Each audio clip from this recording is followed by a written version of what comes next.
On Ideology. Louis Althusser. Ideology and Ideological State Apparatuses.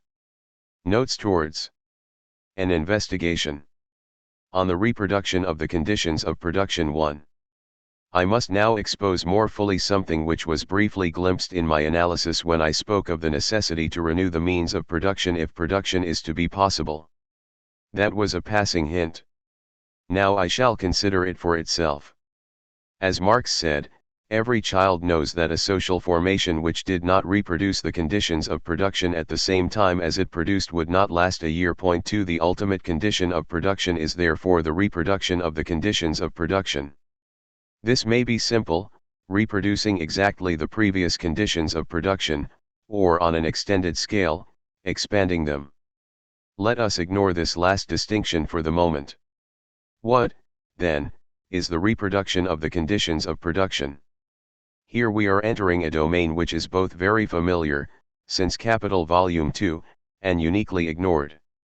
The tenacious obviousnesses, ideological obviousnesses of an empiricist type, of the point of view of production alone, or even of that of mere productive practice, itself abstract in relation to the process of production, are so integrated into our everyday consciousness that it is extremely hard, not to say almost impossible, to raise oneself to the point of view of reproduction. Nevertheless, everything outside this point of view remains abstract, worse than one-sided, distorted, even at the level of production, and, a fortiori, at that of mere practice. Let us try and examine the matter methodically. To simplify my exposition, and assuming that every social formation arises from a dominant mode of production, I can say that the process of production sets to work the existing productive forces in and under definite relations of production. It follows that, in order to exist, every social formation must reproduce the conditions of its production at the same time as it produces, and in order to be able to produce, it must therefore reproduce. 1. The productive forces. 2. The existing relations of production. Reproduction of the means of production. Everyone, including the bourgeois economists whose work is national accounting, or the modern macroeconomic theoreticians, now recognizes, because Marx compellingly proved it in Capital Volume 2, that no production is possible which does not allow for the reproduction of the material conditions of production, the reproduction of the means of production. The average economist, who is no different in this than the average capitalist, knows that each year it is essential to foresee what is needed to replace what has been used up or worn out in production, raw material, fixed installations, buildings, instruments of production, machines, etc. I say the average economist equals the average capitalist, for they both express the point of view of the firm, regarding it as sufficient simply to give a commentary on the terms of the firm's financial accounting practice. But thanks to the genius of Quesnay who first posed this glaring problem, and to the genius of Marx who resolved it, we know that the reproduction of the material conditions of production cannot be thought at the level of the firm, because it does not exist at that level in its real conditions. What happens at the level of the firm is an effect, which only gives an idea of the necessity of reproduction, but absolutely fails to allow its conditions and mechanisms to be thought. A moment's reflection is enough to be convinced of this. Mr. X, a capitalist who produces woolen yarn in his spinning mill, has to reproduce his raw material, his machines, etc. But he does not produce them for his own production, other capitalists do. An Australian sheep farmer, Mr. Y, a heavy engineer producing machine tools, Mr. Z, etc., etc. And Mr. Y and Mr. Z, in order to produce those products which are the condition of the reproduction of Mr. X's conditions of production, also have to reproduce the conditions of their own production, and so on to infinity, the whole in proportions such that, on the national and even the world market, the demand for means of production, for reproduction, can be satisfied by the supply. In order to think this mechanism, which leads to a kind of endless chain, it is necessary to follow Marx's global procedure, and to study in particular the relations of the circulation of capital between Department I, production of means of production, and Department II, production of means of consumption, and the realization of surplus value, in Capital, volumes 2 and 3. We shall not go into the analysis of this question. It is enough to have mentioned the existence of the necessity of the reproduction of the material conditions of production. Reproduction of labor power. However, the reader will not have failed to note one thing. We have discussed the reproduction of the means of production, but not the reproduction of the productive forces. We have therefore ignored the reproduction of what distinguishes the productive forces from the means of production, i.e. the reproduction of labor power. From the observation of what takes place in the firm, in particular from the examination of the financial accounting practice which predicts amortization and investment, we have been able to obtain an approximate idea of the existence of the material process of reproduction, but we are now entering a domain in which the observation of what happens in the firm is, if not totally blind, at least almost entirely so, and for good reason. The reproduction of labor power takes place essentially outside the firm. How is the reproduction of labor power ensured? It is ensured by giving labor power the material means with which to reproduce itself, by wages. Wages feature in the accounting of each enterprise, but as wage capital 3, not at all as a condition of the material reproduction of labor power. However, that is in fact how it works, since wages represents only that part of the value produced by the expenditure of labor power which is indispensable for its reproduction, indispensable to the reconstitution of the labor power of the wage earner, the wherewithal to pay for housing, food, and clothing, in short to enable the wage earner to present himself again at the factory gate the next day, and every further day God grants him, and we should add, indispensable for raising and educating the children in whom the proletarian reproduces himself, in n models where n equals 0, 1, 2, etc., as labor power. Remember that this quantity of value, wages, necessary for the reproduction of labor power is determined not by the needs of a biological guaranteed minimum wage, salaire minimum interprofessional guarantee, alone, but by the needs of a historical minimum. Marx noted that English workers need beer while French proletarians need wine, i.e. a historically variable minimum. I should also like to point out that this minimum is doubly historical in that it is not defined by the historical needs of the working class recognized by the capitalist class, but by the historical needs imposed by the proletarian class struggle, a double class struggle, against the lengthening of the working day and against the reduction of wages. However, it is not enough to ensure for labor power the material conditions of its reproduction if it is to be reproduced as labor power. I have said that the available labor power must be competent, i.e. suitable to be set to work in the complex system of the process of production. The development of the productive forces and the type of unity historically constitutive of the productive forces at a given moment produce the result that the labor power has to be, diversely, skilled and therefore reproduced as such. Diversely, according to the requirements of the socio-technical division of labor, its different jobs and posts. How is this reproduction of the diversified skills of labor power provided for in a capitalist regime? Here, unlike social formations characterized by slavery or serfdom, this reproduction of the skills of labor power tends, this is a tendential law, decreasingly to be provided for on the spot, apprenticeship within production itself, but is achieved more and more outside production, by the capitalist education system, and by other instances and institutions. What do children learn at school? They go varying distances in their studies, but at any rate they learn to read, to write, and to add, i.e. a number of techniques, and a number of other things as well, including elements, which may be rudimentary or on the contrary thoroughgoing, of scientific or literary culture, which are directly useful in the different jobs in production, one instruction for manual workers, another for technicians, a third for engineers, a final one for higher management, etc. Thus they learn know-how. But besides these techniques and knowledges, and in learning them, children at school also learn the rules of good behavior, i.e. the attitude that should be observed by every agent in the division of labor, according to the job he is destined for, rules of morality, civic and professional conscience, which actually means rules of respect for the socio-technical division of labor and ultimately the rules of the order established by class domination. They also learn to speak proper French, to handle the workers correctly, i.e. actually, for the future capitalists and their servants, to order them about properly, i.e., ideally, to speak to them in the right way, etc.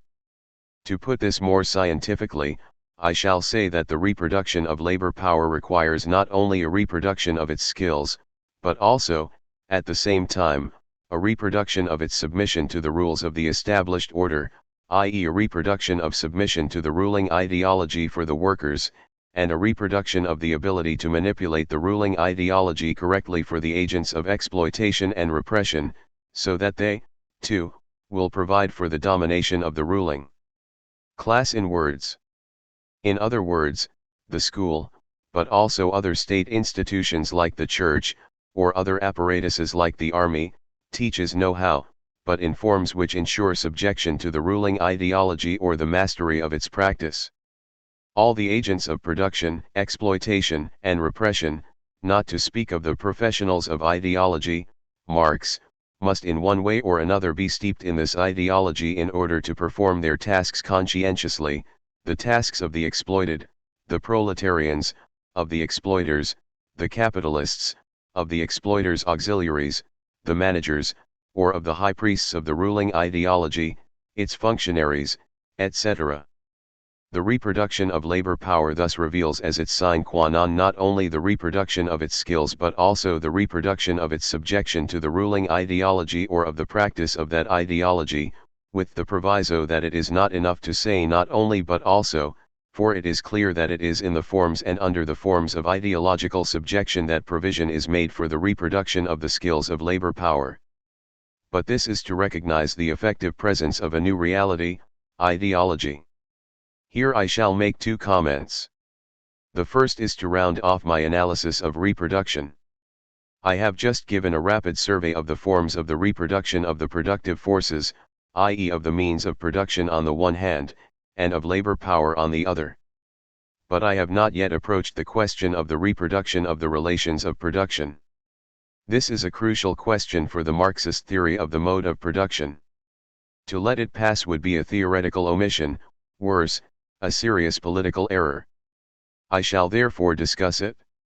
But in order to obtain the means to discuss it, I shall have to make another long detour. The second comment is that in order to make this detour, I am obliged to re-raise my old question, what is a society? Infrastructure and superstructure. On a number of occasions I have insisted on the revolutionary character of the Marxist conception of the social whole insofar as it is distinct from the Hegelian totality. I said, and this thesis only repeats famous propositions of historical materialism, that Marx conceived the structure of every society as constituted by levels or instances articulated by a specific determination, the infrastructure, or economic base, the unity of the productive forces and the relations of production, and the superstructure, which itself contains two levels or instances, the politico-legal, law and the state, and ideology, the different ideologies, religious, ethical, legal, political, etc. Besides its theoretico-didactic interest, it reveals the difference between Marx and Hegel. This representation has the following crucial theoretical advantage: it makes it possible to inscribe in the theoretical apparatus of its essential concepts what I have called their respective indices of effectivity. What does this mean? It is easy to see that this representation of the structure of every society as an edifice containing a base, infrastructure, on which are erected the two floors of the superstructure, is a metaphor, to be quite precise, a spatial metaphor, the metaphor of a topography, topaki. Point 5. Like every metaphor, this metaphor suggests something, makes something visible. What? Precisely this, that the upper floors could not stay up, in the air, alone, if they did not rest precisely on their base. Thus the object of the metaphor of the edifice is to represent above all the determination in the last instance by the economic base. The effect of this spatial metaphor is to endow the base with an index of effectivity known by the famous terms, the determination in the last instance of what happens in the upper floors of the superstructure, by what happens in the economic base. Given this index of effectivity in the last instance, the floors of the superstructure are clearly endowed with different indices of effectivity. What kind of indices?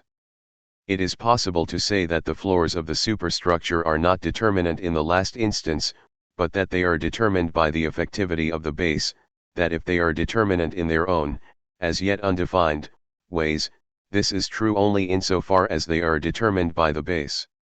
Their index of effectivity, or determination, as determined by the determination in the last instance of the base, is thought by the Marxist tradition in two ways. 1. There is a relative autonomy of the superstructure with respect to the base. 2. There is a reciprocal action of the superstructure on the base.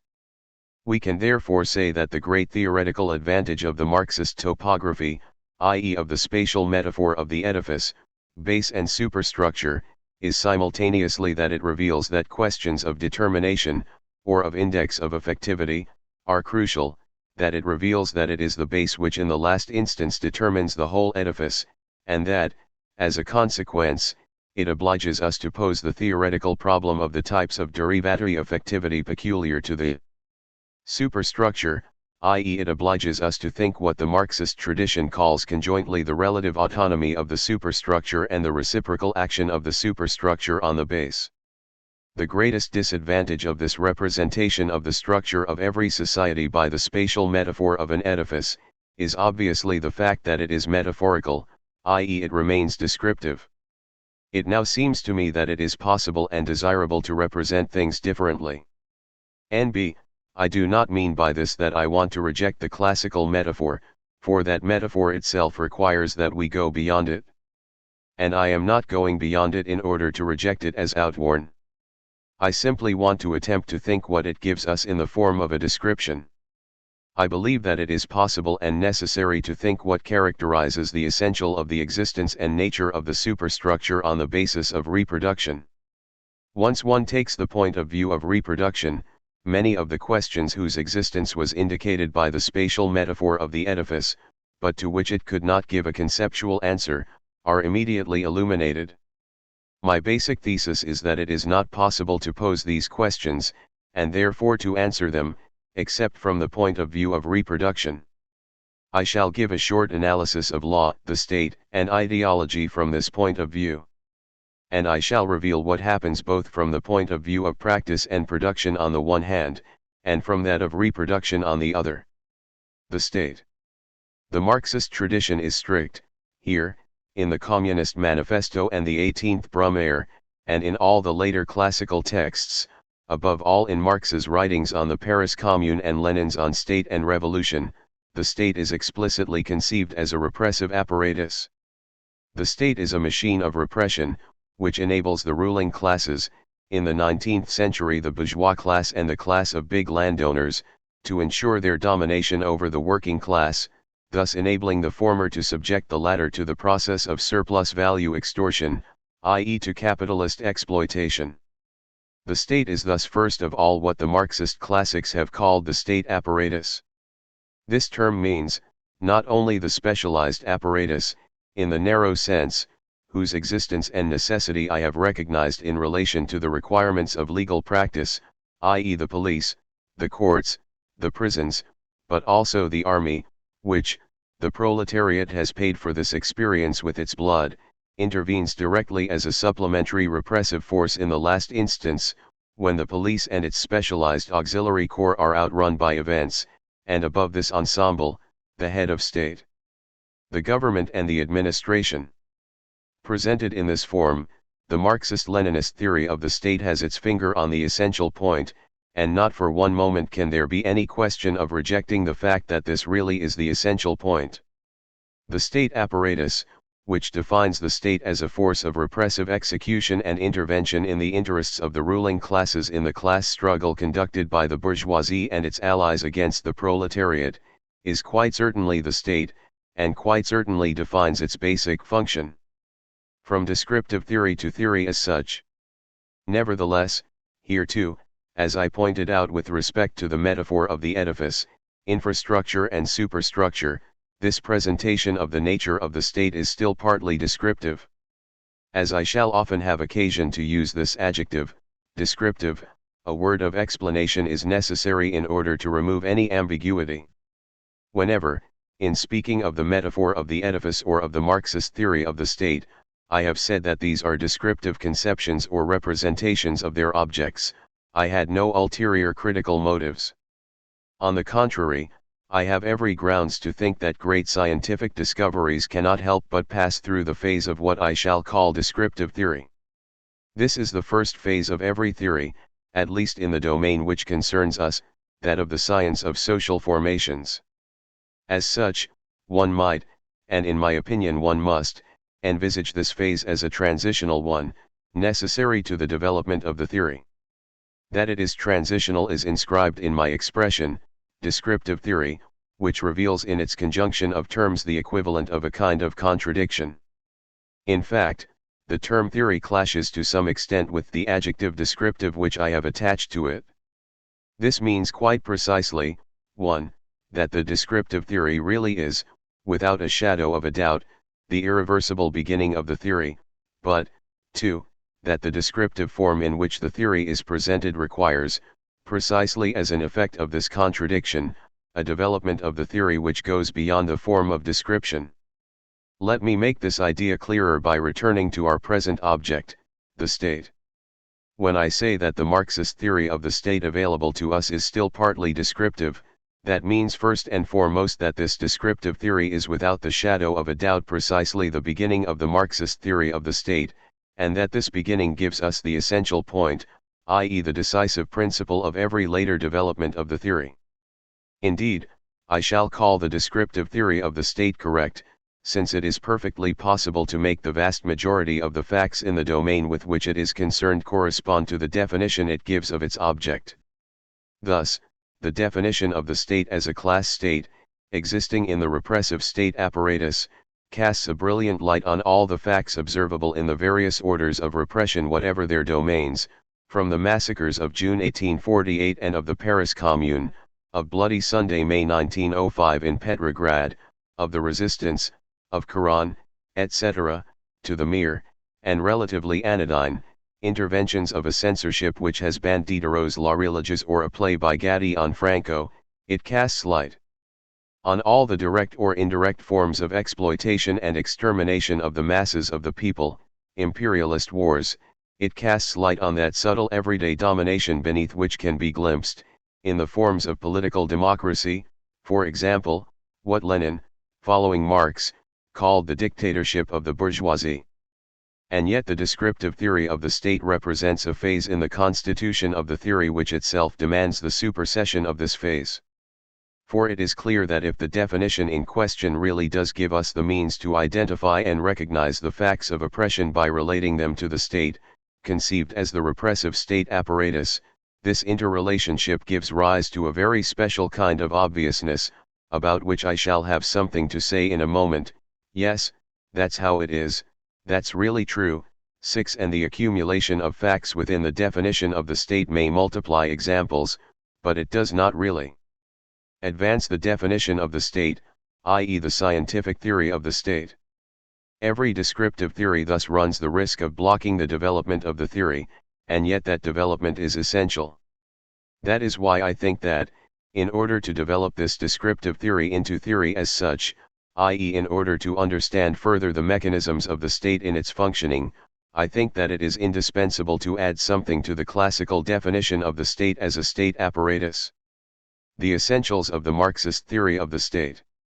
Let me first clarify one important point: the state, and its existence in its apparatus, has no meaning except as a function of state power. The whole of the political class struggle revolves around the state. By which I mean around the possession, i.e. the seizure and conservation of state power by a certain class or by an alliance between classes or class fractions. This first clarification obliges me to distinguish between state power, conservation of state power or seizure of state power, the objective of the political class struggle on the one hand, and the state apparatus on the other. We know that the state apparatus may survive, as is proved by bourgeois revolutions in 19th century France, 1830, 1848, by coups d'état, December 2, May 1958, by collapses of the state, the fall of the empire in 1870, of the Third Republic in 1940, or by the political rise of the petty bourgeoisie, 1890–95 in France, etc., without the state apparatus being affected or modified, it may survive political events which affect the possession of state power. Even after a social revolution like that of 1917, a large part of the state apparatus survived after the seizure of state power by the alliance of the proletariat and the small peasantry. Lenin repeated the fact again and again. It is possible to describe the distinction between state power and state apparatus as part of the Marxist theory of the state, explicitly present since Marx's 18th Brumaire and class struggles in France. To summarize the Marxist theory of the state on this point, it can be said that the Marxist classics have always claimed that, 1. The state is the repressive state apparatus, 2. State power and state apparatus must be distinguished, 3. The objective of the class struggle concerns state power, and in consequence the use of the state apparatus by the classes, or alliance of classes or of fractions of classes, holding state power as a function of their class objectives, and, 4. The proletariat must seize state power in order to destroy the existing bourgeois state apparatus and, in a first phase, replace it with a quite different, proletarian, state apparatus, then in later phases set in motion a radical process, that of the destruction of the state, the end of state power, the end of every state apparatus. In this perspective, therefore, what I would propose to add to the Marxist theory of the state is already there in so many words. But it seems to me that even with this supplement, this theory is still in part descriptive, although it does now contain complex and differential elements whose functioning and action cannot be understood without recourse to further supplementary theoretical development. The state ideological apparatuses. Thus, what has to be added to the Marxist theory of the state is something else. Here we must advance cautiously in a terrain which, in fact, the Marxist classics entered long before us, but without having systematized in theoretical form the decisive advances implied by their experiences and procedures. Their experiences and procedures were indeed restricted in the main to the terrain of political practice. In fact, i.e. in their political practice, the Marxist classics treated the state as a more complex reality than the definition of it given in the Marxist theory of the state, even when it has been supplemented as I have just suggested. They recognized this complexity in their practice, but they did not express it in a corresponding theory. Point 7. I should like to attempt a very schematic outline of this corresponding theory. To that end, I propose the following thesis. In order to advance the theory of the state, it is indispensable to take into account not only the distinction between state power and state apparatus, but also another reality which is clearly on the side of the repressive state apparatus, but must not be confused with it. I shall call this reality by its concept, the ideological state apparatuses. What are the ideological state apparatuses, ISAs? They must not be confused with the repressive state apparatus. Remember that in Marxist theory, the state apparatus, SA, contains the government, the administration, the army, the police, the courts, the prisons, etc., which constitute what I shall in future call the repressive state apparatus. Repressive suggests that the state apparatus in question functions by violence, at least ultimately, since repression, e.g. administrative repression, may take non-physical forms. I shall call ideological state apparatuses a certain number of realities which present themselves to the immediate observer in the form of distinct and specialized institutions. I propose an empirical list of these which will obviously have to be examined in detail, tested, corrected and reorganized. With all the reservations implied by this requirement, we can for the moment regard the following institutions as ideological state apparatuses. The order in which I have listed them has no particular significance. The religious ISA, the system of the different churches. The educational ISA, the system of the different public and private schools. The family ISA 8. The legal ISA 9. The political ISA, the political system, including the different parties. The trade union ISA. The communications ISA, press, radio and television, etc. The cultural ISA, literature, the arts, sports, etc. I have said that the ISAs must not be confused with the repressive state apparatus. What constitutes the difference? As a first moment, it is clear that while there is one repressive state apparatus, there is a plurality of ideological state apparatuses. Even presupposing that it exists, the unity that constitutes this plurality of ISAs as a body is not immediately visible. As a second moment, it is clear that whereas the unified, repressive, state apparatus belongs entirely to the public domain, much the larger part of the ideological state apparatuses, in their apparent dispersion, are part, on the contrary, of the private domain. Churches, parties, trade unions, families, some schools, most newspapers, cultural ventures, etc., etc., are private. We can ignore the first observation for the moment.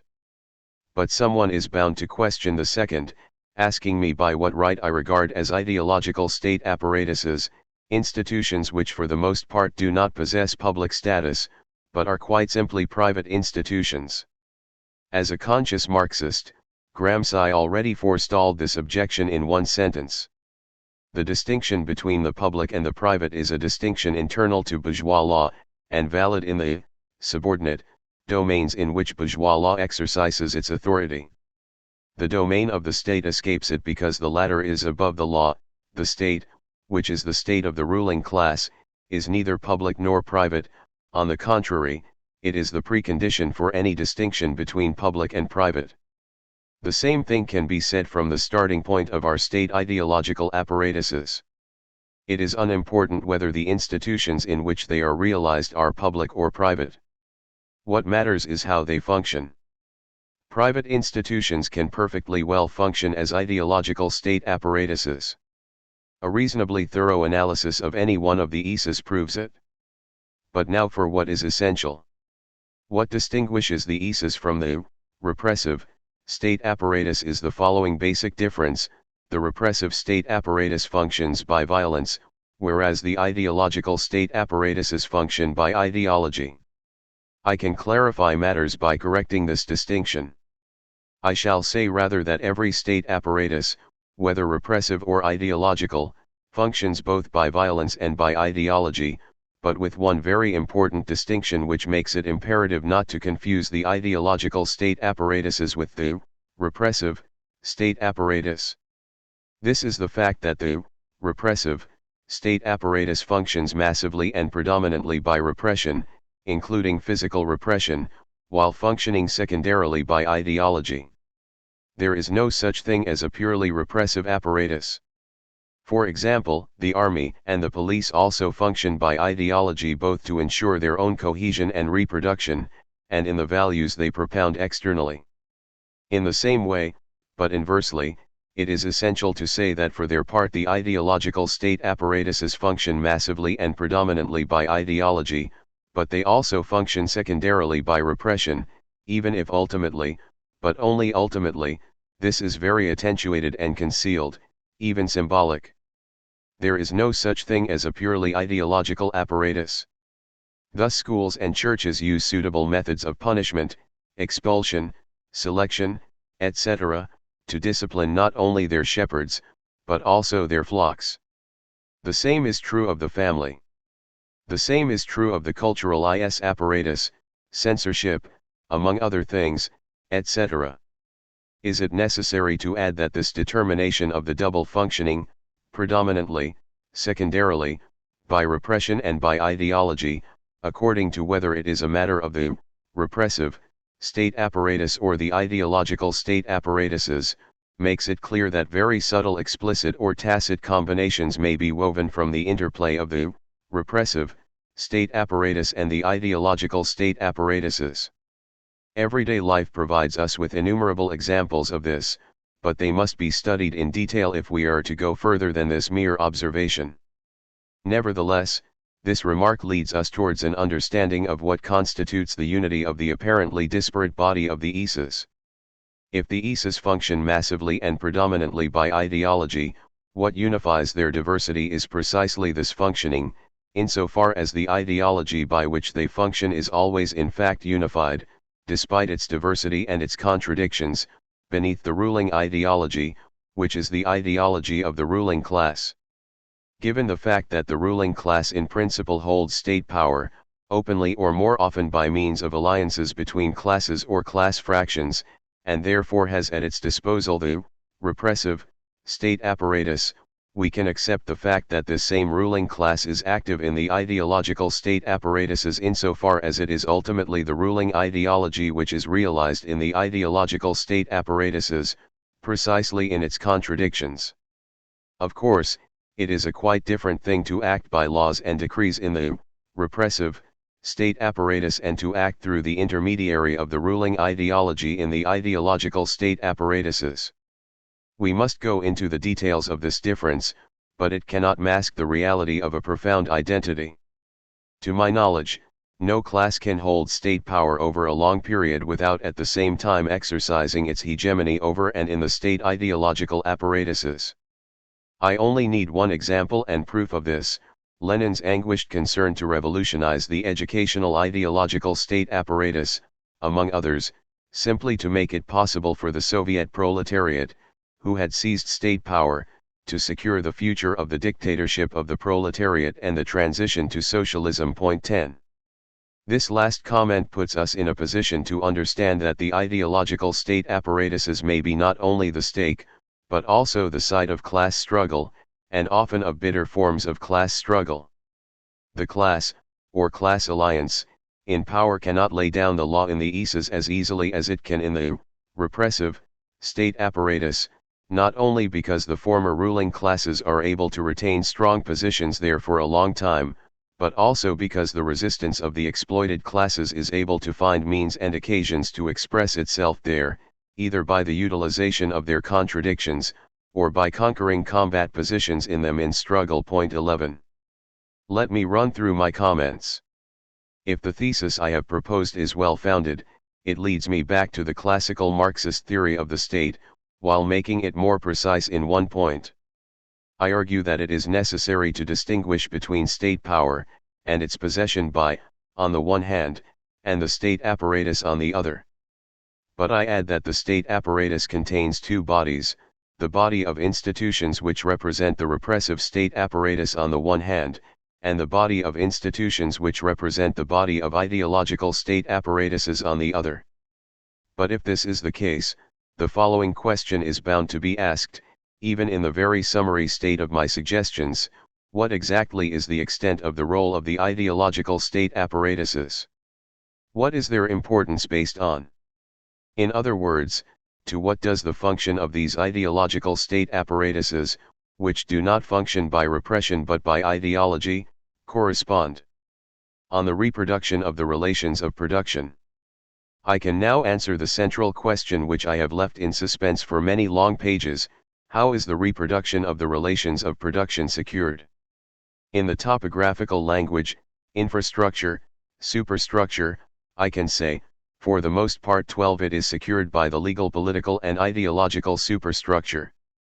But as I have argued that it is essential to go beyond this still descriptive language, I shall say, for the most part 12 it is secured by the exercise of state power in the state apparatuses, on the one hand the repressive state apparatus, on the other the ideological state apparatuses. What I have just said must also be taken into account, and it can be assembled in the form of the following three features. 1. All the state apparatuses function both by repression and by ideology, with the difference that the repressive state apparatus functions massively and predominantly by repression, whereas the ideological state apparatuses function massively and predominantly by ideology. 2. Whereas the repressive state apparatus constitutes an organized whole whose different parts are centralized beneath a commanding unity, that of the politics of class struggle applied by the political representatives of the ruling classes in possession of state power. The ideological state apparatuses are multiple, distinct, relatively autonomous and capable of providing an objective field to contradictions which express, in forms which may be limited or extreme, the effects of the clashes between the capitalist class struggle and the proletarian class struggle, as well as their subordinate forms. 3. Whereas the unity of the repressive state apparatus is secured by its unified and centralized organization under the leadership of the representatives of the classes in power executing the politics of the class struggle of the classes in power, the unity of the different ideological state apparatuses is secured, usually in contradictory forms, by the ruling ideology, the ideology of the ruling class. Taking these features into account, it is possible to represent the reproduction of the relations of production 13 in the following way, according to a kind of division of labor. The role of the repressive state apparatus, insofar as it is a repressive apparatus, consists essentially in securing by force, physical or otherwise, the political conditions of the reproduction of relations of production which are in the last resort relations of exploitation. Not only does the state apparatus contribute generously to its own reproduction, the capitalist state contains political dynasties, military dynasties, etc., but also and above all, the state apparatus secures by repression, from the most brutal physical force, via mere administrative commands and interdictions, to open and tacit censorship, the political conditions for the action of the ideological state apparatuses.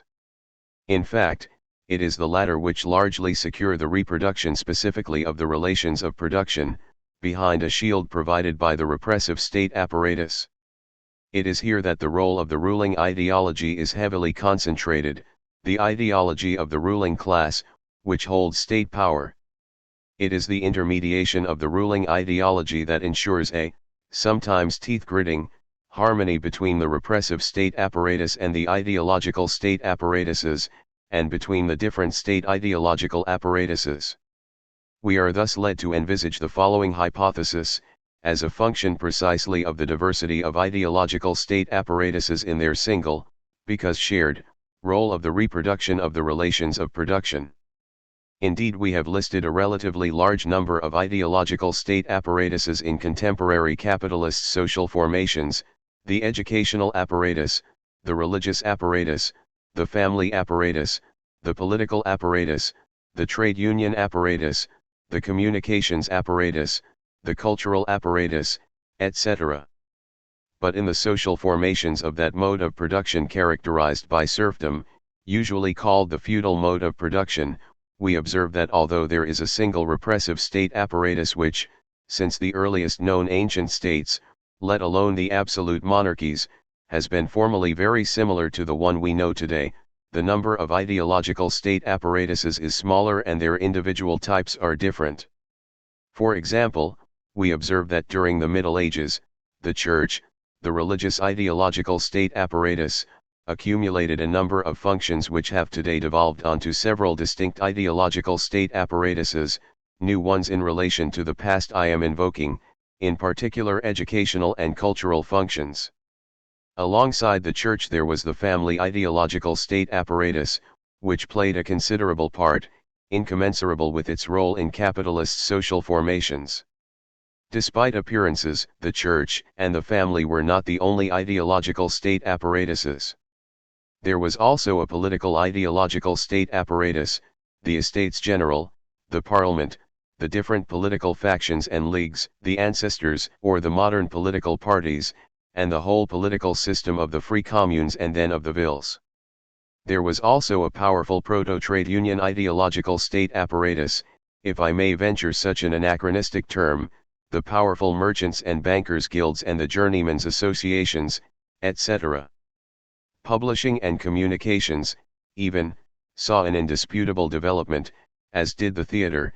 Initially both were integral parts of the Church, then they became more and more independent of it. In the pre-capitalist historical period which I have examined extremely broadly, it is absolutely clear that there was one dominant ideological state apparatus, the Church, which concentrated within it not only religious functions, but also educational ones, and a large proportion of the functions of communications and culture. It is no accident that all ideological struggle, from the 16th to the 18th century, starting with the first shocks of the Reformation, was concentrated in an anti-clerical and anti-religious struggle. Rather, this is a function precisely of the dominant position of the religious ideological state apparatus. The foremost objective and achievement of the French Revolution was not just to transfer state power from the feudal aristocracy to the merchant capitalist bourgeoisie, to break part of the former repressive state apparatus and replace it with a new one, example the National Popular Army, but also to attack the number one ideological state apparatus, the Church. Hence the civil constitution of the clergy, the confiscation of ecclesiastical wealth, and the creation of new ideological state apparatuses to replace the religious ideological state apparatus in its dominant role. Naturally, these things did not happen automatically. Witness the Concordat, the Restoration, and the long class struggle between the landed aristocracy and the industrial bourgeoisie throughout the 19th century for the establishment of bourgeois hegemony over the functions formerly fulfilled by the Church, above all by the schools. It can be said that the bourgeoisie relied on the new political, parliamentary democratic, ideological state apparatus, installed in the earliest years of the Revolution, then restored after long and violent struggles, for a few months in 1848 and for decades after the fall of the Second Empire, in order to conduct its struggle against the Church and wrest its ideological functions away from it, in other words, to ensure not only its own political hegemony, but also the ideological hegemony indispensable to the reproduction of capitalist relations of production. That is why I believe that I am justified in advancing the following thesis, however precarious it is. I believe that the ideological state apparatus which has been installed in the dominant position in mature capitalist social formations as a result of a violent political and ideological class struggle against the old dominant ideological state apparatus, is the educational ideological apparatus. This thesis may seem paradoxical, given that for everyone, i.e. in the ideological representation that the bourgeoisie has tried to give itself and the classes it exploits, it really seems that the dominant ideological state apparatus in capitalist social formations is not the schools, but the political ideological state apparatus, i.e. the regime of parliamentary democracy combining universal suffrage and party struggle.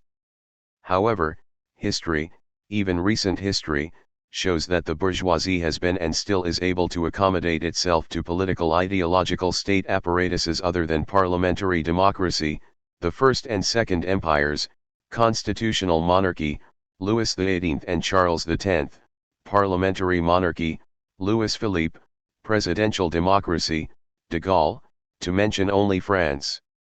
In England this is even clearer. The revolution was particularly successful there from the bourgeois point of view, since unlike France, where the bourgeoisie, partly because of the stupidity of the petty aristocracy, had to agree to being carried to power by peasant and plebeian journés révolutionnaires, something for which it had to pay a high price, the English bourgeoisie was able to compromise with the aristocracy and share state power and the use of the state apparatus with it for a long time, peace among all. Men of goodwill in the ruling classes. In Germany it is even more striking, since it was behind a political ideological state apparatus in which the imperial Junkers, epitomized by Bismarck, their army and their police provided it with a shield and leading personnel, that the imperialist bourgeoisie made its shattering entry into history, before traversing the Weimar Republic and entrusting itself to Nazism. Hence I believe I have good reasons for thinking that behind the scenes of its political ideological state apparatus, which occupies the front of the stage, what the bourgeoisie has installed as its number one, i.e. as its dominant ideological state apparatus, is the educational apparatus, which has in fact replaced in its functions the previously dominant ideological state apparatus, the Church. One might even add, the school-family couple has replaced the church-family couple. Why is the educational apparatus in fact the dominant ideological state apparatus in capitalist social formations, and how does it function? For the moment it must suffice to say. 1. All ideological state apparatuses, whatever they are, contribute to the same result, the reproduction of the relations of production, i.e. of capitalist relations of exploitation. 2. Each of them contributes towards this single result in the way proper to it. The political apparatus, by subjecting individuals to the political state ideology, the indirect, parliamentary, or direct, plebiscitary or fascist, democratic ideology. The communications apparatus, by cramming every citizen with daily doses of nationalism, chauvinism, liberalism, moralism, etc., by means of the press, the radio, and television. The same goes for the cultural apparatus. The role of sport in chauvinism is of the first importance, etc. The religious apparatus, by recalling in sermons and the other great ceremonies of birth, marriage, and death, that man is only ashes, unless he loves his neighbor to the extent of turning the other cheek to whoever strikes first. The family apparatus, but there is no need to go on. 3. This concert is dominated by a single score, occasionally disturbed by contradictions, those of the remnants of former ruling classes, those of the proletarians and their organizations, the score of the ideology of the current ruling class, which integrates into its music the great themes of the humanism of the great forefathers, who produced the Greek miracle even before Christianity, and afterwards the glory of Rome, the eternal city, and the themes of interest, particular and general, etc. Nationalism, moralism, and economism. 4. Nevertheless, in this concert, one ideological state apparatus certainly has the dominant role, although hardly anyone lends an ear to its music, it is so silent. This is the school. It takes children from every class at infant school age, and then for years, the years in which the child is most vulnerable, squeezed between the family state apparatus and the educational state apparatus, it drums into them, whether it uses new or old methods, a certain amount of know-how wrapped in the ruling ideology, French, arithmetic, natural history, the sciences, literature, or simply the ruling ideology in its pure state, ethics, civic instruction, philosophy. Somewhere around the age of 16, a huge mass of children are ejected into production. These are the workers or small peasants. Another portion of scholastically adapted youth carries on, and, for better or worse, it goes somewhat further, until it falls by the wayside and fills the posts of small and middle technicians, white-collar workers, small and middle executives, petty bourgeois of all kinds. A last portion reaches the summit, either to fall into intellectual semi-employment, or to provide, as well as the intellectuals of the collective laborer, the agents of exploitation, capitalists, managers, the agents of repression, soldiers, policemen, politicians, administrators, etc., and the professional ideologists, priests of all sorts, most of whom are convinced laymen.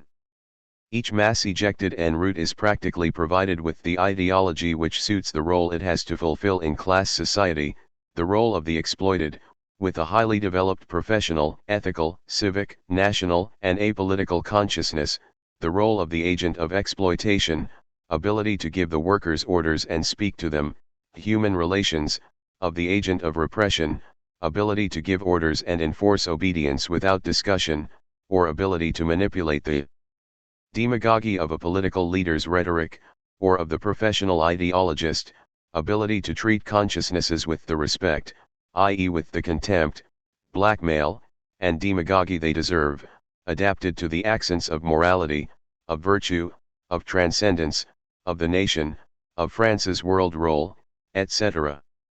Of course, many of these contrasting virtues, modesty, resignation, submissiveness on the one hand, cynicism, contempt, arrogance, confidence, self-importance, even smooth talk and cunning on the other, are also taught in the family, in the church, in the army, in good books, in films, and even in the football stadium. But no other ideological state apparatus has the obligatory, and not least, free, audience of the totality of the children in the capitalist social formation, 8 hours a day for 5 or 6 days out of 7. But it is by an apprenticeship in a variety of know-how wrapped up in the massive inculcation of the ideology of the ruling class that the relations of production in a capitalist social formation, i.e. the relations of exploited to exploiters and exploiters to exploited, are largely reproduced. The mechanisms which produce this vital result for the capitalist regime are naturally covered up and concealed by a universally reigning ideology of the school, universally reigning because it is one of the essential forms of the ruling bourgeois ideology, an ideology which represents the school as a neutral environment purged of ideology, because it is, lay, where teachers respectful of the conscience and freedom of the children who are entrusted to them, in complete confidence, by their parents, who are free, to, i.e. the owners of their children, open up for them the path to the freedom, morality, and responsibility of adults by their own example, by knowledge, literature and their liberating virtues. I ask the pardon of those teachers who, in dreadful conditions, attempt to turn the few weapons they can find in the history and learning they teach against the ideology, the system, and the practices in which they are trapped. They are a kind of hero. But they are rare, and how many, the majority, do not even begin to suspect the work the system, which is bigger than they are and crushes them, forces them to do, or worse, put all their heart and ingenuity into performing it with the most advanced awareness, the famous new methods. So little do they suspect it that their own devotion contributes to the maintenance and nourishment of this ideological representation of the school, which makes the school today as natural, indispensable, useful, and even beneficial for our contemporaries as the church was natural, indispensable and generous for our ancestors a few centuries ago. In fact, the church has been replaced today in its role as the dominant ideological state apparatus by the school. It is coupled with the family just as the church was once coupled with the family. We can now claim that the unprecedentedly deep crisis which is now shaking the education system of so many states across the globe, often in conjunction with a crisis, already proclaimed in the Communist Manifesto, shaking the family system, takes on a political meaning, given that the school, and the school-family couple, constitutes the dominant ideological state apparatus, the apparatus playing a determinant part in the reproduction of the relations of production of a mode of production threatened in its existence by the world-class struggle. On ideology. When I put forward the concept of an ideological state apparatus, when I said that the ISAs function by ideology, I invoked a reality which needs a little discussion: ideology. It is well known that the expression ideology was invented by Cabanis, Destutt de Tracy and their friends, who assigned to it as an object the genetic theory of ideas. When Marx took up the term 50 years later, he gave it a quite different meaning, even in his early works. Here, ideology is the system of the ideas and representations which dominate the mind of a man or a social group. The ideologico-political struggle conducted by Marx as early as his articles in the Reinigungszeitung inevitably and quickly brought him face to face with this reality and forced him to take his earliest intuitions further. However, here we come upon a rather astonishing paradox. Everything seems to lead Marx to formulate a theory of ideology. In fact, the German ideology does offer us, after the 1844 manuscripts, an explicit theory of ideology, but it is not Marxist. We shall see why in a moment. As for Capital, although it does contain many hints towards a theory of ideologies, most visibly, the ideology of the vulgar economists, it does not contain that theory itself, which depends for the most part on a theory of ideology in general. I should like to venture a first and very schematic outline of such a theory. The theses I am about to put forward are certainly not off the cuff, but they cannot be sustained and tested, i.e. confirmed or rejected, except by much thorough study and analysis. Ideology has no history. One word first of all to expound the reason in principle which seems to me to found, or at least to justify, the project of a theory of ideology in general, and not a theory of particular ideologies, which, whatever their form, religious, ethical, legal, political, always express class positions. It is quite obvious that it is necessary to proceed towards a theory of ideologies in the two respects I have just suggested. It will then be clear that a theory of ideologies depends in the last resort on the history of social formations, and thus of the modes of production combined in social formations, and of the class struggles which develop in them. In this sense it is clear that there can be no question of a theory of ideologies in general, since ideologies, defined in the double respect suggested above, regional and class, have a history, whose determination in the last instance is clearly situated outside ideologies alone, although it involves them. On the contrary, if I am able to put forward the project of a theory of ideology in general, and if this theory really is one of the elements on which theories of ideologies depend, that entails an apparently paradoxical proposition which I shall express in the following terms: ideology has no history. As we know, this formulation appears in so many words in a passage from the German ideology. Marx utters it with respect to metaphysics, which, he says, has no more history than ethics, meaning also the other forms of ideology. In the German ideology, this formulation appears in a plainly positivist context. Ideology is conceived as a pure illusion, a pure dream, i.e. as nothingness. All its reality is external to it. Ideology is thus thought as an imaginary construction whose status is exactly like the theoretical status of the dream among writers before Freud. For these writers, the dream was the purely imaginary, i.e. null, result of days residues, presented in an arbitrary arrangement and order, sometimes even inverted, in other words, in disorder. For them, the dream was the imaginary, it was empty, null, and arbitrarily stuck together, Bricolle, once the eyes had closed, from the residues of the only full and positive reality, the reality of the day. This is exactly the status of philosophy and ideology, since in this book philosophy is ideology par excellence, in the German ideology. Ideology, then, is for Marx an imaginary assemblage, bricolage, a pure dream, empty and vain, constituted by the day's residues from the only full and positive reality, that of the concrete history of concrete material individuals materially producing their existence. It is on this basis that ideology has no history in the German ideology, since its history is outside it, where the only existing history is, the history of concrete individuals, etc. In the German ideology, the thesis that ideology has no history is therefore a purely negative thesis, since it means both.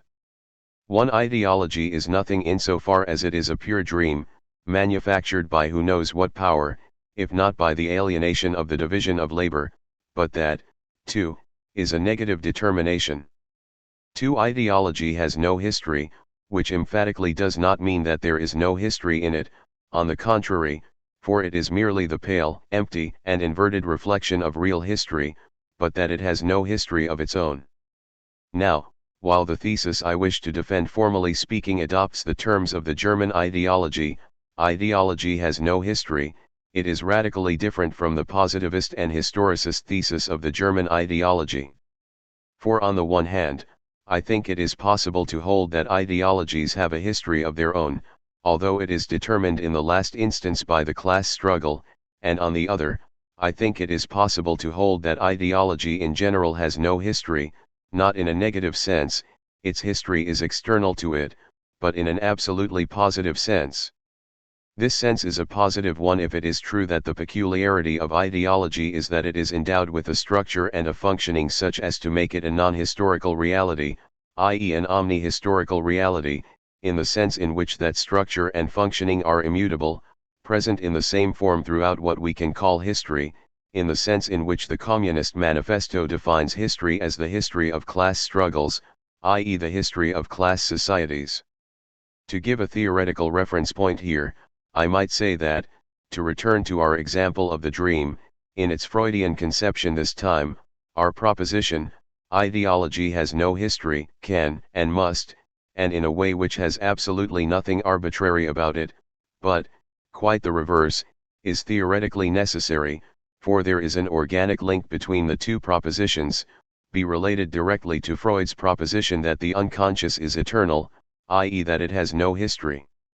If eternal means, not transcendent to all, temporal, history, but omnipresent, transhistorical and therefore immutable in form throughout the extent of history, I shall adopt Freud's expression word for word, and write ideology is eternal, exactly like the unconscious. And I add that I find this comparison theoretically justified by the fact that the eternity of the unconscious is not unrelated to the eternity of ideology in general.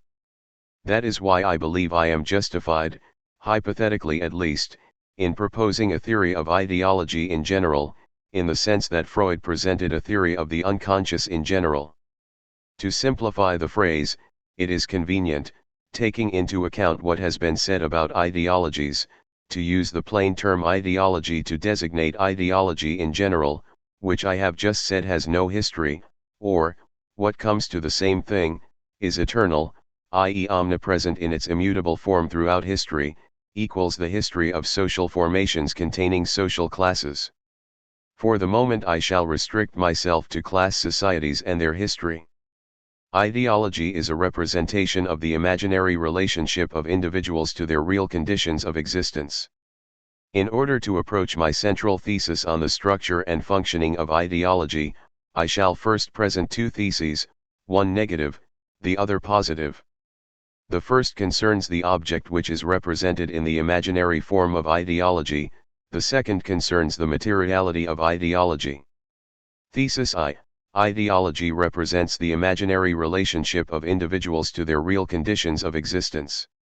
We commonly call religious ideology, ethical ideology, legal ideology, political ideology, etc., so many world outlooks. Of course, assuming that we do not live one of these ideologies as the truth, e.g. believe in God, duty, justice, etc., we admit that the ideology we are discussing from a critical point of view, examining it as the ethnologist examines the myths of a primitive society, that these world outlooks are largely imaginary, i.e. do not correspond to reality. However, while admitting that they do not correspond to reality, i.e. that they constitute an illusion, we admit that they do make allusion to reality, and that they need only be interpreted to discover the reality of the world behind their imaginary representation of that world. Ideology equals illusion/illusion. There are different types of interpretation, the most famous of which are the mechanistic type, current in the 18th century, God is the imaginary representation of the real king, and the hermeneutic interpretation, inaugurated by the earliest church fathers, and revived by Feuerbach and the theologico-philosophical school which descends from him, e.g. the theologian Barth, to Feuerbach, for example, God is the essence of real man. The essential point is that on condition that we interpret the imaginary transposition, and inversion, of ideology we arrive at the conclusion that in ideology men represent their real conditions of existence to themselves in an imaginary form. Unfortunately, this interpretation leaves one small problem unsettled: why do men need this imaginary transposition of their real conditions of existence in order to represent to themselves their real conditions of existence? The first answer, that of the 18th century, proposes a simple solution: priests or despots are responsible. They forged the beautiful lies so that, in the belief that they were obeying God, men would in fact obey the priests and despots, who are usually in alliance in their imposture, the priests acting in the interests of the despots or vice versa, according to the political positions of the theoreticians concerned. There is therefore a cause for the imaginary transposition of the real conditions of existence. That cause is the existence of a small number of cynical men who base their domination and exploitation of the people on a falsified representation of the world which they have imagined in order to enslave other minds by dominating their imaginations. The second answer, that of Feuerbach, taken over word for word by Marx in his early works, is more profound, i.e. just as false. It, too, seeks and finds a cause for the imaginary transposition and distortion of men's real conditions of existence, in short, for the alienation in the imaginary of the representation of men's conditions of existence. This cause is no longer priests or despots, nor their active imagination and the passive imagination of their victims. This cause is the material alienation which reigns in the conditions of existence of men themselves. This is how, in the Jewish question and elsewhere, Marx defends the Feuerbachian idea that men make themselves an alienated, equals imaginary, representation of their conditions of existence because these conditions of existence are themselves alienating, in the 1844 manuscripts, because these conditions are dominated by the essence of alienated society, alienated labor. All these interpretations thus take literally the thesis which they presuppose, and on which they depend, i.e. that what is reflected in the imaginary representation of the world found in an ideology is the conditions of existence of men, i.e. their real world. Now I can return to a thesis which I have already advanced: it is not their real conditions of existence, their real world, that men represent to themselves in ideology, but above all it is their relation to those conditions of existence which is represented to them there. It is this relation which is at the center of every ideological, i.e. imaginary, representation of the real world. It is this relation that contains the cause which has to explain the imaginary distortion of the ideological representation of the real world. Or rather, to leave aside the language of causality, it is necessary to advance the thesis that it is the imaginary nature of this relation which underlies all the imaginary distortion that we can observe, if we do not live in its truth, in all ideology. To speak in a Marxist language, if it is true that the representation of the real conditions of existence of the individuals occupying the posts of agents of production, exploitation, repression, ideologization and scientific practice, does in the last analysis arise from the relations of production, and from relations deriving from the relations of production, we can say the following: all ideology represents in its necessarily imaginary distortion not the existing relations of production, and the other relations that derive from them, but above all the imaginary relationship of individuals to the relations of production and the relations that derive from them. What is represented in ideology is therefore not the system of the real relations which govern the existence of individuals, but the imaginary relation of those individuals to the real relations in which they live. If this is the case, the question of the cause of the imaginary distortion of the real relations in ideology disappears and must be replaced by a different question: why is the representation given to individuals of their individual relation to the social relations which govern their conditions of existence and their collective and individual life necessarily an imaginary relation? And what is the nature of this imaginariness? Posed in this way, the question explodes the solution by a clique 14, by a group of individuals, priests or despots, who are the authors of the great ideological mystification, just as it explodes the solution by the alienated character of the real world. We shall see why later in my exposition. For the moment I shall go no further. Thesis 2: Ideology has a material existence. I have already touched on this thesis by saying that the ideas or representations, etc., which seem to make up ideology do not have an ideal or ideal, or spiritual existence, but a material existence. I even suggested that the ideal, and spiritual existence of ideas arises exclusively in an ideology of the idea and of ideology, and let me add, in an ideology of what seems to have founded this conception since the emergence of the sciences, i.e. what the practitioners of the sciences represent to themselves in their spontaneous ideology as ideas, true or false. Of course, presented in affirmative form, this thesis is unproven. I simply ask that the reader be favorably disposed towards it, say, in the name of materialism. A long series of arguments would be necessary to prove it. This hypothetical thesis of the not spiritual but material existence of ideas or other representations is indeed necessary if we are to advance in our analysis of the nature of ideology. Or rather, it is merely useful to us in order the better to reveal what every at all serious analysis of any ideology will immediately and empirically show to every observer, however critical. While discussing the ideological state apparatuses and their practices, I said that each of them was the realization of an ideology, the unity of these different regional ideologies, religious, ethical, legal, political, aesthetic, etc. being assured by their subjection to the ruling ideology. I now return to this thesis: an ideology always exists in an apparatus, and its practice, or practices. This existence is material. Of course, the material existence of the ideology in an apparatus and its practices does not have the same modality as the material existence of a paving stone or a rifle. But, at the risk of being taken for a neo-Aristotelian, N.B. Marx had a very high regard for Aristotle. I shall say that matter is discussed in many senses, or rather that it exists in different modalities, all rooted in the last instance in physical matter. Having said this, let me move straight on and see what happens to the individuals who live in ideology, i.e. in a determinate, religious, ethical, etc., representation of the world whose imaginary distortion depends on their imaginary relation to their conditions of existence, in other words, in the last instance, to the relations of production and to class relations. Ideology equals an imaginary relation to real relations. I shall say that this imaginary relation is itself endowed with a material existence. Now I observe the following. An individual believes in God, or duty, or justice, etc. This belief derives, for everyone, i.e. for all those who live in an ideological representation of ideology, which reduces ideology to ideas endowed by definition with a spiritual existence, from the ideas of the individual concerned, i.e. from him as a subject with a consciousness which contains the ideas of his belief.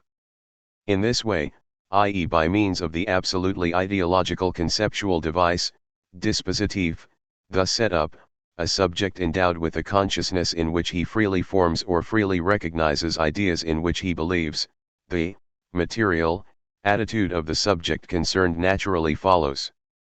The individual in question behaves in such and such a way, adopts such and such a practical attitude, and, what is more, participates in certain regular practices which are those of the ideological apparatus on which depend the ideas which he has in all consciousness freely chosen as a subject. If he believes in God, he goes to church to attend Mass, kneels, prays, confesses, does penance, once it was material in the ordinary sense of the term, and naturally repents and so on.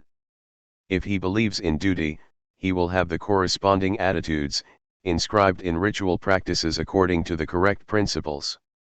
If he believes in justice, he will submit unconditionally to the rules of the law, and may even protest when they are violated, sign petitions, take part in a demonstration, etc.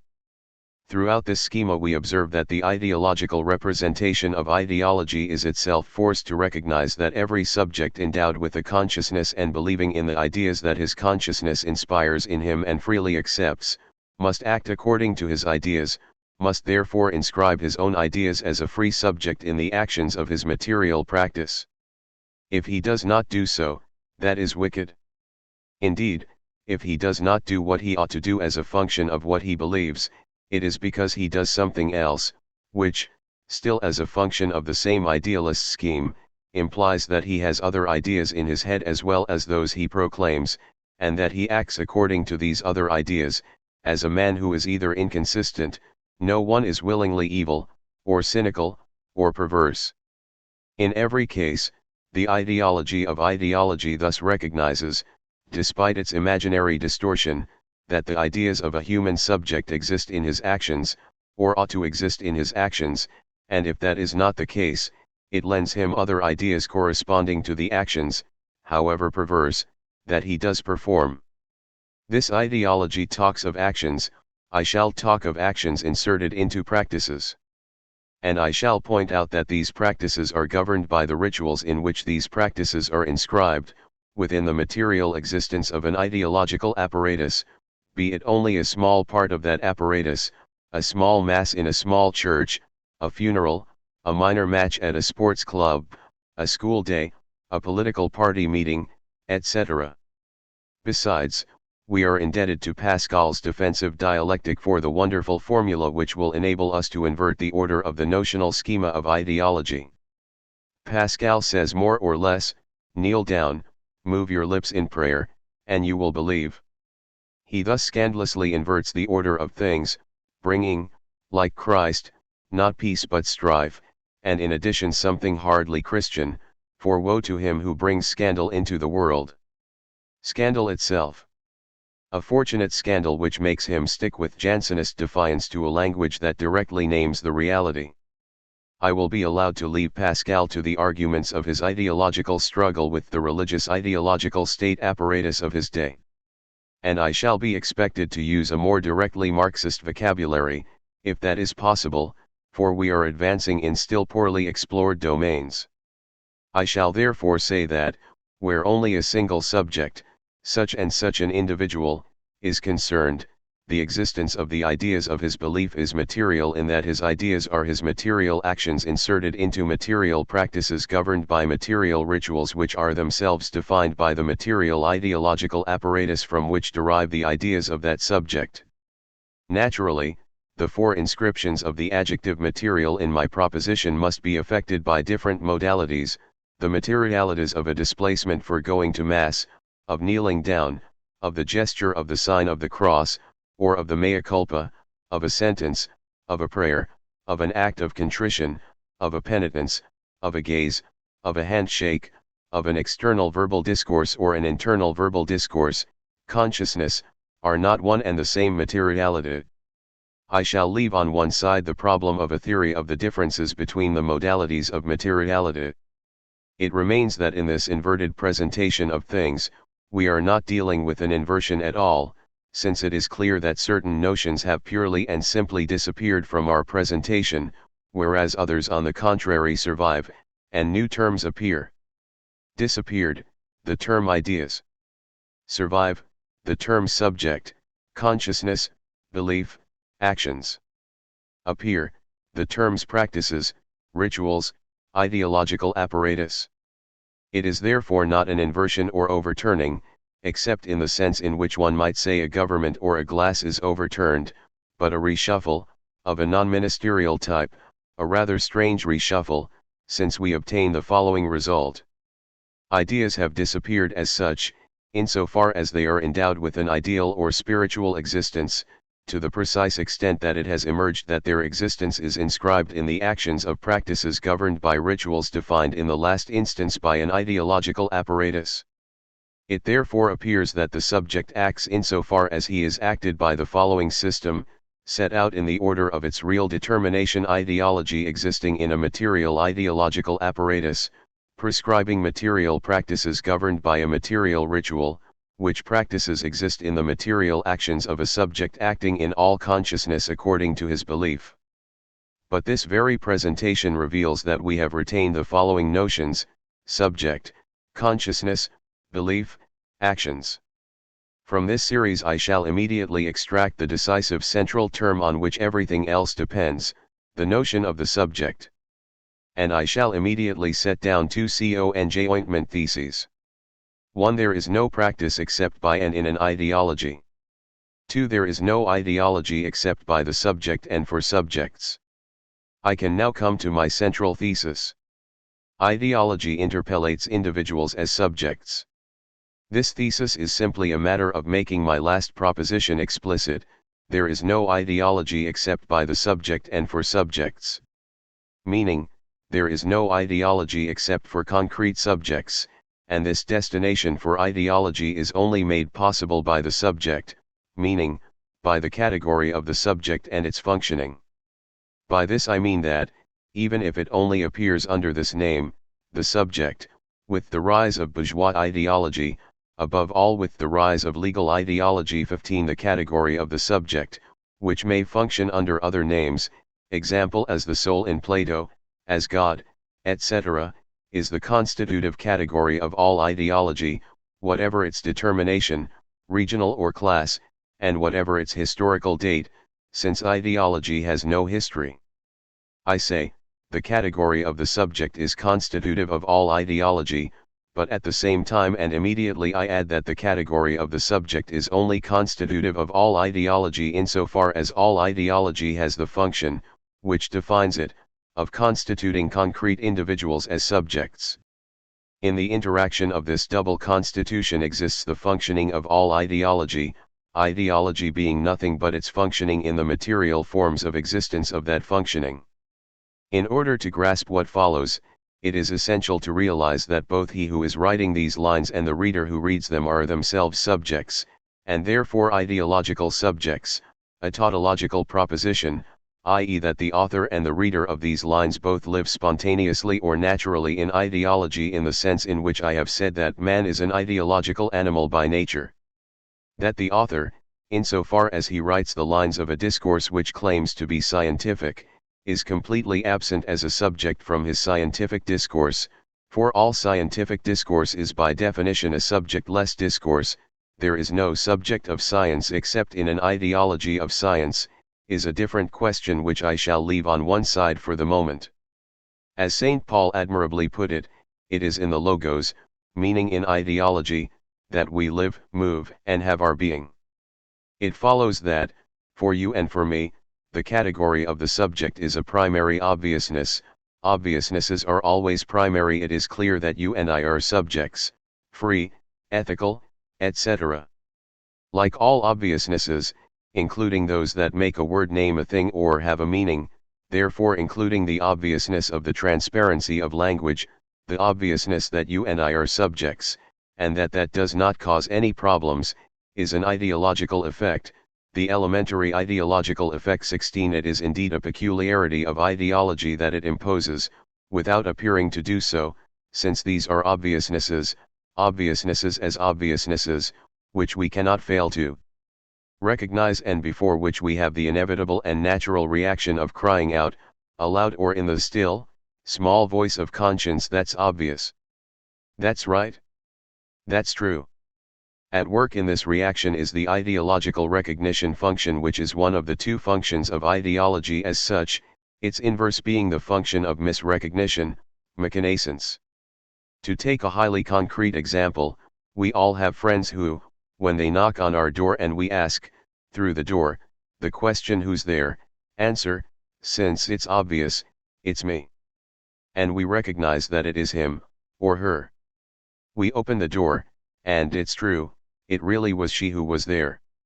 To take another example, when we recognize somebody of our previous acquaintance, reconnaissance, in the street, we show him that we have recognized him, and have recognized that he has recognized us, by saying to him "Hello, my friend," and shaking his hand, a material ritual practice of ideological recognition in everyday life.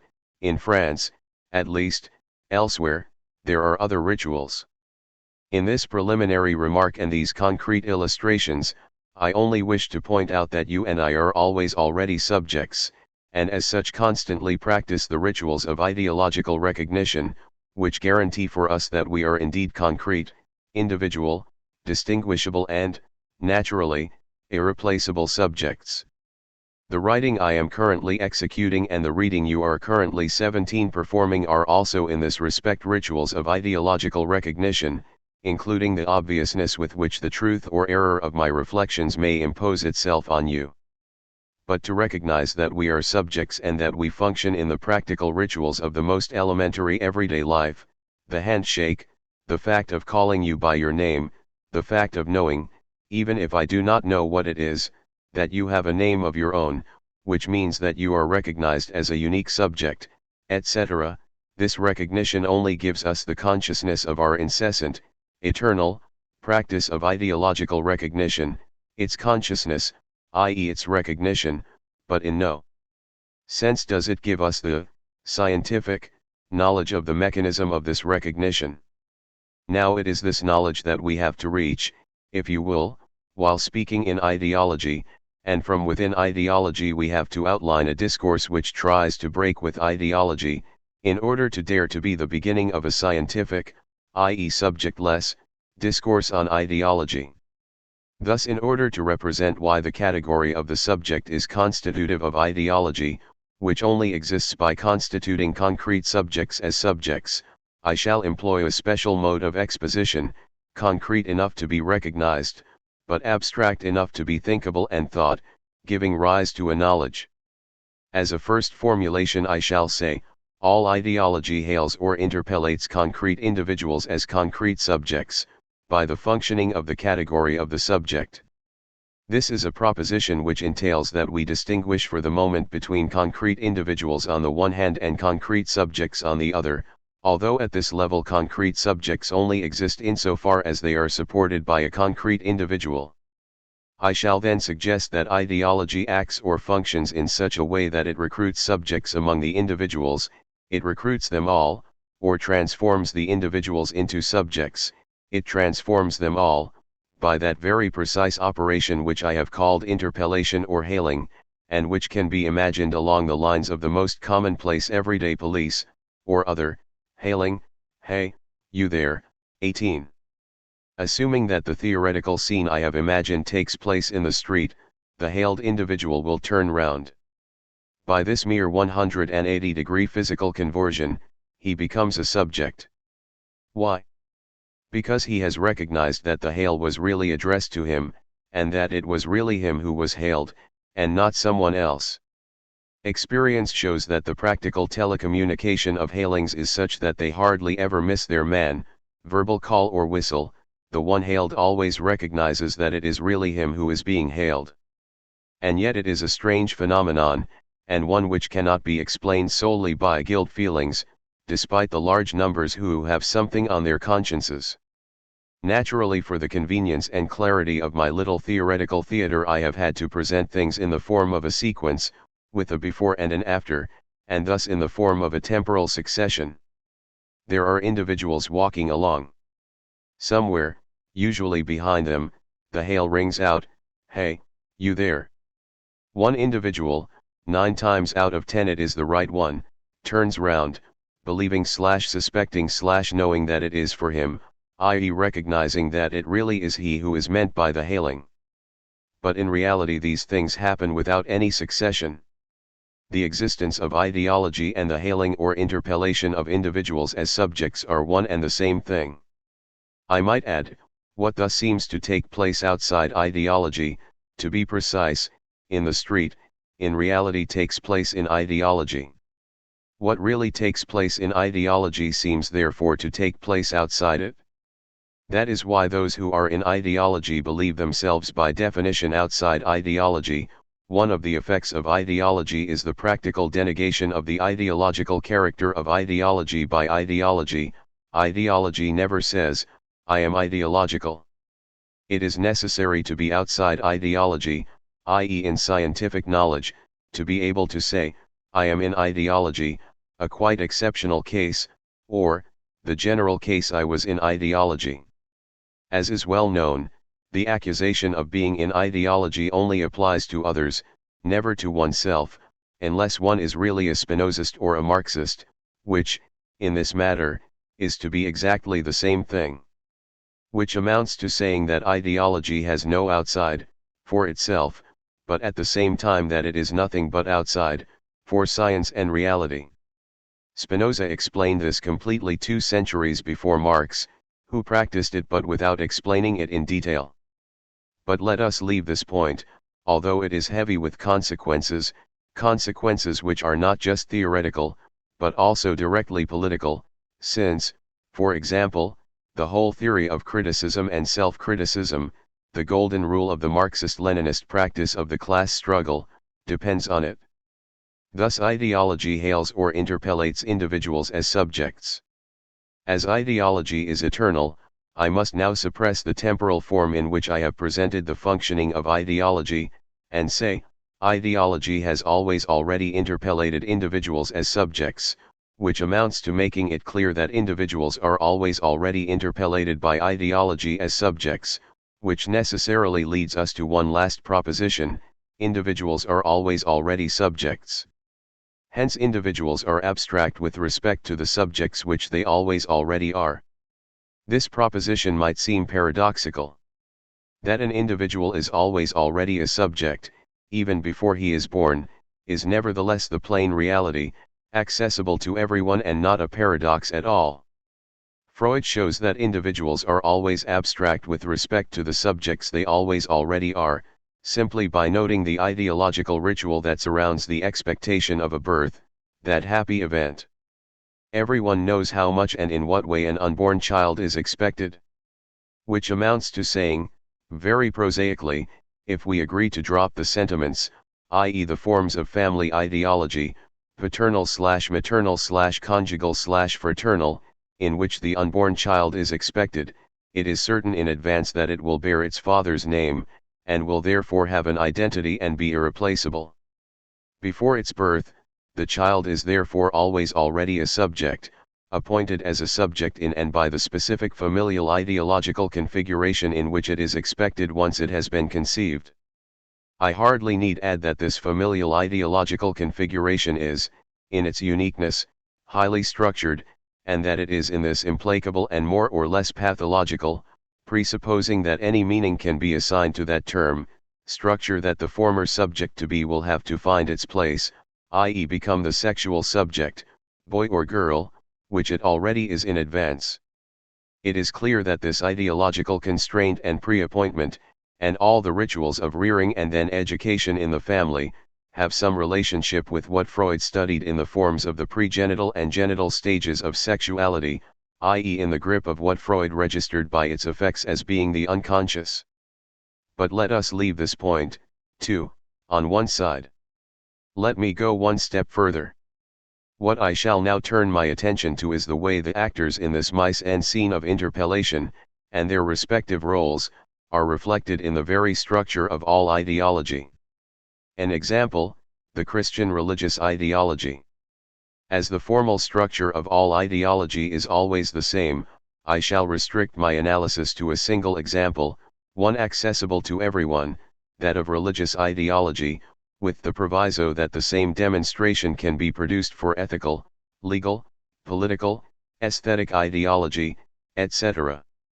Let us therefore consider the Christian religious ideology.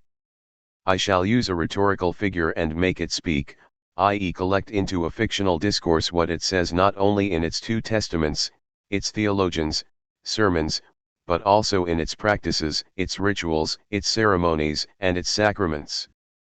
The Christian religious ideology says something like this. It says, I address myself to you, a human individual called Peter. Every individual is called by his name, in the passive sense, it is never he who provides his own name, in order to tell you that God exists and that you are answerable to him. It adds, God addresses himself to you through my voice, Scripture having collected the word of God, tradition having transmitted it, papal infallibility fixing it forever on nice points. It says, this is who you are Peter. This is your origin. You were created by God for all eternity, although you were born in the 1920th year of our Lord. This is your place in the world. This is what you must do. By these means, if you observe the law of love you will be saved, you, Peter, and will become part of the glorious body of Christ. Etc. Now this is quite a familiar and banal discourse, but at the same time quite a surprising one.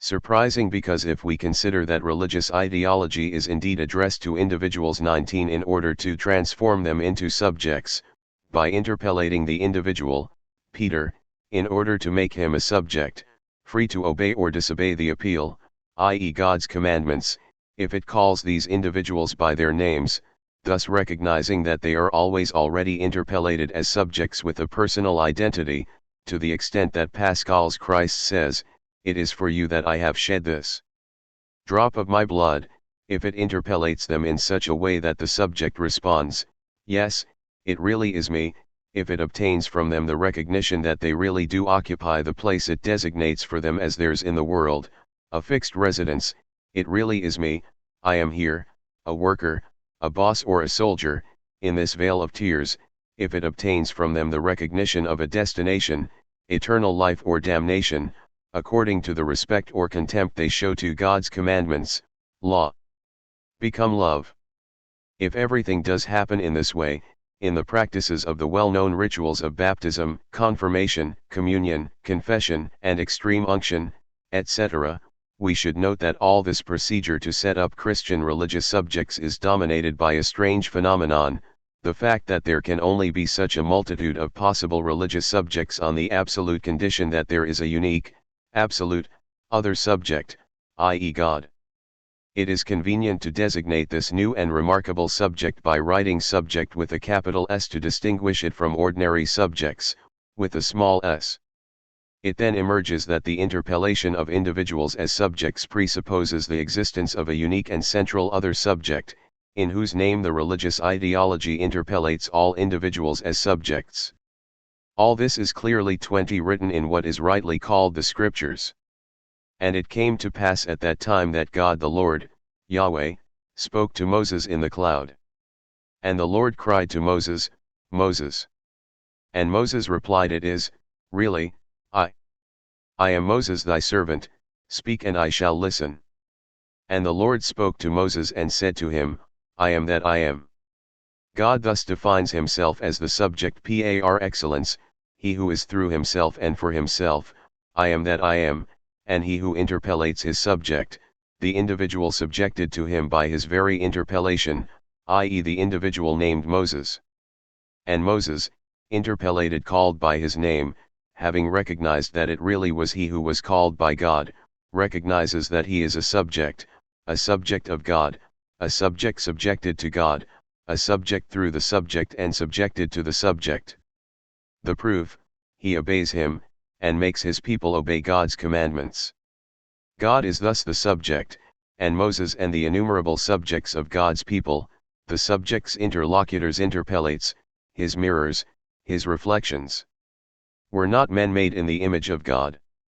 As all theological reflection proves, whereas he could perfectly well have done without men, God needs them, the subject needs the subjects, just as men need God, the subjects need the subject. Better, God needs men, the great subject needs subjects, even in the terrible inversion of his image in them, when the subjects wallow in debauchery, i.e. sin. Better, God duplicates himself and sends his Son to the earth, as a mere subject forsaken by him, the long complaint of the Garden of Olives which ends in the crucifixion, subject but subject, man but God, to do what prepares the way for the final redemption, the resurrection of Christ.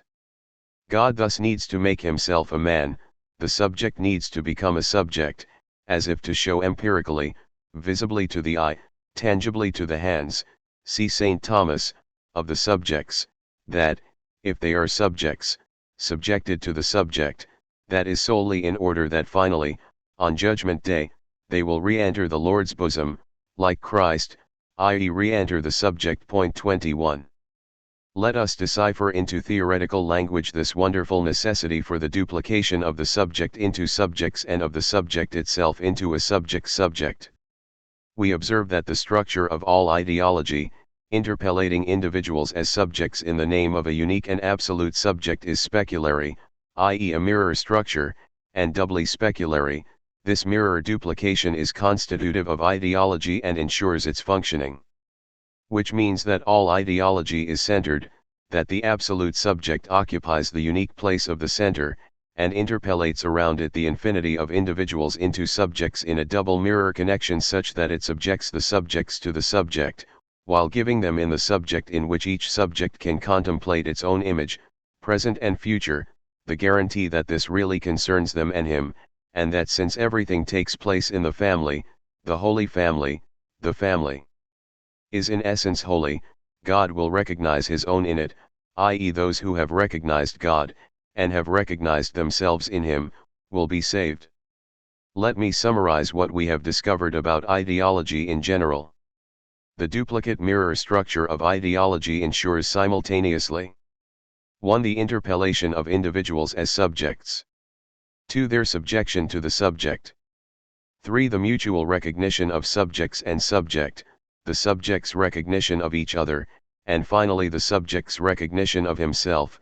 22.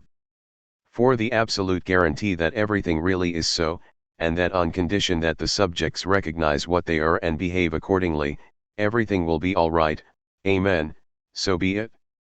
Result, caught in this quadruple system of interpellation as subjects, of subjection to the subject, of universal recognition and of absolute guarantee, the subjects work, they work by themselves in the vast majority of cases, with the exception of the bad subjects who on occasion provoke the intervention of one of the detachments of the repressive state apparatus.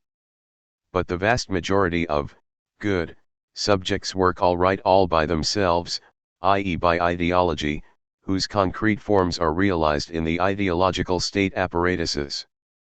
They are inserted into practices governed by the rituals of the Isis.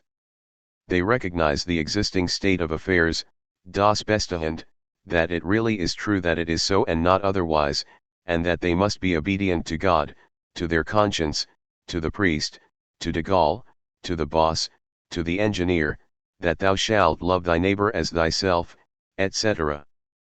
Their concrete, material behavior is simply the inscription in life of the admirable words of the prayer, Amen, so be it. Yes, the subjects work by themselves. The whole mystery of this effect lies in the first two moments of the quadruple system I have just discussed, or, if you prefer, in the ambiguity of the term subject. In the ordinary use of the term, subject in fact means, 1. A free subjectivity, a center of initiatives, author of and responsible for its actions, 2. A subjected being, who submits to a higher authority, and is therefore stripped of all freedom except that of freely accepting his submission. This last note gives us the meaning of this ambiguity, which is merely a reflection of the effect which produces it. The individual is interpellated as a free subject in order that he shall submit freely to the commandments of the subject, i.e. in order that he shall, freely, accept his subjection, i.e. in order that he shall make the gestures and actions of his subjection all by himself. There are no subjects except by and for their subjection. That is why they work all by themselves. So be it. This phrase, which registers the effect to be obtained, proves that it is not naturally so, naturally, outside the prayer, i.e. outside the ideological intervention. This phrase proves that it has to be so if things are to be what they must be, and let us let the word slip, if the reproduction of the relations of production is to be assured, even in the processes of production and circulation, every day, in the consciousness, i.e. in the attitudes of the individual subjects occupying the posts which the socio-technical division of labor assigns to them in production, exploitation, repression, ideologization, scientific practice, etc. Indeed, what is really in question in this mechanism of the mirror recognition of the subject and of the individuals interpellated as subjects, and of the guarantee given by the subject to the subjects if they freely accept their subjection to the subject's commandments. The reality in question in this mechanism, the reality which is necessarily ignored, mekanua, in the very forms of recognition, ideology equals misrecognition/ignorance, is indeed, in the last resort, the reproduction of the relations of production and of the relations deriving from them. January-April 1969. P.S. If these few schematic theses allow me to illuminate certain aspects of the functioning of the superstructure and its mode of intervention in the infrastructure, they are obviously abstract and necessarily leave several important problems unanswered, which should be mentioned. 1. The problem of the total process of the realization of the reproduction of the relations of production. As an element of this process, the Isis contribute to this reproduction. But the point of view of their contribution alone is still an abstract one. It is only within the processes of production and circulation that this reproduction is realized. It is realized by the mechanisms of those processes, in which the training of the workers is completed, their posts assigned them, etc. It is in the internal mechanisms of these processes that the effect of the different ideologies is felt, above all the effect of legal ethical ideology. But this point of view is still an abstract one. For in a class society the relations of production are relations of exploitation, and therefore relations between antagonistic classes. The reproduction of the relations of production, the ultimate aim of the ruling class, cannot therefore be a merely technical operation training and distributing individuals for the different posts in the technical division of labor. In fact, there is no technical division of labor except in the ideology of the ruling class. Every technical division, every technical organization of labor is the form and mask of a social, equals class, division and organization of labor. The reproduction of the relations of production can therefore only be a class undertaking. It is realized through a class struggle which counterposes the ruling class and the exploited class. The total process of the realization of the reproduction of the relations of production is therefore still abstract, insofar as it has not adopted the point of view of this class struggle. To adopt the point of view of reproduction is therefore, in the last instance, to adopt the point of view of the class struggle. 2. The problem of the class nature of the ideologies existing in a social formation. The mechanism of ideology in general is one thing. We have seen that it can be reduced to a few principles expressed in a few words, as poor as those which, according to Marx, define production in general, or in Freud, define the unconscious in general. If there is any truth in it, this mechanism must be abstract with respect to every real ideological formation. I have suggested that the ideologies were realized in institutions, in their rituals and their practices, in the Isis. We have seen that on this basis they contribute to that form of class struggle, vital for the ruling class, the reproduction of the relations of production. But the point of view itself, however real, is still an abstract one. In fact, the state and its apparatuses only have meaning from the point of view of the class struggle, as an apparatus of class struggle ensuring class oppression and guaranteeing the conditions of exploitation and its reproduction. But there is no class struggle without antagonistic classes. Whoever says class struggle of the ruling class says resistance, revolt, and class struggle of the ruled class. That is why the Isis are not the realization of ideology in general, nor even the conflict-free realization of the ideology of the ruling class. The ideology of the ruling class does not become the ruling ideology by the grace of God, nor even by virtue of the seizure of state power alone. It is by the installation of the Isis in which this ideology is realized and realizes itself that it becomes the ruling ideology. But this installation is not achieved all by itself, on the contrary, it is the stake in a very bitter and continuous class struggle, first against the former ruling classes and their positions in the old and new Isis, then against the exploited class. But this point of view of the class struggle in the Isis is still an abstract one. In fact, the class struggle in the Isis is indeed an aspect of the class struggle, sometimes an important and symptomatic one, e.g. the anti-religious struggle in the 18th century, or the crisis of the educational ISA in every capitalist country today. But the class struggles in the Isis is only one aspect of a class struggle which goes beyond the Isis. The ideology that a class in power makes the ruling ideology in its Isis is indeed realized in those Isis, but it goes beyond them, for it comes from elsewhere. Similarly, the ideology that a ruled class manages to defend in and against such Isis goes beyond them, for it comes from elsewhere. It is only from the point of view of the classes, i.e. of the class struggle, that it is possible to explain the ideologies existing in a social formation. Not only is it from this starting point that it is possible to explain the realization of the ruling ideology in the Isis and of the forms of class struggle for which the Isis are the seat and the stake. But it is also and above all from this starting point that it is possible to understand the provenance of the ideologies which are realized in the Isis and confront one another there. For if it is true that the Isis represent the form in which the ideology of the ruling class must necessarily be realized, and the form in which the ideology of the ruled class must necessarily be measured and confronted, ideologies are not born in the Isis but from the social classes at grips in the class struggle, from their conditions of existence, their practices, their experience of the struggle, etc. April 1970. Reply to John Lewis. Forward. The reader will find an article and a note here, dating from June 1972.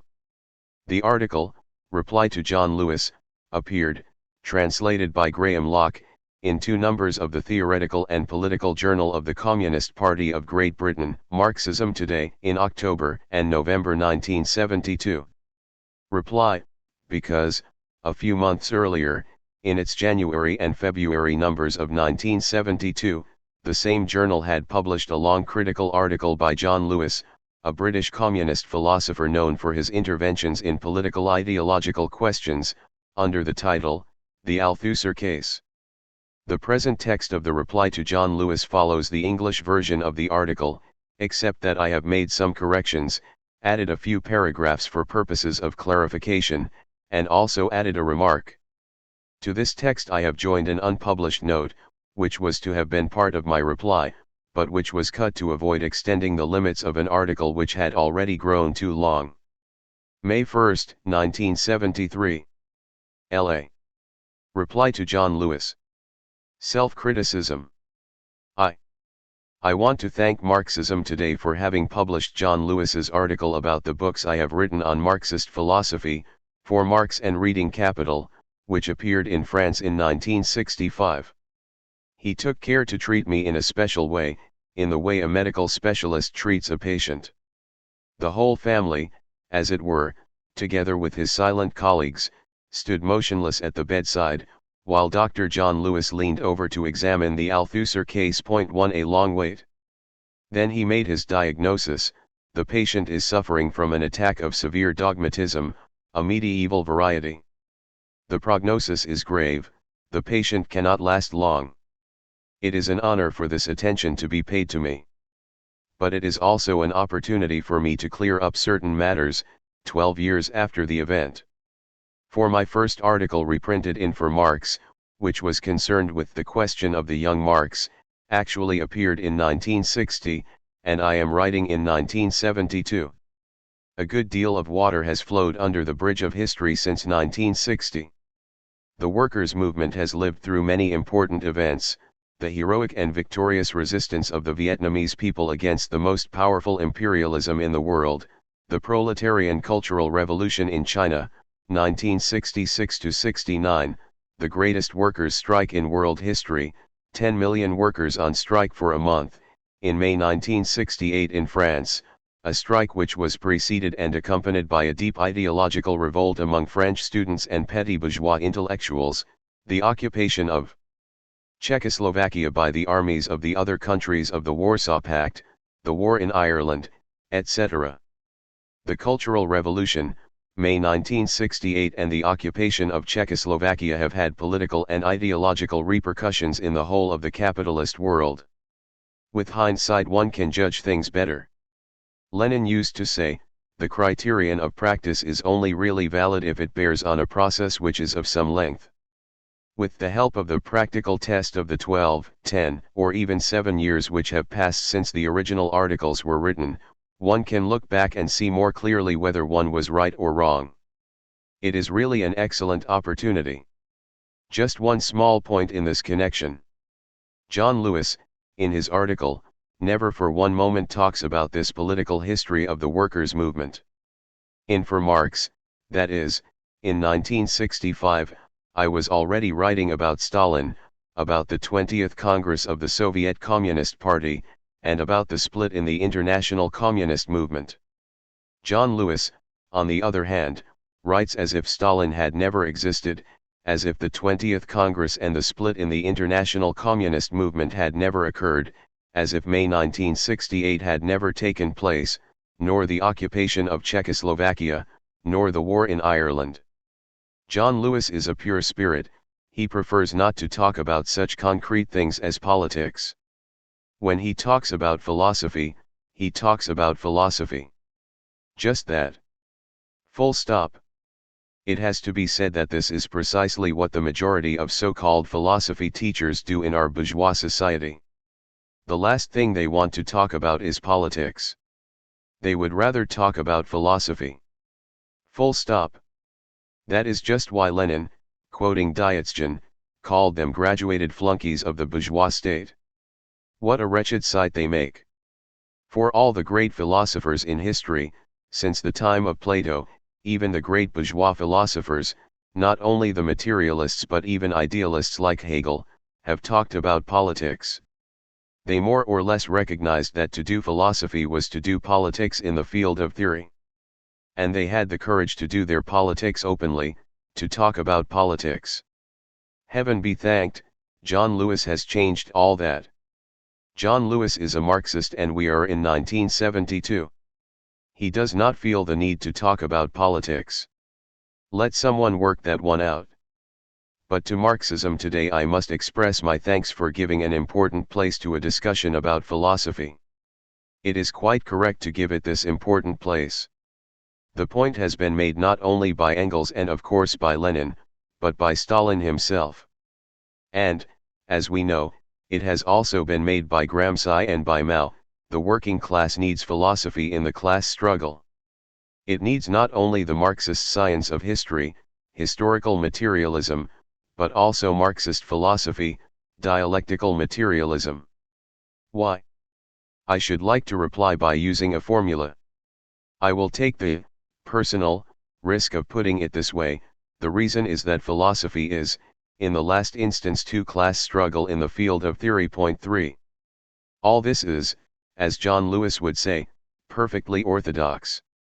Engels, whom Lenin quotes on the point in What Is to Be Done, wrote in 1874 in his preface to the Peasant War that there are three forms of the class struggle. The class struggle has not only an economic form and a political form but also a theoretical form. Or, if you prefer, the same class struggle exists and must therefore be fought out by the proletariat in the economic field, in the political field and in the theoretical field, always under the leadership of its party. When it is fought out in the theoretical field, the concentrated class struggle is called philosophy. Now some people will say that all this is nothing but words. But that is not true. These words are weapons in the class struggle in the field of theory, and since this is part of the class struggle as a whole, and since the highest form of the class struggle is the political class struggle, it follows that these words which are used in philosophy are weapons in the political struggle. Lenin wrote that politics is economics in a concentrated form. We can say, philosophy is, in the last instance, for the theoretical concentrate of politics. This is a schematic formula. No matter. It expresses its meaning quite well, and briefly. Everything that happens in philosophy has, in the last instance, not only political consequences in theory, but also political consequences in politics, in the political class struggle. We will show in a moment why that is so. Of course, since I cite Engels and Lenin in support of my point, John Lewis will surely say, once again, that I am talking like the last champion of an orthodoxy in grave difficulties. Point 5. Okay. I am the defender of orthodoxy, of that orthodoxy which is called the theory of Marx and Lenin. Is this orthodoxy in grave difficulties? Yes, it is and has been since it came to birth. And these grave difficulties are the difficulties posed by the threat of bourgeois ideology. John Lewis will say that I am crying in the wilderness. Is that so? No, it is not. For communists, when they are Marxists, and Marxists when they are communists, never cry in the wilderness. Even when they are practically alone. Why? We shall see. I therefore take my stand on this theoretical basis of Marxism, a basis which is orthodox precisely in so far as it is in conformity with the theory of Marx and Lenin. And it is on this basis that I want to take issue both with John Lewis and with my own past errors, on the basis of the need to carry on the class struggle in the field of theory, as Engels and Lenin argued, and on the basis of the definition of philosophy which I am now proposing. In June 1972, philosophy is, in the last instance, class struggle in the field of theory. I will therefore leave aside all the rather imprudent remarks, some of them psychological, which John Lewis thought it worth making at the end of his article, about Althusser's whole style of life and writing. John Lewis is, for example, very worried, very put out, quite upset, good humanist that he is, by the fact that Althusser argues exhaustively and with an extreme dogmatism, in a way which makes him think not so much of the scholastics, who were great philosophers of the Middle Ages, but of the schoolmen, commentators of commentators, erudite splitters of philosophical hairs, who could not rise above the level of quotation. Thank you. But really, this kind of argument has no place in a debate between communists in the journal of a communist party. I will not follow John Lewis onto this ground. I approach John Lewis as a comrade, as a militant of a fraternal party, the Communist Party of Great Britain. I will try to speak plainly and clearly, in a way that can be understood by all our comrades. So as not to make my reply too long, I will only take up those theoretical questions which are most important, politically speaking, for us today, in 1972. 2. To understand my reply, the reader must obviously know what John Lewis, in his radical critique of my philosophical writings, essentially holds against me. In a few words, we can sum this up as follows. John Lewis holds: 1. That I do not understand Marx's philosophy. 2. That I do not understand the history of the formation of Marx's thought. In short, his reproach is that I do not understand Marxist theory. That is his right. I will consider these 2 points in succession. 3. First point, Althusser does not understand Marx's philosophy. To demonstrate this point, John Lewis employs a very simple method. First he sets out Marx's real philosophy, which is Marx as he understands him. Then, beside this, he puts Althusser's interpretation. You just have to compare them, it seems, to see the difference. Well, let us follow our guide to Marxist philosophy and see how John Lewis sums up his own view of Marx. He does it in 3 formulae, which I will call 3 theses. Point 6. 1. Thesis number 1. It is man who makes history. John Lewis's argument: no need of argument, since it is obvious, it is quite evident, everyone knows it. John Lewis's example: revolution. It is man who makes revolution. 2. Thesis number 2. Man makes history by remaking existing history, by transcending, through the negation of the negation, already made history. John Lewis's argument: since it is man who makes history, it follows that in order to make history man must transform the history which he has already made, since it is man who has made history. To transform what one has already made is to transcend it, to negate what exists. And since what exists is the history which man has already made, it is already negated history. To make history is therefore to negate the negation, and so on without end. John Lewis's example: revolution. To make revolution, man transcends, negates, existing history, itself the negation of the history which preceded it, etc. 3. Thesis number 3. Man only knows what he himself does. John Lewis's argument: no argument, probably because of lack of space. So let us work one out for him. He could have taken the case of science and said that the scientist only knows what he himself does because he is the one who has to work out his proof, either by experiment or by demonstration, mathematics. John Lewis's example: no example. So let us provide one.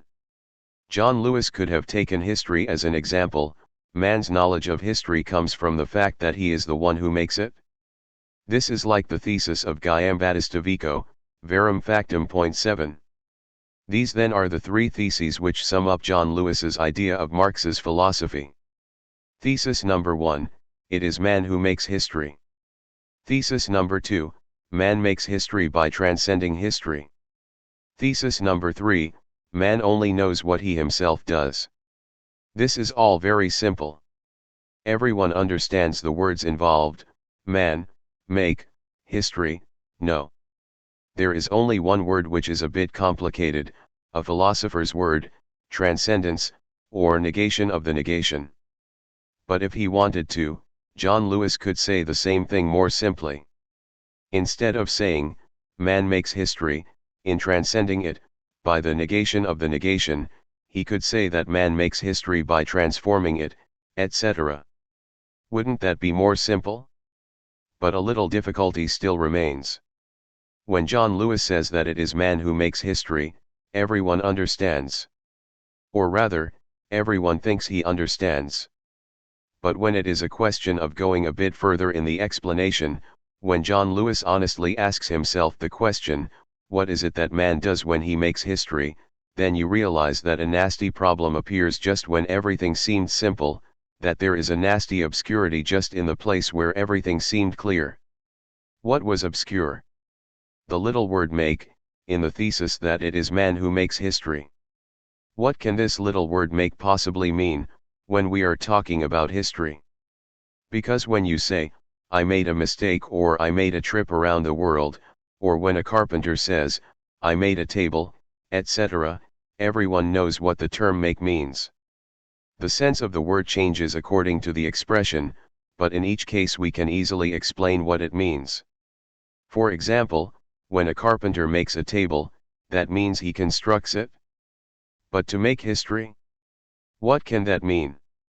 And the man who makes history, do you know that individual, that species of individual, as Hegel used to say? So John Lewis sets to work. He does not try to avoid the problem, he confronts it. And he explains the thing. He tells us, to make, in the case of history, that means to transcend, negation of the negation, that means to transform the raw material of existing history by going beyond it. So far, so good. But the carpenter who makes a table, he has a piece of raw material in front of him too, the wood. And he transforms the wood into a table. But John Lewis would never say that the carpenter transcends the wood in order to make a table out of it. And he is right. For if he said that, the first carpenter who came along, and all the other carpenters and all the other working people in the world would send him packing with his transcendence. John Lewis uses the term transcendence, negation of the negation, only for history. Why? We have to work out the answer, for John Lewis himself does not provide any explanation. In my opinion, John Lewis holds on to his transcendence for the following reason, because the raw material of history is already history. The carpenter's raw material is wood. But the carpenter who makes the table would never say that he was the one who made the wood, because he knows very well that it is nature which produces the wood. Before a tree can be cut up and sold as planks, it first has to have grown somewhere in the forest, whether in the same country or thousands of miles away on the other side of the equator. Now, for John Lewis, it is man who has made the history with which he makes history. In history man produces everything, the result, the product of his labor, is history, but so is the raw material that he transforms. Aristotle said that man is a two-legged, reasoning, speaking, political animal. Franklin, quoted by Marx in Capital, said that man is a tool-making animal. John Lewis says that man is not only a tool-making animal, but an animal which makes history, in the strong sense, because he makes everything. He makes the raw material. He makes the instruments of production. John Lewis says nothing about these, and for good reason. Because otherwise he would have to talk about the class struggle, and his man who makes history would disappear in one flash, together with his whole system. And he makes the final product, history. Do you know of any being under the sun endowed with such a power? Yes, there does exist such a being in the tradition of human culture, God. Only God makes the raw material with which he makes the world. But there is a very important difference. John Lewis's God is not outside of the world, the man God who creates history is not outside of history, he is inside. This is something infinitely more complicated. And it is just because John Lewis's little human God, man, is inside history, and situation, as Jean-Paul Sartre used to say, that Lewis does not endow him with the power of absolute creation. When one creates everything it is relatively easy, there are no limitations, but with something even more stupefying, the power of transcendence, of being able to progress by indefinitely negating superseding the constraints of the history in which he lives, the power to transcend history by human liberty. Point 8. John Lewis's man is a little lay God. Like every living being he is up to his neck in reality, but endowed with the prodigious power of being able at any moment to step outside of that reality, of being able to change its character. A little Sartrean God, always and situation in history, endowed with the amazing power of transcending every situation, of resolving all the difficulties which history presents, and of going forward towards the golden future of the human, socialist revolution. Man is an essentially revolutionary animal because he is a free animal. Please excuse all this if you are not a philosopher. We philosophers are well acquainted with this kind of argument. And we communist philosophers know that this old tune in philosophy has always had its political consequences. The first people who talked about transcendence in philosophy were the idealist religious philosophers of Plato's school, the Platonic and Neoplatonic philosophers. They had an urgent need of the category of transcendence in order to be able to construct their philosophical or religious theology, and this theology was then the official philosophy of the slave state. Later, in the Middle Ages, the Augustinian and Thomist theologians took up the same category again and used it in systems whose function was to serve the interests of the church and feudal state. The church is a state apparatus, and the number one ideological state apparatus of the feudal state. Is there any need to say more? Much later, with the rise of the bourgeoisie, the notion of transcendence received, in Hegelian philosophy, a new function, the same category, but wrapped in the veil of the negation of the negation. This time is served the bourgeois state. It was quite simply the philosophical name for bourgeois liberty. It was then revolutionary in relation to the philosophical systems of feudal transcendence. But it was 100% bourgeois, and it stays that way. Since that time, Jean-Paul Sartre has taken up the same idea once more, in his theory of man and situation, the petty bourgeois version of bourgeois liberty. And this is to cite only one example, for Sartre is not alone. Transcendence, in its authoritarian or eschatological form, is still flourishing today among large numbers of theologians, some reactionary, some very progressive, from Germany and Holland to Spain and Latin America. The bourgeois no longer has the same need to believe, and anyway has for the 30 years since 1940 no longer been able to believe, that his liberty is all-embracing. But the petty bourgeois intellectual, he is quite a different kind of animal. The more his liberty is crushed and denied by the development of imperialist capitalism, the more he exalts the power of that liberty, transcendence, negation of the negation. An isolated petty bourgeois can protest, he does not get very far. When the petty bourgeois masses revolt, however, they get much further. But their revolt is still limited by the objective conditions of the class struggle, whether it is helped or hindered by them. It is here that petty bourgeois liberty meets necessity. John Lewis now, in 1972, takes up the old arguments in his turn, in the Theoretical Journal of the British Communist Party. He can, if I may say so, rest assured, he is not crying in the wilderness. He is not the only person to take up this theme. He is in the company of many communists. Everyone knows that. But why should it be that since the 1960s many communists have been resurrecting this worn-out philosophy of petty bourgeois liberty, while still claiming to be Marxists? We shall see. 4. But first, I shall follow the procedure used by John Lewis. I shall compare his Marxist theses with the theses of Marxist-Leninist philosophy. And everyone will be able to compare and judge for himself. I will go over the points in John Lewis's order. That way things will be clearer. I am making an enormous concession to him by taking his order, because his order is idealist. But we will do him the favor. To understand what follows, note that in the case of each thesis, 1, 2, 3, I begin by repeating Lewis's thesis and then state the Marxist-Leninist thesis. 1 Thesis No. 1. John Lewis, it is man who makes history. Marxism-Leninism, it is the masses which make history. What is this man who makes history? A mystery. Point 9. What are the masses which make history?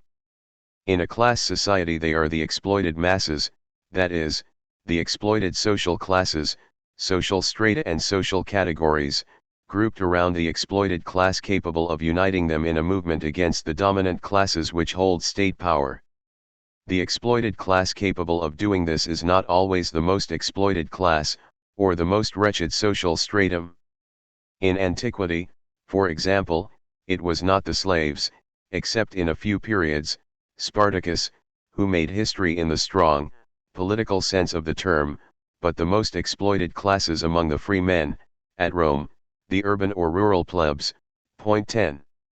In the same way, under capitalism the lumpenproletariat, as Marx called it, groups together the most wretched of men, the Lazarus layers of the working class. 11 But it is around the proletariat, the class which is exploited in capitalist production, that you will find grouped the masses which make history, which are going to make history, that is, who are going to make the revolution which will break out in the weakest link of the world imperialist chain. Against John Lewis's thesis, it is man who makes history, Marxism-Leninism has always opposed the thesis, it is the masses which make history. The masses can be defined. In capitalism, the masses does not mean the mass of aristocrats of the intelligentsia, or of the ideologists of fascism, it means the set of exploited classes, strata, and categories grouped around a class which is exploited in large-scale production, the only class which is capable of uniting them and directing their action against the bourgeois state, the proletariat. Compare this with Lewis's thesis. 2. Thesis No. 2. John Lewis, man makes history by transcending history. Marxism-Leninism, the class struggle is the motor of history, thesis of the Communist Manifesto, 1847. Here things become extremely interesting. Because Marxism-Leninism blows up John Lewis's whole philosophical system. How? John Lewis said, it is man who makes history. To which Marxism-Leninism replied, it is the masses. But if we said no more, if we went no further, we would give the impression that Marxism-Leninism gives a different reply to the same question. That question being, who makes history? This question therefore supposes that history is the result of the action of, what is done by, a subject, who? For John Lewis, the subject is man. Does Marxism-Leninism propose a different subject, the masses? Yes and no. When we started to sketch out a definition of the masses, when we talked about this idea of the masses, we saw that the whole thing was rather complicated.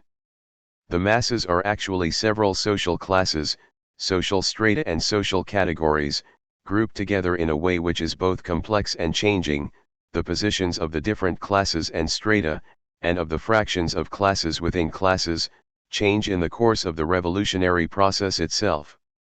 And we are dealing with huge numbers, in France or Britain, for example, with tens of millions of people, in China with hundreds of millions.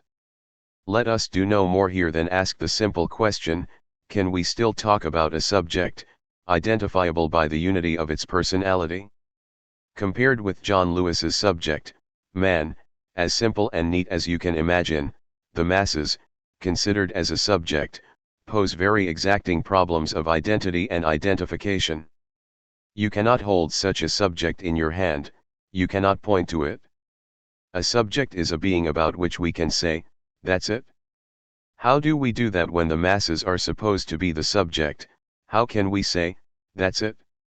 It is precisely the thesis of the Communist Manifesto, the class struggle is the motor of history, that displaces the question, that brings the problem into the open, that shows us how to pose it properly and therefore how to solve it. It is the masses which make history, but it is the class struggle which is the motor of history. To John Lewis's question, how does man make history, Marxism-Leninism replies by replacing his idealist philosophical categories with categories of a quite different kind. The question is no longer posed in terms of man. That much we know. But in the proposition that the class struggle is the motor of history, the question of making history is also eliminated. It is no longer a question of who makes history. Marxism-Leninism tells us something quite different, that it is the class struggle, new concept, which is the motor, new concept, of history, it is the class struggle which moves history, which advances it, and brings about revolutions. This thesis is of very great importance, because it puts the class struggle in the front rank. In the preceding thesis, it is the masses which make history, the accent was put, 1. On the exploited classes grouped around a class capable of uniting them, and, 2. On their power to carry through a revolutionary transformation of history. It was therefore the masses which were put in the front rank. In the thesis taken from the Communist Manifesto, What is put in the front rank is no longer the exploited classes, etc., but the class struggle. This thesis must be recognized as decisive for Marxism-Leninism. It draws a radical demarcation line between revolutionaries and reformists. Here I have to simplify things very much, but I do not think that I am betraying the essential point. For reformists, even if they call themselves Marxists, it is not the class struggle which is in the front rank, it is simply the classes. Let us take a simple example, and suppose that we are dealing with just two classes. For reformists, these classes exist before the class struggle, a bit like two football teams exist, separately, before the match. Each class exists in its own camp, lives according to its particular conditions of existence. One class may be exploiting another, but for reformism that is not the same thing as class struggle. One day the two classes come up against one another and come into conflict. It is only then that the class struggle begins. They begin a hand-to-hand battle, the battle becomes acute, and finally the exploited class defeats its enemy, that is revolution, or loses, that is counter-revolution. However you turn the thing around, you will always find the same idea here: the classes exist before the class struggle, independently of the class struggle. The class struggle only exists afterwards. Point 12. Revolutionaries, on the other hand, consider that it is impossible to separate the classes from class struggle. The class struggle and the existence of classes are one and the same thing. In order for there to be classes in a society, the society has to be divided into classes. This division does not come later in the story, it is the exploitation of one class by another, it is therefore the class struggle, which constitutes the division into classes. For exploitation is already class struggle. You must therefore begin with the class struggle if you want to understand class division, the existence and nature of classes. The class struggle must be put in the front rank. But that means that our thesis 1, it is the masses which make history, must be subordinated to thesis 2, the class struggle is the motor of history. That means that the revolutionary power of the masses comes precisely from the class struggle. And that means that it is not enough, if you want to understand what is happening in the world, just to look at the exploited classes. You also have to look at the exploiting classes. Better, you have to go beyond the football match idea, the idea of two antagonistic groups of classes, to examine the basis of the existence not only of classes but also of the antagonism between classes, that is, the class struggle. Absolute primacy of the class struggle, Marx, Lenin. Never forget the class struggle, Mao. But beware of idealism. The class struggle does not go on in the air, or on something like a football pitch. It is rooted in the mode of production and exploitation in a given class society. You therefore have to consider the material basis of the class struggle, that is, the material existence of the class struggle. This, in the last instance, is the unity of the relations of production and the productive forces under the relations of production of a given mode of production, in a concrete historical social formation. This materiality, in the last instance, is at the same time the basis, Marx, of the class struggle, and its material existence, because exploitation takes place in production, and it is exploitation which is at the root of the antagonism between the classes and of the class struggle. It is this profound truth which Marxism-Leninism expresses in the well-known thesis of class struggle in the infrastructure, in the economy, in class exploitation, and in the thesis that all the forms of the class struggle are rooted in economic class struggle. It is on this condition that the revolutionary thesis of the primacy of the class struggle is a materialist one. When that is clear, the question of the subject of history disappears. History is an immense natural human system in movement, and the motor of history is class struggle. History is a process, and a process without a subject. Point 13. The question about how man makes history disappears altogether. Marxist theory rejects it once and for all, it sends it back to its birthplace, bourgeois ideology. And with it disappears the necessity of the concept of transcendence and of its subject, man. That does not mean that Marxism-Leninism loses sight for one moment of real men. Quite the contrary. It is precisely in order to see them as they are and to free them from class exploitation that Marxism-Leninism brings about this revolution, getting rid of the bourgeois ideology of man as the subject of history, getting rid of the fetishism of man. Some people will be annoyed that I dare to speak about the fetishism of man. I mean those people who interpret Marx's chapter in Capital on the fetishism of commodities in a particular way, drawing two necessarily complementary idealist conclusions, the condemnation of reification 14 and the exaltation of the person. But the pair of notions person/thing is at the root of every bourgeois ideology. Social relations are however not, except for the law and for bourgeois legal ideology, relations between persons. Yet it is the same mechanism of social illusion which is at work, when you start to think that a social relation is the natural quality, the natural attribute of a substance or a subject. Value is one example. This social relation appears in bourgeois ideology as the natural quality, the natural attribute of the commodity or of money. The class struggle is another example. This social relation appears in bourgeois ideology as the natural quality, the natural attribute of man, liberty, transcendence. In both cases, the social relation is conjured away, the commodity or gold have natural value, man is by nature free, by nature he makes history. If John Lewis's man disappears, that does not mean that real men disappear. It simply means that, for Marxism-Leninism, they are something quite different from copies, multiplied at will, of the original bourgeois image of man, a free subject by nature. Have the warnings of Marx been heeded? My analytical method does not start from man, but from the economically given social period. Notes on Adolf Wagner's textbook. Society is not composed of individuals, Grundriss. One thing is certain, one cannot begin with man, because that would be to begin with a bourgeois idea of man, and because the idea of beginning with man, in other words the idea of an absolute point of departure, equals of an essence, belongs to bourgeois philosophy. This idea of man as a starting point, an absolute point of departure, is the basis of all bourgeois ideology, it is the soul of the great classical political economy itself. Man is a myth 15 of bourgeois ideology. Marxism-Leninism cannot start from man. It starts from the economically given social period, and, at the end of its analysis, when it arrives, it may find real men.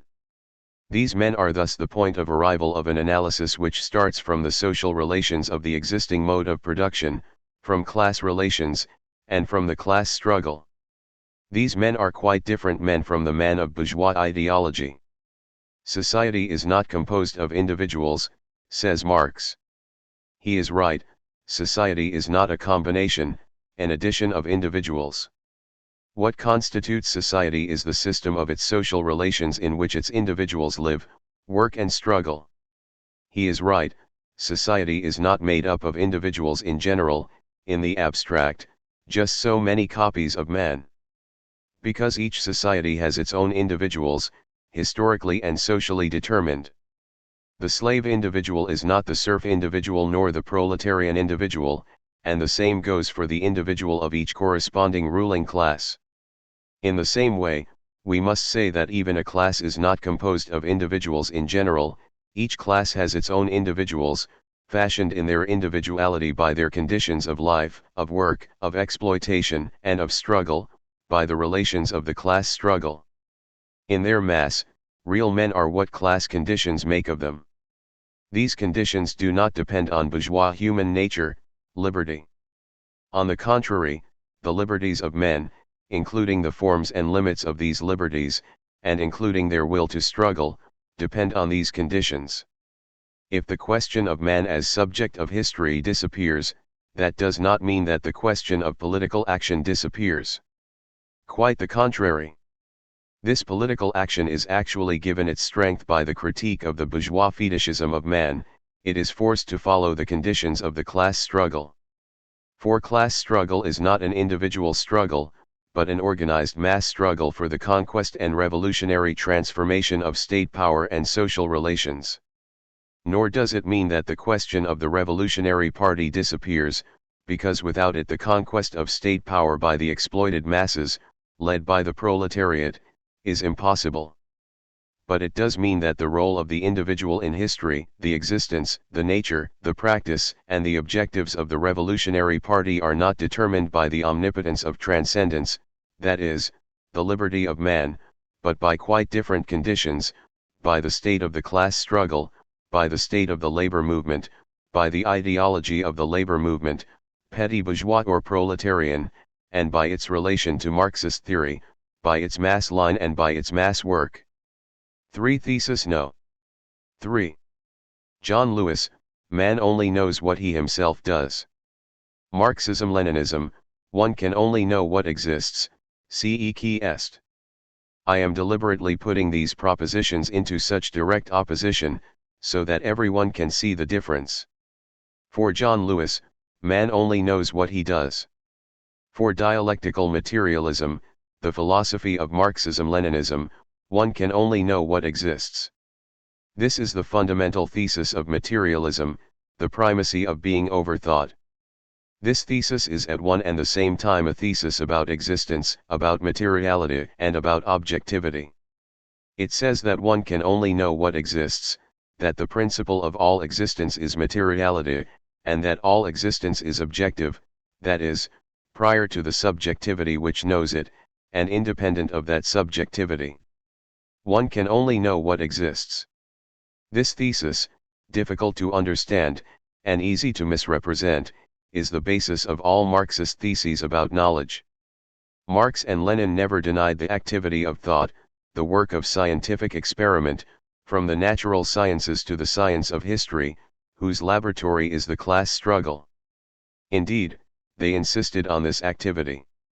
They even, now and again, said and repeated that certain idealist philosophers, Hegel, for example, had understood this activity better, though in mystified forms, than certain non-dialectical materialist philosophers. This is where we get to the dialectical theses of Marxist philosophy, but, and this is where it differs fundamentally from John Lewis, Marxism-Leninism has always subordinated the dialectical theses to the materialist theses. Take the famous thesis of the primacy of practice over theory, it has no sense unless it is subordinated to the thesis of the primacy of being over thought. Otherwise it falls into subjectivism, pragmatism, and historicism. It is certainly thanks to practice, of which scientific practice is the most developed form, that one can know what exists, primacy of practice over theory. But in practice one only ever knows what exists, primacy of being over thought. One can only know what exists. As far as nature is concerned, there ought not to be much problem, who could claim that man had made the natural world which he knows. Only idealists, or rather only that crazy species of idealists who attribute God's omnipotence to man. Even idealists are not normally so stupid. But what about history? We know that the thesis, it is man who makes history has, literally, no sense. Yet a trace of the illusion still remains in the idea that history is easier to understand than nature because it is completely human. That is Guillaume Battista Vico's idea. Well, Marxism-Leninism is categorical on this point, history is as difficult to understand as nature. Or, rather, it is even more difficult to understand. Why? Because the masses do not have the same direct practical relation with history as they have with nature, in productive work, because they are always separated from history by the illusion that they understand it. Each ruling exploiting class offers them its own explanation of history, in the form of its ideology, which is dominant, which serves its class interests, cements its unity, and maintains the masses under its exploitation. Look at the Middle Ages, the Church and its ideologists offered all its flock, that is to say, primarily the exploited masses, but also the feudal class and itself, a very simple and clear explanation of history. History is made by God, and obeys the laws, that is, the ends, of providence. An explanation for the masses.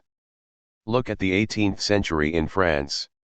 The situation is different, the bourgeoisie is not yet in power, it is critical and revolutionary.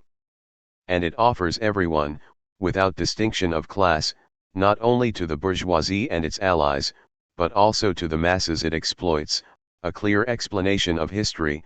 History is moved by reason, and it obeys the laws or follows the ends of truth, reason, and liberty, an explanation for the masses. If history is difficult to explain scientifically, it is because between real history and men there is always a screen, a separation, a class ideology of history in which the human masses spontaneously believe, because this ideology is pumped into them by the ruling or ascending class, and serves it in its exploitation. In the 18th century the bourgeoisie is already an exploiting class.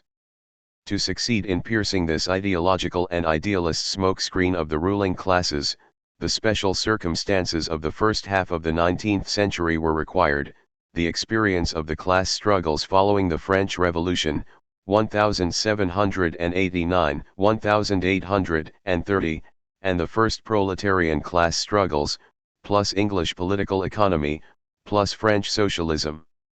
The result of the conjuncture of all these circumstances was Marx's discovery. He was the first to open up the continent of history to scientific knowledge. But in history, as in nature, one can only know what exists.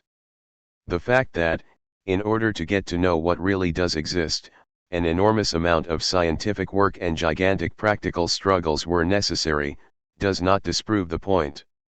One can only know what exists, even if this is changing, under the effect of the material dialectic of the class struggle, even if what exists is only known on condition that it is transformed. But we must go further.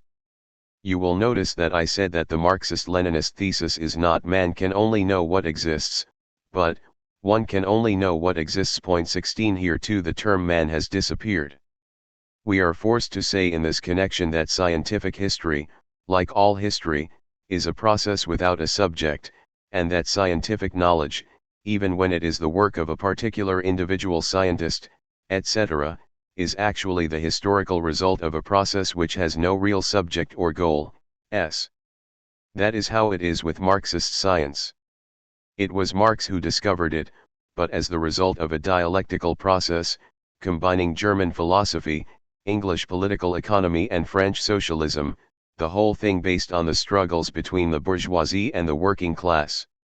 All communists know that. Scientists, in general, do not know it. But if they are prepared to, and if they have enough knowledge of the history of the sciences, communists can help scientists, including natural scientists and mathematicians, to understand its truth. Because all scientific knowledge, in every field, really is the result of a process without any subject or goal. A startling thesis, one which is doubtless difficult to understand. But it can give us insights of a certain importance, not only into scientific work, but also into the political struggle. For all these philosophical theses, these philosophical positions, thesis equals position, produce effects in the social practices. Among them, effects in political practice and scientific practice. But we have to generalize, it is not only the philosophical thesis which we have already discussed that produce these effects, but all philosophical theses. Because if there is one idea which is popular today, even among some Marxists, it is the idea of philosophy as pure contemplation, pure disinterested speculation. Now this dominant idea is actually the very self-interested representation of idealism created by idealism itself. It is a mystification of idealism, necessary to idealism, to represent philosophy as purely speculative, as a pure revelation of being, origin and meaning. Even speculative ideologies, even philosophies which content themselves with interpreting the world, are in fact active and practical.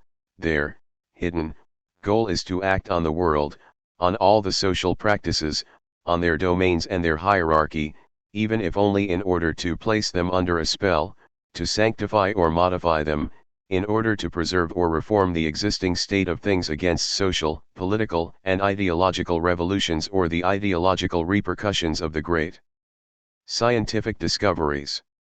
Speculative philosophies have a political interest in making believe that they are disinterested or that they are only moral, and not really practical and political, this in order to gain their practical ends, in the shadow of the ruling power which they support with their arguments. Whether this strategy is conscious and deliberate or unconscious means little, we know that it is not consciousness which is the motor of history, even in philosophy. You will remember the definition of philosophy which I proposed above. We can apply this definition to every philosophy. Philosophy is, in the last instance, class struggle in the field of theory. In philosophy is class struggle in theory, if it depends in the last instance on politics, then, as philosophy, it has political effects, in political practice, in the way in which the concrete analysis of the concrete situation is made, in which the concrete analysis of the concrete situation is made, in which the mass line is defined, and in which mass work is carried out. But if it is class struggle in the field of theory, then it has theoretical effects, in the sciences, and also within the field of the ideologies. If it is class struggle in the field of theory, it has effects on the union of theory and practice, on the way in which that union is conceived and realized. It therefore has effects, of course, not only in political practice and scientific practice, but also in every social practice 17 from the struggle for production, Mao, to art, etc. 18. But I cannot deal with everything here. I will just say that philosophy, as class struggle in the field of theory, has two main effects, in politics and in the sciences, in political practice and in scientific practice. Every communist knows that, or ought to know it, because Marxism-Leninism has never ceased to repeat it and argue for it. So let us now set out our schematic proof, by comparing John Lewis's theses with the theses of Marxism-Leninism. That will allow us to show a little more clearly how philosophy functions. John Lewis's thesis, it is man who makes history. Thesis of Marxism-Leninism, it is the masses which make history, the class struggle is the motor of history. Let us look at the effects of these theses. 1. Effects in the field of science. When someone, in 1972, defends the idealist thesis that it is man who makes history, what effect does that have as far as the science of history is concerned? More precisely, can one make use of it to produce scientific discoveries? It is a very regrettable fact, no doubt, but it is in fact no use at all from this point of view. John Lewis himself does not get anything out of it which might help us to see how the class struggle works. You might say that he didn't have the space in a single article. That is perhaps true. So let us turn to his unavowed master, Jean-Paul Sartre, to the philosopher of human liberty, of man projecting himself into the future, John Lewis's transcendence, of man and situation who transcends his place in the world by the liberty of the project. This philosopher, who deserves the praise given by Marx to Rousseau, that he never compromised with the powers that be, has written two enormous books, Being and Nothingness, 1939, and The Critique of Dialectical Reason, 1960, the latter devoted to proposing a philosophy for Marxism. More than 2,000 pages. Now, what did Sartre get out of the thesis, it is man who makes history? 19. What did it contribute to the science of history? Did the ingenious developments of the Sartrean positions finally permit the production of a few pieces of scientific knowledge about the economy, the class struggle, the state, the proletariat, ideologies, etc.? Knowledge which might help us to understand history, to act in history? We have, unfortunately, reason to doubt it. But then someone is going to say, here is an example which proves just the opposite of your thesis about the effects of philosophy, because, as you recognize, this humanist philosophy has no effect at all on scientific knowledge. Sorry. I claim that theses like those defended by John Lewis and Jean-Paul Sartre really do have such an effect, even though it is a negative one, because they prevent the development of existing scientific knowledge. Lenin said the same of the idealist philosophies of his own time. These theses are an obstacle to the development of knowledge. Instead of helping it to progress, they hold it back. More precisely, they drag knowledge back to the state it was in before the scientific discoveries made by Marx and Lenin. They take us back to a pre-scientific philosophy of history. It is not the first time that this has happened in the history of humanity. For example, half a century after Galileo, that is, half a century after physics had been founded as a science, there were still philosophers who defended Aristotelian physics. They attacked Galileo's discoveries and wanted to drag knowledge of the natural world back to its pre-scientific Aristotelian state. There are no longer any Aristotelian physicists, but the same process can be observed in other fields. For example, there are anti-Freudian psychologists. And there are anti-Marxist philosophers of history, who carry on as if Marx had never existed, or had never founded a science. They may be personally honest. They may even, like Sartre, want to help Marxism and psychoanalysis. But it is not their intentions that count. What count are the real effects of their philosophies in these sciences. The fact is that although he comes after Marx and Freud, Sartre is, paradoxically, in many respects a pre-Marxist and pre-Freudian ideologian from the philosophical point of view. Instead of helping to build on the scientific discoveries of Marx and Freud, he makes a spectacular appearance in the ranks of those whose work does more to hinder Marxist research than to help it. That is how, in the end, philosophy works in the sciences. Either it helps them to produce new scientific knowledge, or it tries to wipe out these advances and drag humanity back to a time when the sciences did not exist. Philosophy therefore works in the sciences in a progressive or retrogressive way. Strictly speaking, we should say that it tends to act in one way or another, for every philosophy is always contradictory. Point 20.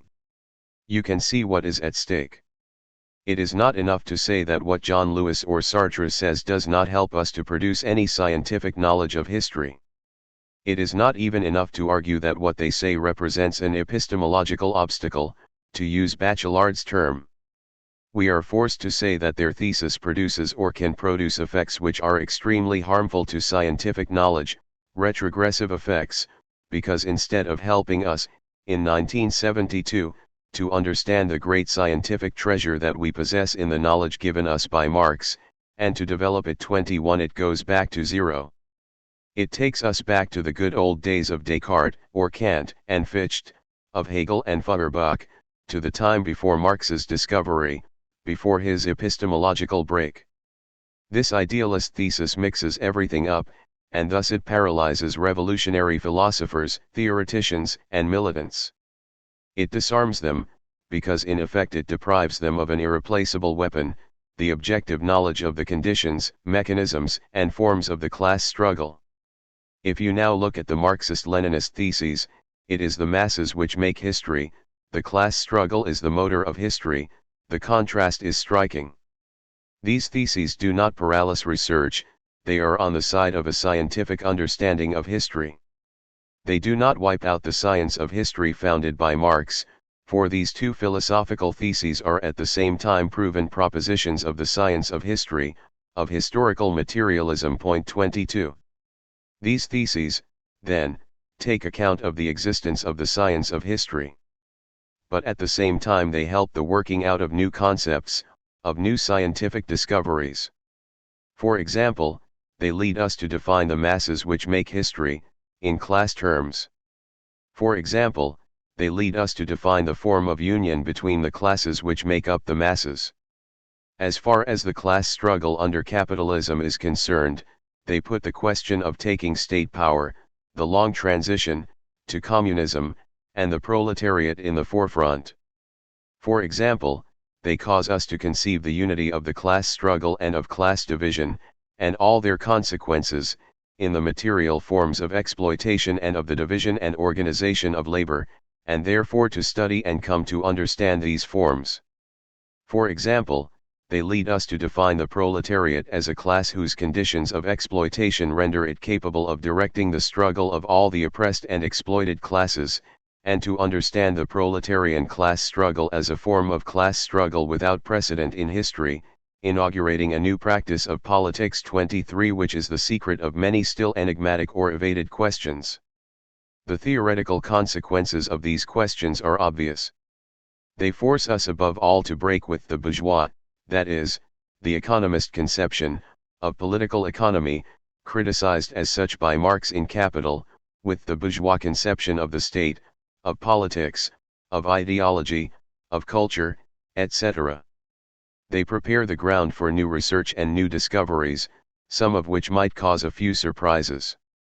On the one side, then, we have idealist philosophical theses which have theoretically retrograde effects on the science of history. On the other side we have materialist philosophical theses which have theoretically progressive effects in the existing fields of the Marxist science of history, and which can have revolutionary effects in those fields which have not yet been really grappled with by the science of history, for example in the history of the sciences, of art, of philosophy, etc. This is what is at stake as far as the class struggle in the theoretical field is concerned. 2. Political effects. I think that, as far as political effects are concerned, things are rather clear. How could one carry on the class struggle on the basis of the philosophical thesis, it is man who makes history? It might be said that this thesis is useful in fighting against a certain conception of history, history in submission to the decisions of a deity or to the ends of providence. But, speaking seriously, that is no longer the problem. It might be said that this thesis serves everyone, without distinction, whether he be a capitalist, a petty bourgeois or a worker, because these are all men. But that is not true. It serves those whose interest it is to talk about man and not about the masses, about man and not about classes and the class struggle. It serves the bourgeoisie, above all, and it also serves the petty bourgeoisie. In his critique of the Gotha program, Marx wrote, "The bourgeois have very good grounds for falsely ascribing supernatural creative power to human labor." 24 Why? Because by making men think that labor is the source of all wealth and all culture, the bourgeoisie can keep quiet about the power of nature, about the decisive importance of the natural, material conditions of human labor. And why does the bourgeoisie want to keep quiet about the natural material conditions of labor? Because it controls them. The bourgeoisie knows what it is doing. If the workers are told that it is men who make history, you do not have to be a great thinker to see that, sooner or later, that helps to disorient or disarm them. It tends to make them think that they are all powerful as men, whereas in fact they are disarmed as workers in the face of the power which is really in command, that of the bourgeoisie, which controls the material conditions, the means of production, and the political conditions, the state, determining history. The humanist line turns the workers away from the class struggle, prevents them from making use of the only power they possess, that of their organization as a class and their class organizations, the trade unions, the party, by which they wage their class struggle. On the one hand, therefore, we have a philosophical thesis which, directly or indirectly, serves the political interests of the bourgeoisie, even inside the labor movement, that is called reformism, and even within Marxist theory, that is called revisionism, with all the consequent political effects. On the other hand, we have theses which directly help the working class to understand its role, its conditions of existence, of exploitation, and of struggle, which help it to create organizations which will lead the struggle of all exploited people to seize state power from the bourgeoisie. Need I say more? None of this is affected by the fact that these bourgeois or petty bourgeois theses are defended, in 1972, by a militant of a communist party. Read Chapter 3 of the Communist Manifesto. You will see that in 1847 Marx distinguished three kinds of socialism: reactionary, feudal, petty bourgeois, humanist. 25, socialism, conservative or bourgeois socialism, and critical utopian socialism and communism. You have the choice. Read the great polemical writings of Engels and Lenin about the influence of bourgeois ideology in the workers' parties, reformism, revisionism. You have the choice. What we want to know now is how, after so many solemn warnings and so many testing experiences, it is possible for a communist, John Lewis, to present his theses as Marxist. We shall see. 6.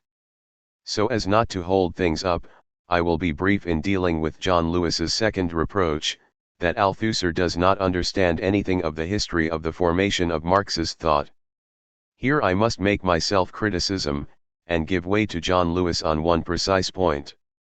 In my first essays, I suggested that after the epistemological break of 1845, after the discovery by which Marx founded the science of history, the philosophical categories of alienation and the negation of the negation, among others, disappear.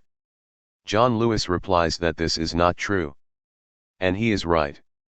You certainly do find these concepts, directly or indirectly, in the German ideology, in the Grundrisse, two texts which Marx never published, and also, though more rarely, alienation, or much more rarely, negation of the negation, only one explicit appearance, in Capital.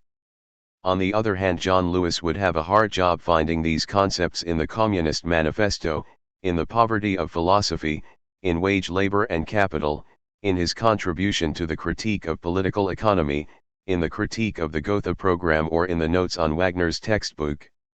And this is to cite only some of Marx's texts. As far as the political texts are concerned, and this of course is equally true of the texts of Lenin, 26 Gramsci or Mao, well, he can always try. But in any case, formally speaking, John Lewis is right. And so, even if his argument in fact depends on leaving aside all the texts which could bother him, I must reply. Here, in a few words, is my reply. 1. If you look at the whole of Marx's work, there is no doubt that there does exist a break of some kind in 1845. Marx says so himself. But of course no one should be believed simply on his word, not even Marx. You have to judge on the evidence. Nevertheless, the whole work of Marx shows him to be right on this point. In 1845 Marx began to lay down the foundations of a science which did not exist before he came along, the science of history. And in order to do that he set out a number of new concepts which cannot be found anywhere in his humanist works of youth: mode of production, productive forces, relations of production, infrastructure, superstructure, ideologies, etc. No one can deny that. If John Lewis still doubts the reality of this break, or rather, since the break is only the effect of this eruption of a new science in a still ideological or pre-scientific universe, he should compare two judgments made by Marx on Feuerbach and Proudhon. Feuerbach is described in the 1844 manuscripts as a philosopher who has made extraordinary discoveries, who has discovered both the basis and the principle of the critique of political economy. But a year later, in the theses on Feuerbach, and in the German ideology, he is object of an all-out attack. After that he simply disappears. Proudhon is described in the Holy Family, end of 1844, as someone who does not simply write in the interest of the proletariat, but is himself a proletarian, a worker. His work is a scientific manifesto of the French proletariat 27, but in 1847, in the Poverty of Philosophy, he gets a hiding from which he will never recover. After that he simply disappears. If, as John Lewis says, nothing really happened in 1845, and if everything that I have said about the epistemological break is a complete myth, then I'll be hung for it. 2. So something irreversible really does start in 1845, the epistemological break is a point of no return. Something begins which will have no end. 28. A continuing break, I wrote, the beginning of a long period of work, as in every other science. And although the way ahead is open, it is difficult and sometimes even dramatic, marked by events, theoretical events, additions, rectifications, corrections, which concern the scientific knowledge of a particular object, the conditions, the mechanisms, and the forms of the class struggle.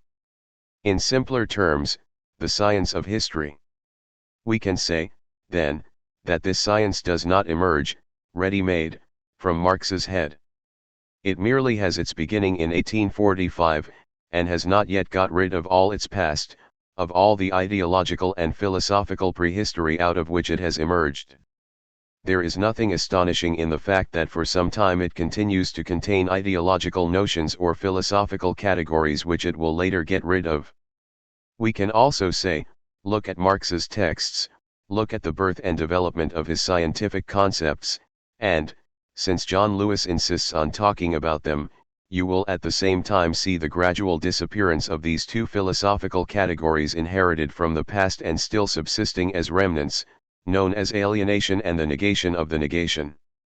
Now in fact, the more we advance in time, the more these categories disappear. Capital speaks only once of the negation in explicit terms. It is true that Marx several times uses the term alienation. But all that disappears in Marx's later texts and in Lenin. Completely. Point 29. We could therefore simply say, what is important is the tendency, and Marx's scientific work does tend to get rid of these philosophical categories. 3. But this is not sufficient. And here is my self-criticism.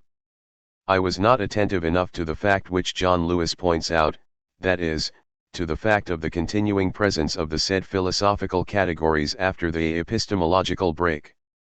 And that was because I identified the epistemological, equals scientific, break with Marx's philosophical revolution.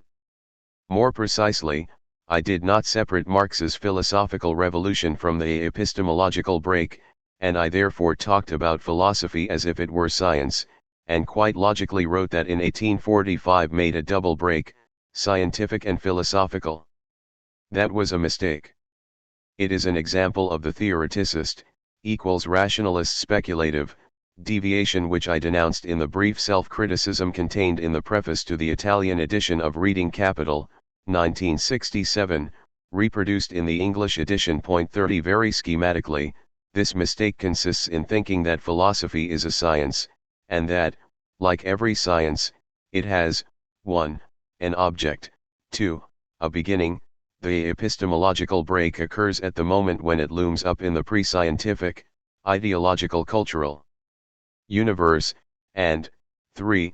A history, comparable to the history of a science. This theoreticist error found its clearest and purest expression in my formula, philosophy is theory of theoretical practice. 31. Since that time, I have begun to put things right. In a philosophy course for scientists, dating from 1967, and then in Lenin and Philosophy, February 1968, I put forward other propositions. 1. Philosophy is not a science. 2. Philosophy has no object, in the sense in which a science has an object. 3. Philosophy has no history, in the sense in which a science has a history. 4. Philosophy is politics in the field of theory. What are the consequences? 1. It is impossible to reduce philosophy to science, and it is impossible to reduce Marx's philosophical revolution to the epistemological break. 2. Marx's philosophical revolution preceded Marx's epistemological break. It made the break possible. One can of course put forward serious arguments to the effect that there is a sense in which philosophy, as Hegel said, and as I repeated in Lenin and Philosophy, always lags behind science or the sciences. But from another point of view, which is important here, one has to say the opposite, and argue that in the history of Marx's thought the scientific breakthrough is based on the philosophical revolution, which gives the breakthrough its form, that of a revolutionary science. In the case of other sciences, we often lack evidence and proof of what happened. But in the case of Marx, we are able to say that while both the philosophical revolution and the epistemological break take place at the same time, the scientific break is based on the philosophical revolution. In practical terms, that means the following. The young Marx, born of a good bourgeois family in the Rhineland, entered public life as editor of a liberal newspaper of the same land. That was in 1841. A young and brilliant intellectual, he was, within 3 or 4 years, to undergo an astonishing evolution in politics. He was to pass from radical bourgeois liberalism, 1841-42, to petty bourgeois communism, 1843-44, then to proletarian communism, 1844-45. These are incontestable facts. But parallel to this political evolution you can observe an evolution in philosophy. In philosophy, over the same period, the young Marx was to pass from a position of subjective neo-Hegelianism, of a Kant-Fichte type, to theoretical humanism, Feuerbach, before rejecting this to pass over to a philosophy which would no longer merely interpret the world, a completely new, materialist revolutionary philosophy.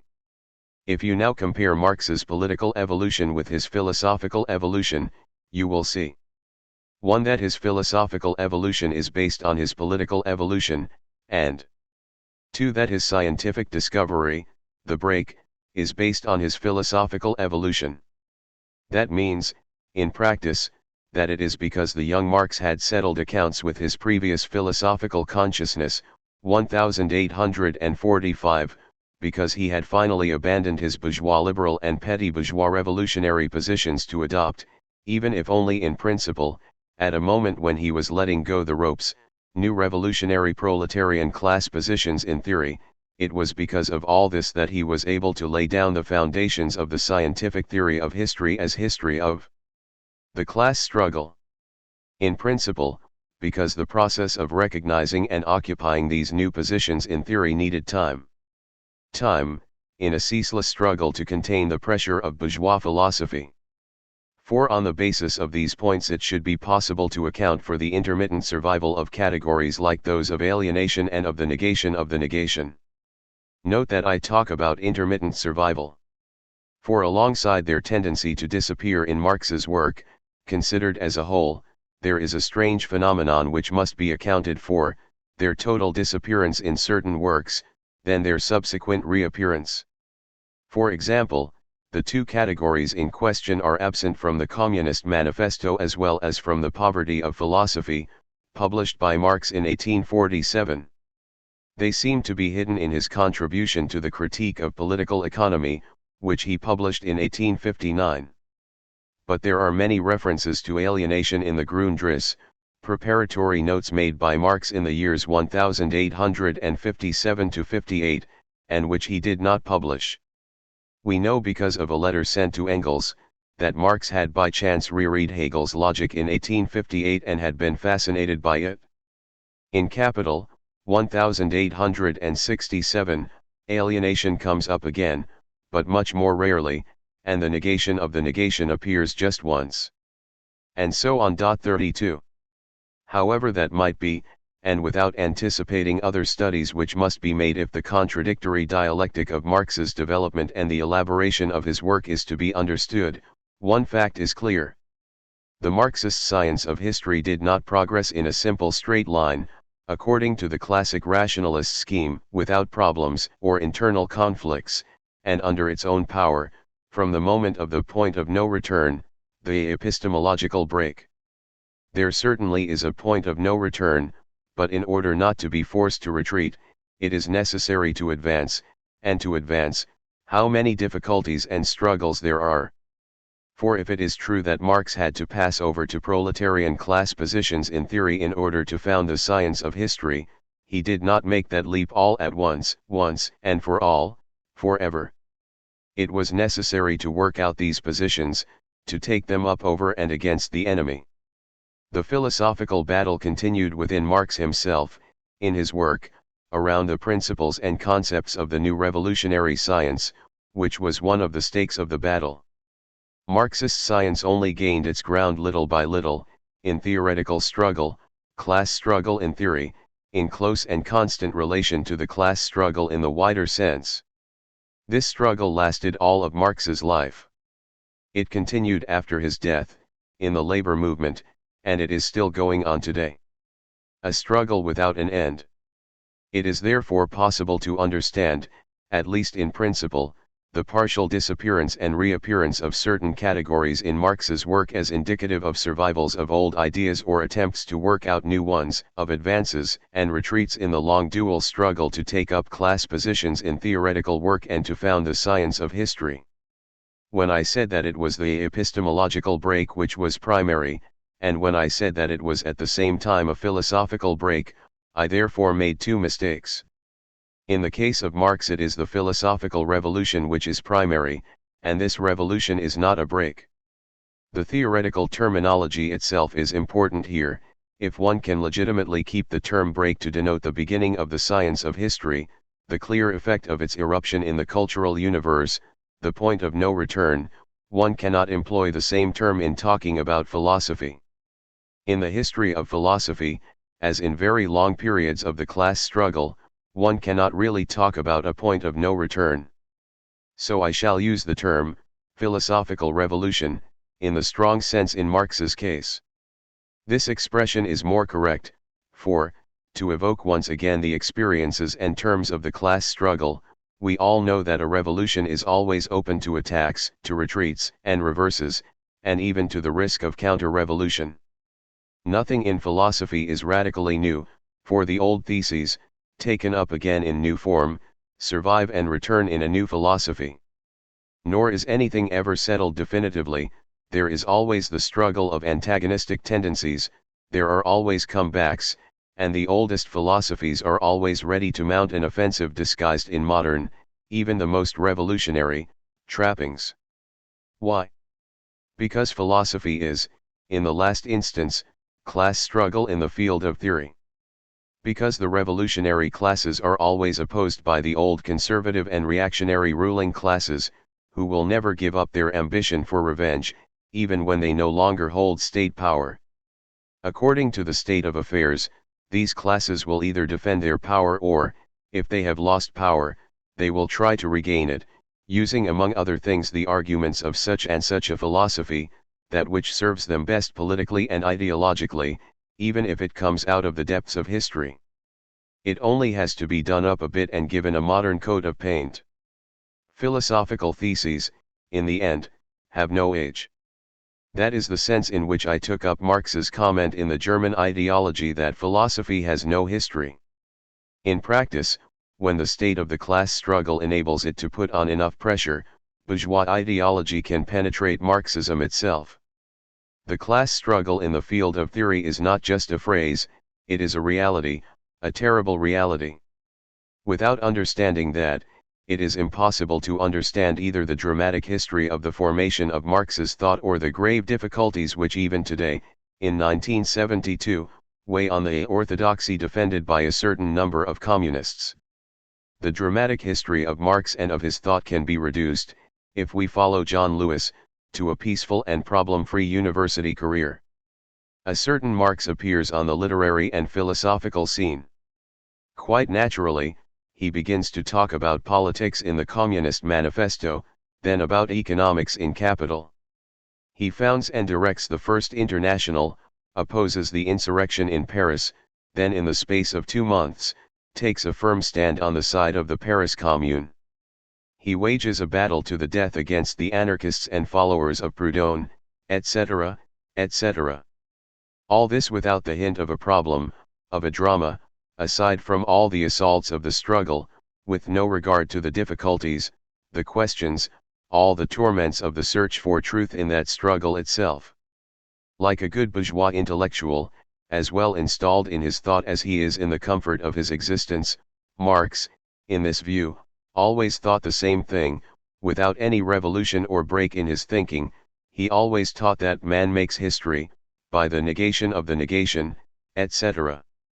I think I am justified in saying here that only someone who has no experience of the class struggle, including class struggle in the field of theory, or even simply of the way in which scientific research is done, could argue such nonsense, and thus insult the life and sufferings not only of Marx himself but of all communists, and also of all those scientists who succeed in finding something out. Now, not only did Marx find something out, and at what risk, and of what importance, but he was also a leader of the labor movement for 35 years. He always did his thinking and his investigating in and through the struggle. The whole history of the labor movement is marked by endless crises, dramas, and struggles. There is no need for me to go over them here.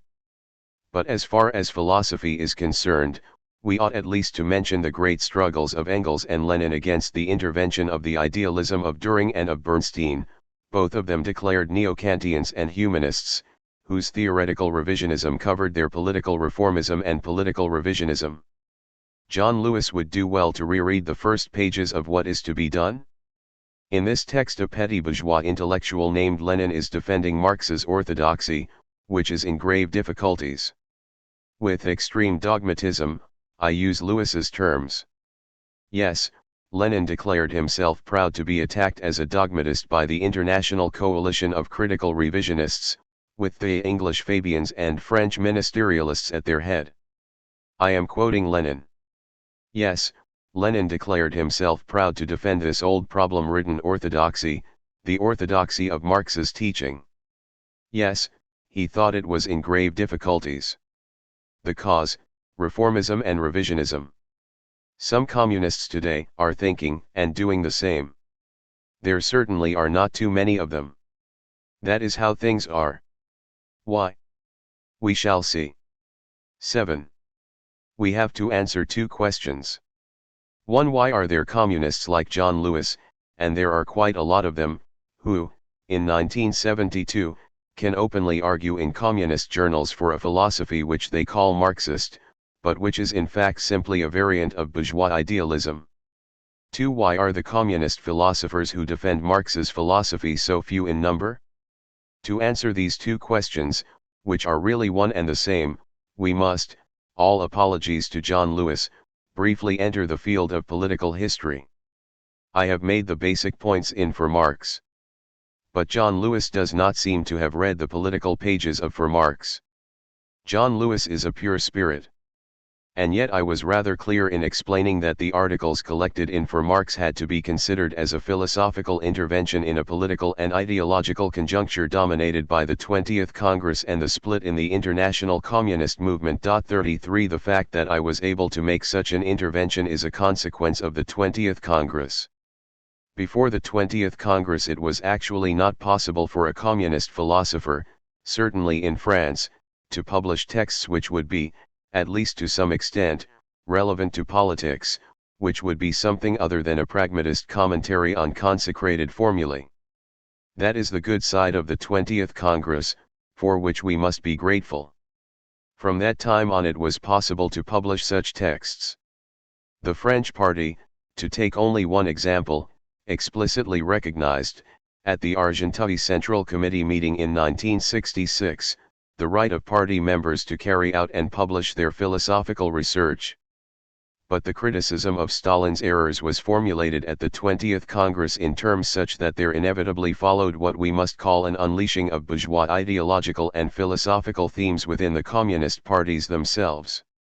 This was the case above all among communist intellectuals, but it also touched certain leaders and even certain leaderships. Why?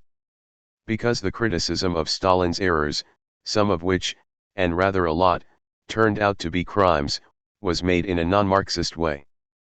The 20th Congress criticized and denounced the cult of personality, the cult in general, personality in general, and summed up Stalin's errors in the concept of violation of socialist legality.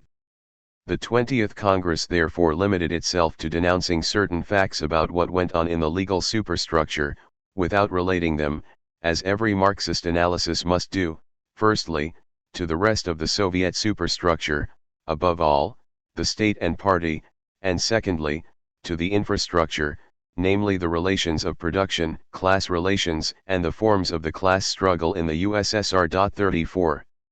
Instead of relating the violations of socialist legality to, 1. the state, plus the party, and, 2. the class struggle, the 20th Congress instead related them to, the cult of personality. That is, it related them to a concept which, as I pointed out in For Marx, cannot be found in Marxist theory. I now venture to say that it can perfectly well be found elsewhere, in bourgeois philosophy and psychosociological ideology. If you take communist philosophers and other communist intellectuals and set them officially on a bourgeois ideological and philosophical line, in order to criticize a regime under which they, among others, have suffered deeply, you must not be surprised when the same communist philosophers and intellectuals quite naturally take the road of bourgeois philosophy. It has been opened up right in front of them. You must not be surprised when they make up their own little bourgeois Marxist philosophy of the rights of man, exalting man and his rights, the first of which is liberty, whose reverse is alienation. It is quite natural for them to lean on Marx's early works, that is what they are there for, and then on humanism in all its forms. Shall it be Garaudy's socialist humanism, the pure humanism of John Lewis, the true or real socialism of others, or even, why not, scientific humanism itself? Between these different varieties of the philosophy of human liberty, each philosopher can of course freely take his choice. All that is perfectly normal. Having said that, we must add that it is important not to mix things up which, politically speaking, ought not to be confused, things which are quite different from one another. The humanist reactions of Western communist theoreticians, and even of some from Eastern Europe, are one thing. It would however be an extremely serious political mistake, for example, to claim to judge and condemn, on account of an adjective, human, something like the slogan "Socialism with a human face," a slogan under which the Czech masses let everyone know, even if the form was sometimes confused, about their class and national grievances and aspirations. It would be an extremely serious political mistake to confuse this national mass movement, this important historical fact, with the humanist pedantry of our Western, sometimes communist philosophers, or of such and such a philosopher of Eastern Europe. There were intellectuals in the Czech national mass movement, but it was not a movement of intellectuals. What the Czech people wanted was socialism, and not humanism. It wanted a socialism whose face, not the body does not figure in the formula, would not be disfigured by practices unworthy both of itself, the Czech people, a people of a high political culture, and of socialism. A socialism with a human face. The adjective is in the right place. The national mass movement of the Czech people, even if it is no longer to be heard of, and the struggle is nevertheless still going on, merits the respect and support of all communists. Exactly as the humanist philosophies of Western intellectuals, at ease in their academic chairs or wherever, the philosophies of Marxist humanism, whether they are called true or scientific, merit the criticism of all communists. It is for all the reasons outlined above, then, that there are cases like John Lewis in the Western communist parties, and that there are rather a lot of them. It is for the same reasons that, in these parties, there exists a certain number of communist philosophers who are fighting against a certain current, and that there are rather few of them. And it is for these reasons, directly political reasons, that I want to repeat my thanks to Marxism Today, Journal of the Communist Party of Great Britain, for accepting to publish my reply. Paris, July 4, 1972. Note on the critique of the personality cult. Not for one moment does the idea strike John Lewis that philosophy is as close to politics as the lips are to the teeth, that, in the last instance, what is at stake, indirectly, but also very directly, where philosophical theses are concerned is always a number of political problems or arguments of real history, and that every philosophical text, including his own, is in the last instance also a political intervention in the theoretical conjuncture as well as, through one of its effects, today the main effect, a theoretical intervention in the political conjuncture. Not for a moment does the idea strike him of wondering about the political conjuncture in which my texts, and his own, were written, about what theoretical political effects I had in mind when thinking them out and publishing them, about the framework of theoretical argument and political conflicts in which the enterprise was undertaken, or about the reactions it caused. I am not expecting John Lewis to have a detailed knowledge of French political and philosophical history, of the struggle of ideas, even unimportant or erroneous ideas, within the French Communist Party since the war, and especially between 1960 and 1965. But all the same, communists have a history in common, a long, difficult, happy and unhappy history, one which to a large extent is linked to the Third International, itself dominated since the 30s by Stalin's political line and leadership. We have a common past, as communists, in the popular fronts, the Spanish War, the Second War and the anti-fascist resistance, and the Chinese Revolution. But we also have Lysenko's science, which was no more than ideology, and a few formulae and slogans which were claimed to be scientific but were no more than ideological, and which concealed very strange practices. Point 1. We all share, as communists, a past which includes Khrushchev's criticism of the personality cult at the 20th Congress of the Soviet Party, and the ordeal of the split in the international communist movement. We have the Chinese Cultural Revolution in common, whatever we think of it, and May 68 in France. A few ups and downs, in short, from which one ought to be able to abstract so as to talk philosophy between communists in 1972. It is not too serious a matter. Because one day we really shall have to try and call things by their name, and to do that, as Marxists, we have to look for that name, I mean the right concept, even if we have to do it while we advance, so that we can come to understand our own history. Our history is not like a peaceful stream flowing between secure banks, its course marked out in advance, any more than Marx's own history was, or the tragic and glorious history of the first 2 decades of the century. Even if we do not go back so far, even if we only speak of the recent past, whose memory, whose shadow even, still reaches over us today, no one can deny that for 30 years we lived through a period of ordeals, heroism, and dramas under the domination of a political line and political practices which, for lack of a concept, we have to call by a proper name, that of Stalin. Do we quite simply leave all this behind as a consequence of Stalin's death and on the strength, and through the effects, of a little phrase, the personality cult, pronounced at the 20th Congress of the Communist Party of the Soviet Union as the last word, in every possible sense, in the affair? I wrote, during the 1960s, in a philosophical text which John Lewis has right in front of him, that the concept of the personality cult was a concept which cannot be found in Marxist theory, that it had no value in terms of knowledge, that it explained nothing and left us in the dark. This was quite clear, it still is. A concept which cannot be found in Marxist theory. This must be recognized. In the form in which it was put forward and used, both theoretically and politically, the concept of the personality cult was not simply the name of something, it did not satisfy itself with simply pointing out the facts, the abuses, the violations of Soviet legality. It claimed at the same time, this was openly stated, theoretical pretensions, it was supposed to give an account of the essence of the facts which it revealed. And this is how it was used politically. Now this pseudo-concept, the circumstances of whose solemn and dramatic pronouncements are well known, did indeed expose certain practices, abuses, errors, and in certain cases crimes. But it explained nothing of their conditions, of their causes, in short of their internal determination, and therefore of their forms. Point 2. Yet since it claimed to explain what in fact it did not explain, this pseudo-concept could only mislead those whom it was supposed to instruct. Must we be even more explicit?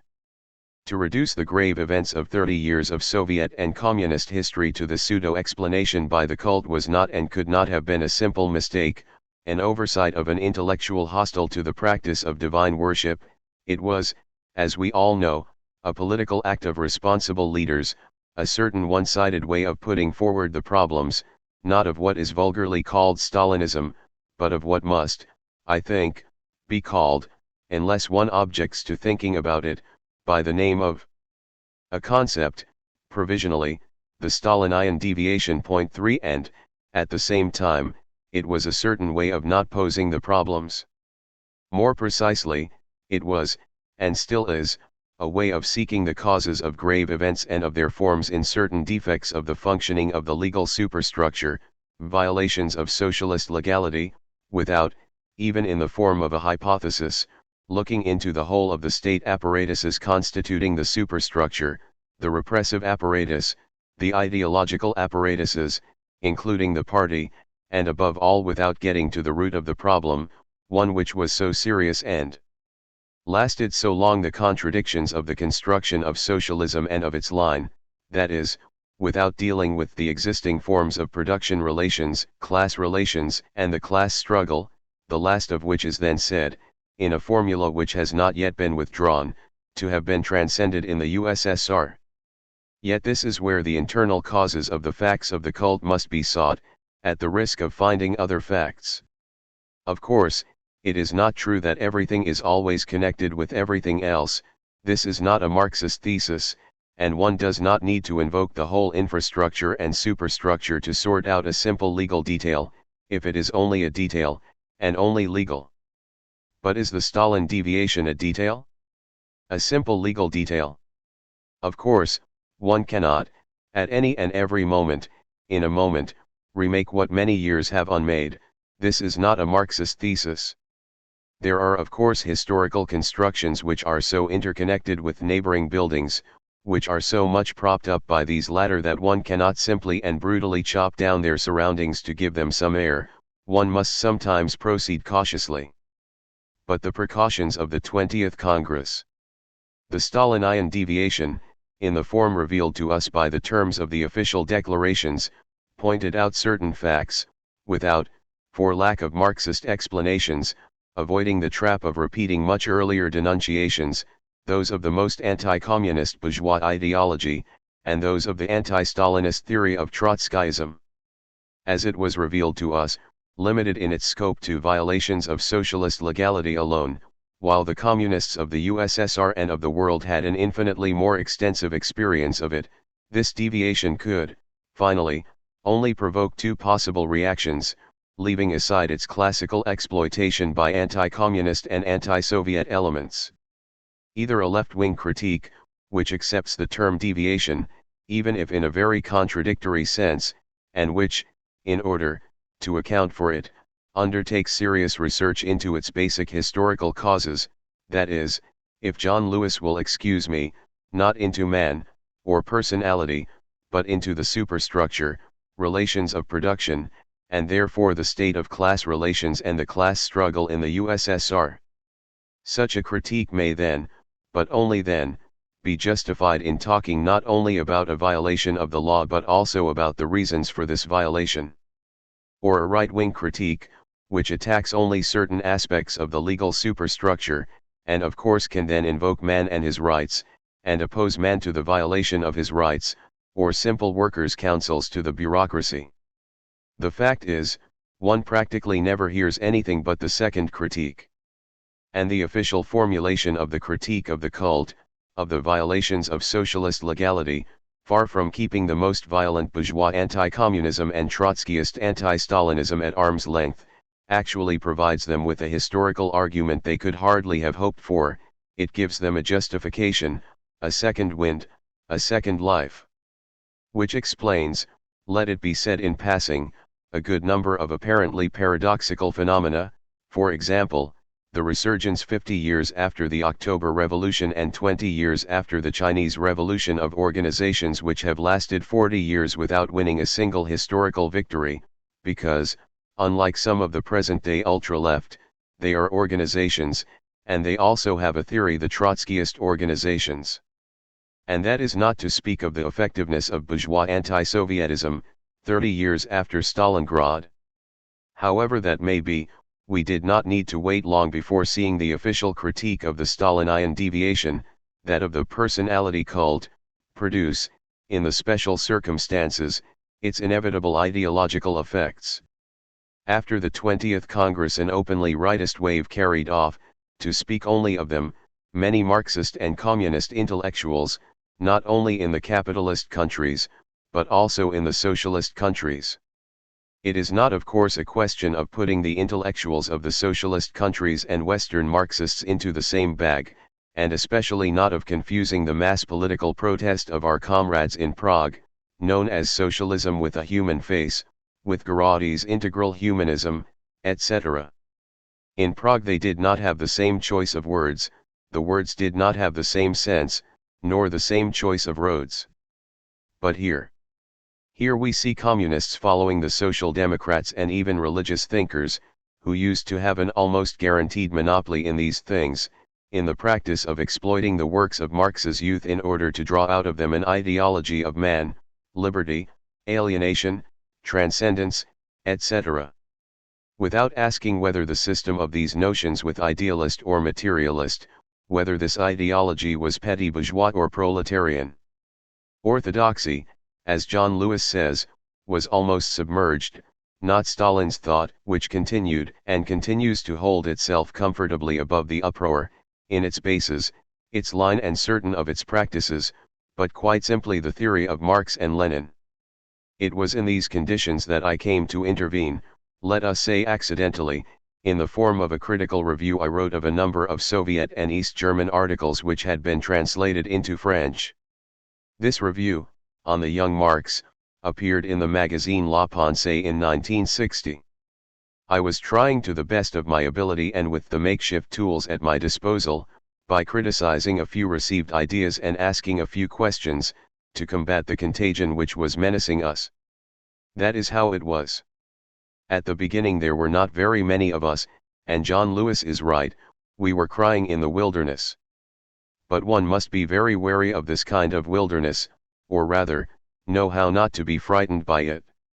In reality we have never been alone. Communists are never alone. So, against the rightist idealist interpretations of Marxist theory as a philosophy of man, of Marxism as a theoretical humanism, against the tendentious confusion, whether positivist or subjectivist, of science and Marxist philosophy, against the evolutionist reduction of the materialist dialectic to the Hegelian dialectic, and in general against bourgeois and petty bourgeois positions, I have tried to defend, we have tried to defend, come what may, at the cost of rash actions and errors, a few vital ideas which can be summed up in a single idea, that which is special and specific to Marx, which is revolutionary in both the theoretical and political senses, and this in the face of bourgeois and petty bourgeois ideology, with which he had to break in order to become a communist and found the science of history, the same ideology with which even today we must still and always will have to break, to become, remain, or become again Marxists. The forms may have changed, but the root of the question has remained, for 150 years or so, substantially the same. This bourgeois ideology, which is the dominant ideology, and which weighs so heavily on the labor movement and threatens its most vital functions, unless the movement fights resolutely back on the basis of its own positions, quite exterior to bourgeois ideology because proletarian, this bourgeois ideology is actually, in its deepest essence, constituted by the ideological pair economism/humanism. Behind the abstract categories of the philosophy which provides it with titles and airs, it was this pair of notions which I was aiming at when I made a joint attack, both on theoretical humanism, I repeat, theoretical, not on a word, or a few phrases, or even an inspired idea of the future, but on a philosophical language in which man is a category with a theoretical function, and, passing by the vulgar forms of Hegelianism or evolutionism which join with it, on economism. For no one, at least, no revolutionary Marxist, can fail to see that when, in the midst of the class struggle, the litanies of humanism hold the theoretical and ideological stage, it is economism which is quietly winning. Even under feudalism, when humanist ideology was revolutionary, it was still profoundly bourgeois. In a bourgeois class society it always has played and still does play the role of hiding the class-determined economic and economistic practices governed by the relations of production, exploitation, and exchange, and by bourgeois law. In a bourgeois class society there is always the risk that humanist ideology, when it is not just a slip of the pen or an image of political rhetoric, when it is of a lasting and organic character, serves as a cover for an economistic deviation in the workers' organizations, which are not immune to the contagion of the dominant ideology. This deviation is in principled contradiction to proletarian class positions. The whole history of the rights of man proves it. Behind man, it is Bentham who comes out the victor. For much of the history of the Second International, whose dominant tendency Lenin denounced, also goes to prove it. Behind Bernstein's neo-Kantian idealism, it is the economist current which comes out on top. Who can seriously claim that the whole of this long history, with all its conflicts and dangers, is behind us, and that it will never again menace us, that we shall never again be at risk? I am talking about the ideological pair economism/humanism. It is a pair in which the two terms are complementary. It is not an accidental link, but an organic and consubstantial one. It is born spontaneously, that is to say necessarily, of the bourgeois practices of production and exploitation, and at the same time of the legal practices of bourgeois law and its ideology, which provide a sanction for the capitalist relations of production and exploitation and their reproduction. And it is quite true that bourgeois ideology is fundamentally economist, that the capitalist sees everything from the point of view of commodity relations and from the point of view of the material conditions. Means of production are also commodities, which allow him to exploit that very special commodity, the labor power of the workers. Thus, he sees things from the point of view of the techniques of the extortion of surplus value, which are linked together with capitalist organization and division of labor, from the point of view of the technology of exploitation, of economic performance and development, from the point of view of capitalist accumulation. And what does the bourgeois economist do? Marx showed that, even when he raised himself to the point of thinking in terms of capitalism, he did no more than theorize the economistic viewpoint of the capitalist. Marx criticized the very project of political economy, as such, because it was economistic. But at the same time it is true that the reverse side of the same coin, the necessary cover, the alibi, the point of honor of this economism is humanism or bourgeois liberalism. This is because ideas find their foundations in the categories of bourgeois law and the legal ideology materially indispensable to the functioning of bourgeois law, liberty of the person, that is, in principle, his right freely to dispose of himself, his right to his property, his free will and his body, the proletarian, a person free to sell himself, and his other goods, private property, real property, which abolishes others, that of the means of production. This is the breeding ground of economism/humanism, the capitalist mode of production and exploitation. And this is the precise link by which, the precise place in which these two ideologies join together as a pair, bourgeois law, which at the same time both provides a real support for capitalist relations of production, and lends its categories to liberal and humanist ideology, including bourgeois philosophy. The question then arises, when this bourgeois ideological pair penetrates into Marxism, when it pursues the struggle, not on its own terrain but on the general terrain of Marxism, as revisionism, Lenin, what does it become? It remains what it was before, a bourgeois point of view, but this time functioning within Marxism. As astonishing as this may seem, the whole history of the labor movement and Lenin's theses are witness to it. Marxism itself can, in certain circumstances, be considered and treated as, even practiced as a bourgeois point of view. Not only by armchair Marxists, who reduce it to academic bourgeois sociology, and who are never anything but functionaries of the dominant ideology, but also by sections of the labor movement, and their leaders. This is something which depends on the relations of power in the class struggle, and, at the same time, on class position in the class struggle, in the line, the organization and the functioning of the class struggle fought by the labor movement. That is to say that it is a historical form in which the fusion between the labor movement and Marxist theory, which alone can assure the objectively revolutionary character of the movement, Lenin, is held up or reversed, in the face of what must perhaps, for purposes of understanding, also be called a fusion, but quite another kind of fusion, that between the labor movement and bourgeois ideology. The economism/humanism pair, when it is introduced into Marxism, does not really change in form, even if it is forced to make some changes, only some, in its vocabulary. Humanism remains humanism, it takes on a social democratic accent, one which raises not the question of the class struggle and its abolition, through the emancipation of the working class, but that of the defense of human rights, of liberty and justice, even of the liberation and free development of the personality or the integral personality. Economism remains economism, for example, in the exaltation of the development of the productive forces, of their socialization. What kind of socialization?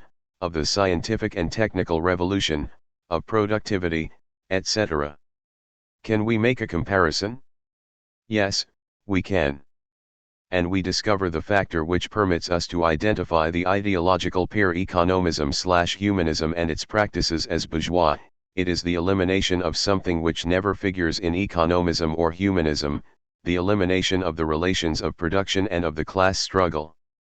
The fact that the bourgeoisie, in its own ideology, keeps silent about the relations of production and the class struggle, in order to exalt not only expansion and productivity but also man and his liberty, that is its own affair, and it is quite in order, in bourgeois order, because it needs the silence, which allows economism/humanism, expressing the bourgeois point of view, to work at the concealment of the relations of production while helping to guarantee and reproduce them. But when the workers' parties, before the revolution, or even after, themselves keep silent, or semi-silent, about the relations of production, the class struggle, and their concrete form 6 while exalting both the productive forces and man, this is quite a different matter. Because unless it is only a question of words or of a few speeches, if it is really a question of a consistent political line and practice, then you can bet, as Lenin did, when he spoke about the pre-1914 Second International, that this bourgeois point of view is a contaminating agent which can threaten or even overcome the proletarian point of view within Marxism itself. And since we have been talking about the Second International, let us say a brief word about the Third, about the last 10 years of its existence. After all, why be silent about a question which is burning to be expressed? Why meet the official silence with nothing but another silence, and thus give it sanction?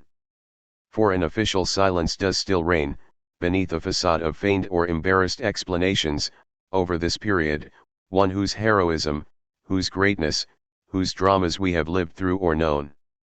Why should we not try to understand, whatever the risks of what we say, not only the merits of the International but also the inevitable contradictions of its positions and its line, and how could it have avoided them, especially given the tragic times with which it had to deal? I am rather afraid that we may one day have to recognize the existence within it of a certain tendency which, held in bounds by Lenin's efforts, could not finally be mastered, and ended up by quietly taking over the leading role. I am rather afraid that a long time might be allowed to go by, for apparently pragmatic reasons, which doubtless have deeper roots, before a hypothesis such as that which I want to put forward today could hope to be stated in black and white, and put to the test of a genuine Marxist analysis.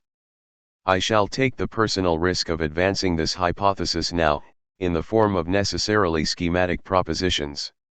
1. The international communist movement has been affected since the 1930s, to different degrees and in very different ways in different countries and organizations, by the effects of a single deviation, which can provisionally be called the Stalinian deviation.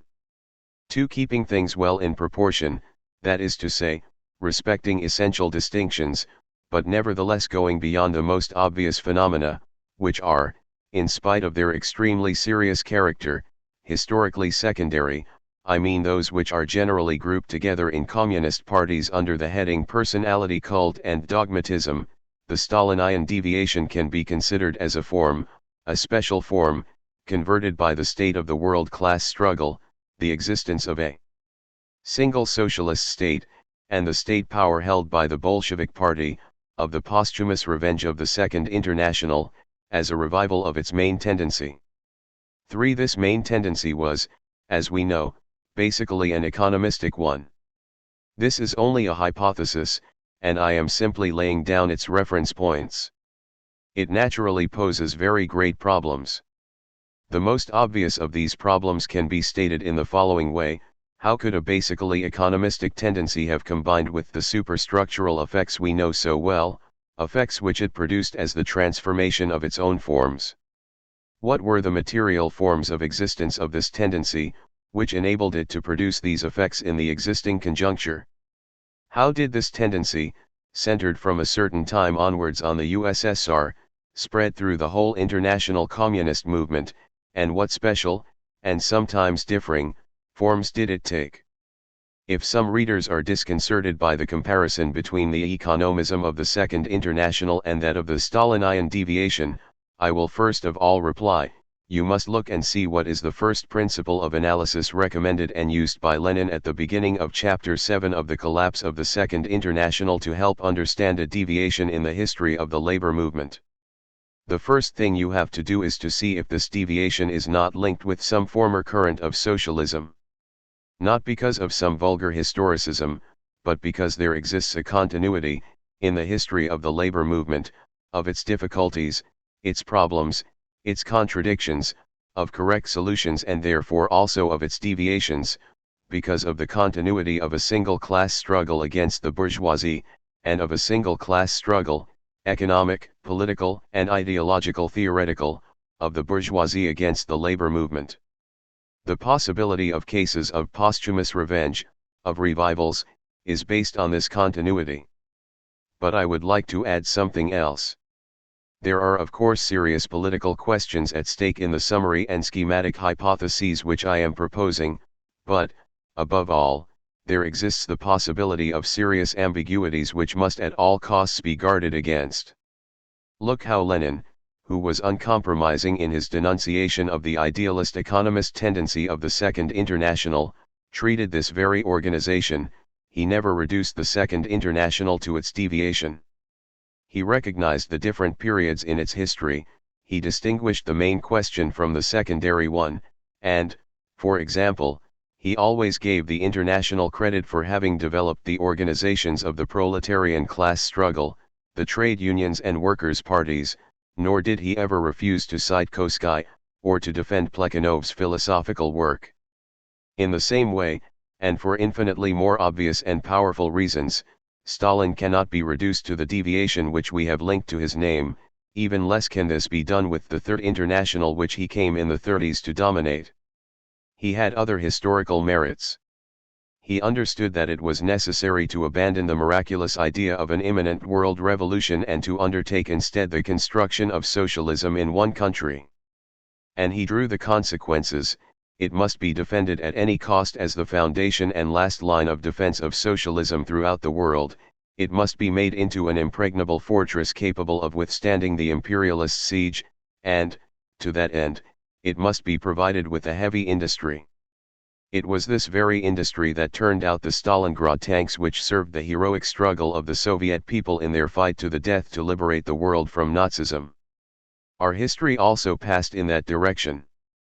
And in spite of the deformations, caricatures and tragedies for which this period is responsible, it must be recalled that millions of communists also learned, even if Stalin taught them in dogmatic form, that there existed principles of Leninism. Thus, if it seems possible, keeping everything in proportion, to talk about the posthumous revenge of the Second International, it must be added that it is a revenge which took place in other times, in other circumstances, and of course in other forms, which cannot be the subject of a literal comparison. But in spite of these considerable differences one can talk about the revenge, or the revival, or the resurgence of a tendency which is basically the same, of an economistic conception and line, even when these were hidden by declarations which were, in their own way, cruelly humanist, the slogan "Man, the most precious capital," the measures and dispositions, which remained a dead letter, of the Soviet Constitution of 1936. If this is true, if the Stalinian deviation cannot be reduced to violations of Soviet legality alone, if it is related to more profound causes in history and in the conception of the class struggle and of class position, and even supposing that the Soviet people are now protected from all violations of legality, it does not follow that either they or we have completely overcome the Stalinian deviation, neither the causes, nor the mechanisms, nor the effects of which have been the object of a concrete analysis in the Leninist sense, that is to say, of a scientific Marxist analysis, simply on account of the denunciation of the personality cult, or by a patient work of rectification unenlightened by any analysis. In these conditions, with all the information, past and present, available to us, including the official silence, which refuses to pronounce against these facts, we can bet that the Stalinian line, purged of violations of legality and therefore liberalized, with economism and humanism working together, has, for better or worse, survived Stalin, and, it should not be astonishing, the 20th Congress. One is even justified in supposing that, behind the talk about the different varieties of humanism, whether restrained or not, this line continues to pursue an honorable career, in a peculiar kind of silence, a sometimes talkative and sometimes mute silence, which is now and again broken by the noise of an explosion or a split. So that I do not have to leave anything out of consideration, I will advance one more risky hypothesis which will certainly say something to John Lewis, specialist of Chinese politics.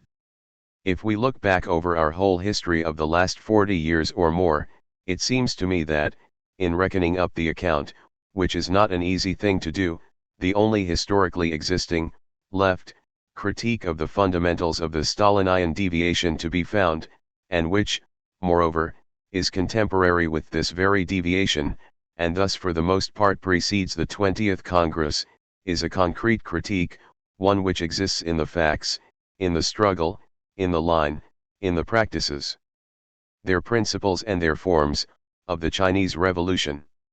A silent critique, which speaks through its actions, the result of the political and ideological struggles of the revolution, from the Long March to the Cultural Revolution and its results. A critique from afar. A critique from behind the scenes. To be looked at more closely, to be interpreted. A contradictory critique, moreover, if only because of the disproportion between acts and texts. Whatever you like, but a critique from which one can learn, which can help us to test our hypotheses, that is, help us to see our own history more clearly.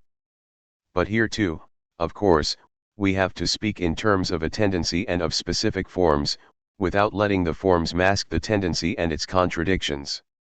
If I have been able, with the means at my disposal, and from afar, even very feebly to echo these historic struggles and to indicate, behind their ideological effects, the existence of some real problems, this, for a communist philosopher, is no more than his duty. These, to go no further, are some of the very concrete questions, where politics stares you in the face, which haunt the margins of the simple philosophical work undertaken by me, for better or worse, more than 10 years ago. As far as John Lewis is concerned, it seems that it never occurred to him to ask such questions. From our point of view, I hope that it is so. Because the matter would be that much more serious if, having understood what was at stake, he had kept silent about it, so as not to get his fingers burned. June 1972. Remark on the category. Process without a subject or goal, s.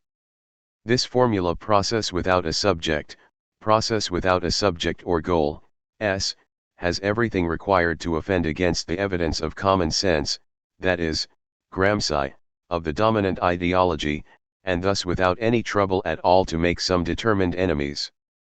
For example, the objection will be raised that the masses and classes are, when all is said and done, made up of men. And that, if man, a category which is then simply declared to be, an abstraction, or, to add weight, a speculative abstraction, cannot be said to make history, at least men do so, concrete, living men, human subjects. In support of this idea Marx himself will be cited as witness, his testimony being the beginning of a little remark in the 18th Brumaire, men make their own history, with the backing of evidence, end quote. The conclusion is quickly drawn, history has subjects, these subjects are obviously men are therefore, if not the subject of history, at least the subjects of history. This kind of reasoning unfortunately only stands up at the cost of confusions, sliding meanings and ideological word games, on man, subjects, etc. Let us be careful, therefore, not to play with words, and let us look at the thing a bit closer. In my opinion, men, plural, in the concrete sense, are necessarily subjects, plural, in history, because they act in history as subjects, plural. But there is no subject, singular, of history. And I will go even further, men are not the subjects of history. Let me explain. To understand these distinctions, one must define the nature of the question at issue.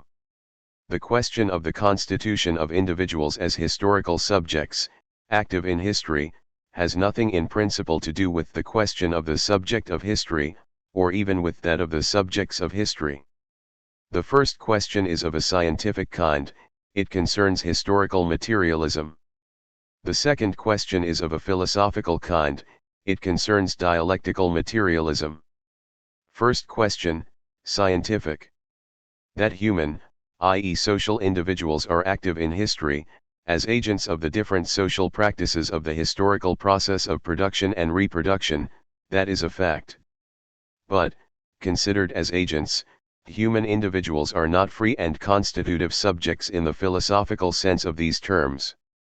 They work in and through the determinations of the forms of historical existence of the social relations of production and reproduction, labor process, division and organization of labor, process of production and reproduction, class struggle, etc.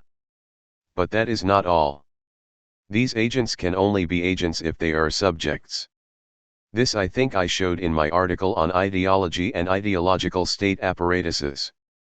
See Lenin and Philosophy and Other Essays, London NLB, 1971. No human, i.e. social individual can be the agent of a practice if he does not have the form of a subject.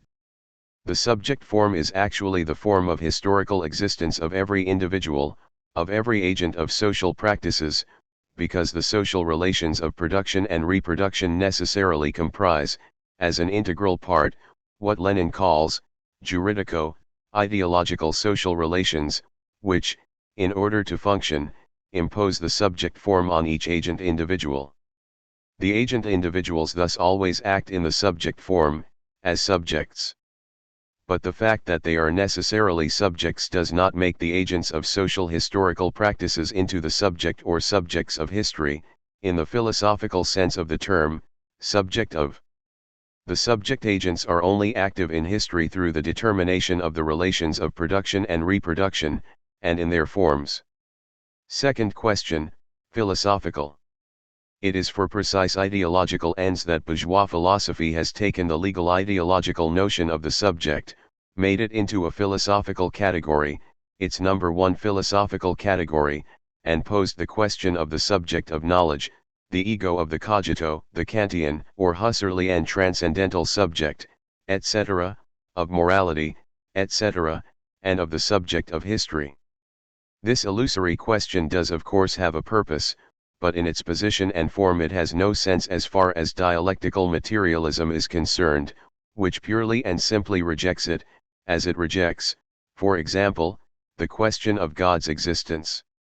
In advancing the thesis of a process without a subject or goal, I want simply but clearly to say this. To be dialectical materialist, Marxist philosophy must break with the idealist category of the subject as origin, essence, and cause, responsible in its internality for all the determinations of the external object, one of which it is said to be the internal subject. For Marxist philosophy there can be no subject as an absolute center, as a radical origin, as a unique cause.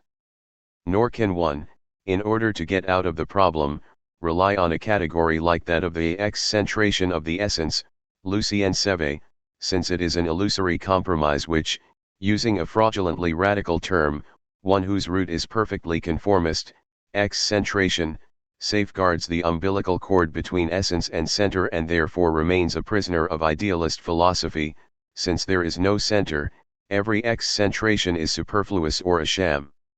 In reality Marxist philosophy thinks in and according to quite different categories, determination in the last instance, which is quite different from the origin, essence, or cause, determination by relations, idem, contradiction, process, nodal points, Lenin, etc., in short, in quite a different configuration and according to quite different categories from classical idealist philosophy.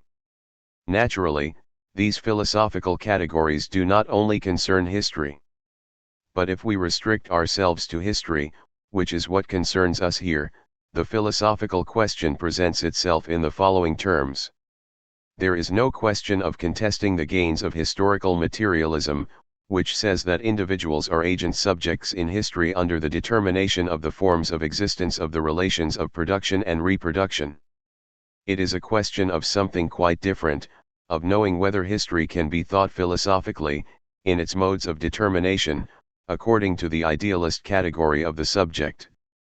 The position of dialectical materialism on this question seems quite clear to me. One cannot seize, begreifen, conceive, that is to say, think real history, the process of the reproduction of social formations and their revolutionary transformation, as if it could be reduced to an origin, an essence, or a cause, even man, which would be its subject, a being or essence, held to be identifiable, that is to say existing in the form of the unity of an internality, and, theoretically and practically responsible identity, internality and responsibility are constitutive, among other things, of every subject, thus accountable, thus capable of accounting for the whole of the phenomena of history. The matter is quite clear when we are confronted with classical idealism, which, within the openly stated category of liberty, takes man, equals the human race equals humanity, to be the subject and the goal of history, cf. the Enlightenment, and Kant, the purest philosopher of bourgeois ideology. The matter is also clear when we are confronted with the philosophical petty bourgeois communitarian anthropology of Feuerbach, still respected by Marx in the 1844 manuscripts, in which the essence of man is the origin, cause and goal of history. But the same position evidently takes on a more deceptive air in the post-Husserlian and pre-Kantian, Cartesian, phenomenological interpretations, like those of Sartre, where the Kantian theses of the transcendental subject, unique because one, and of the liberty of humanity, are mixed up and squashed together, and where the subject is multiplied within a theory of the originating liberty of an infinity of concrete transcendental subjects. Tran-Duc Thao said, explaining Husserl, we are all, you and I, each one of us, transcendental egos, and transcendental equals egos and ego, which brings us back to the thesis that men, the concrete individuals, are the subjects, transcendental, constitutive, of history. This is the basis of Sartre's special interest in a little phrase from the 18th Brumaire, and a similar phrase from Engels, which fit him like a glove. Now this position, which brings the Kantian categories down to the level, no longer of an anthropological philosophy, Feuerbach, but of a vulgar philosophical psychosociology, not only has nothing to do with Marxism, but actually constitutes a quite dubious theoretical position which it is practically impossible to conceive and to defend. You just have to read the Critique of Dialectical Reason, which announces an ethics that never appeared, to be convinced of this point. In proposing the category of the process without a subject or goal, we thus draw a demarcation line, Lenin, between dialectical materialist positions and bourgeois or petty bourgeois idealist positions. Naturally, one cannot expect everything from a first intervention. This demarcation line must be worked on.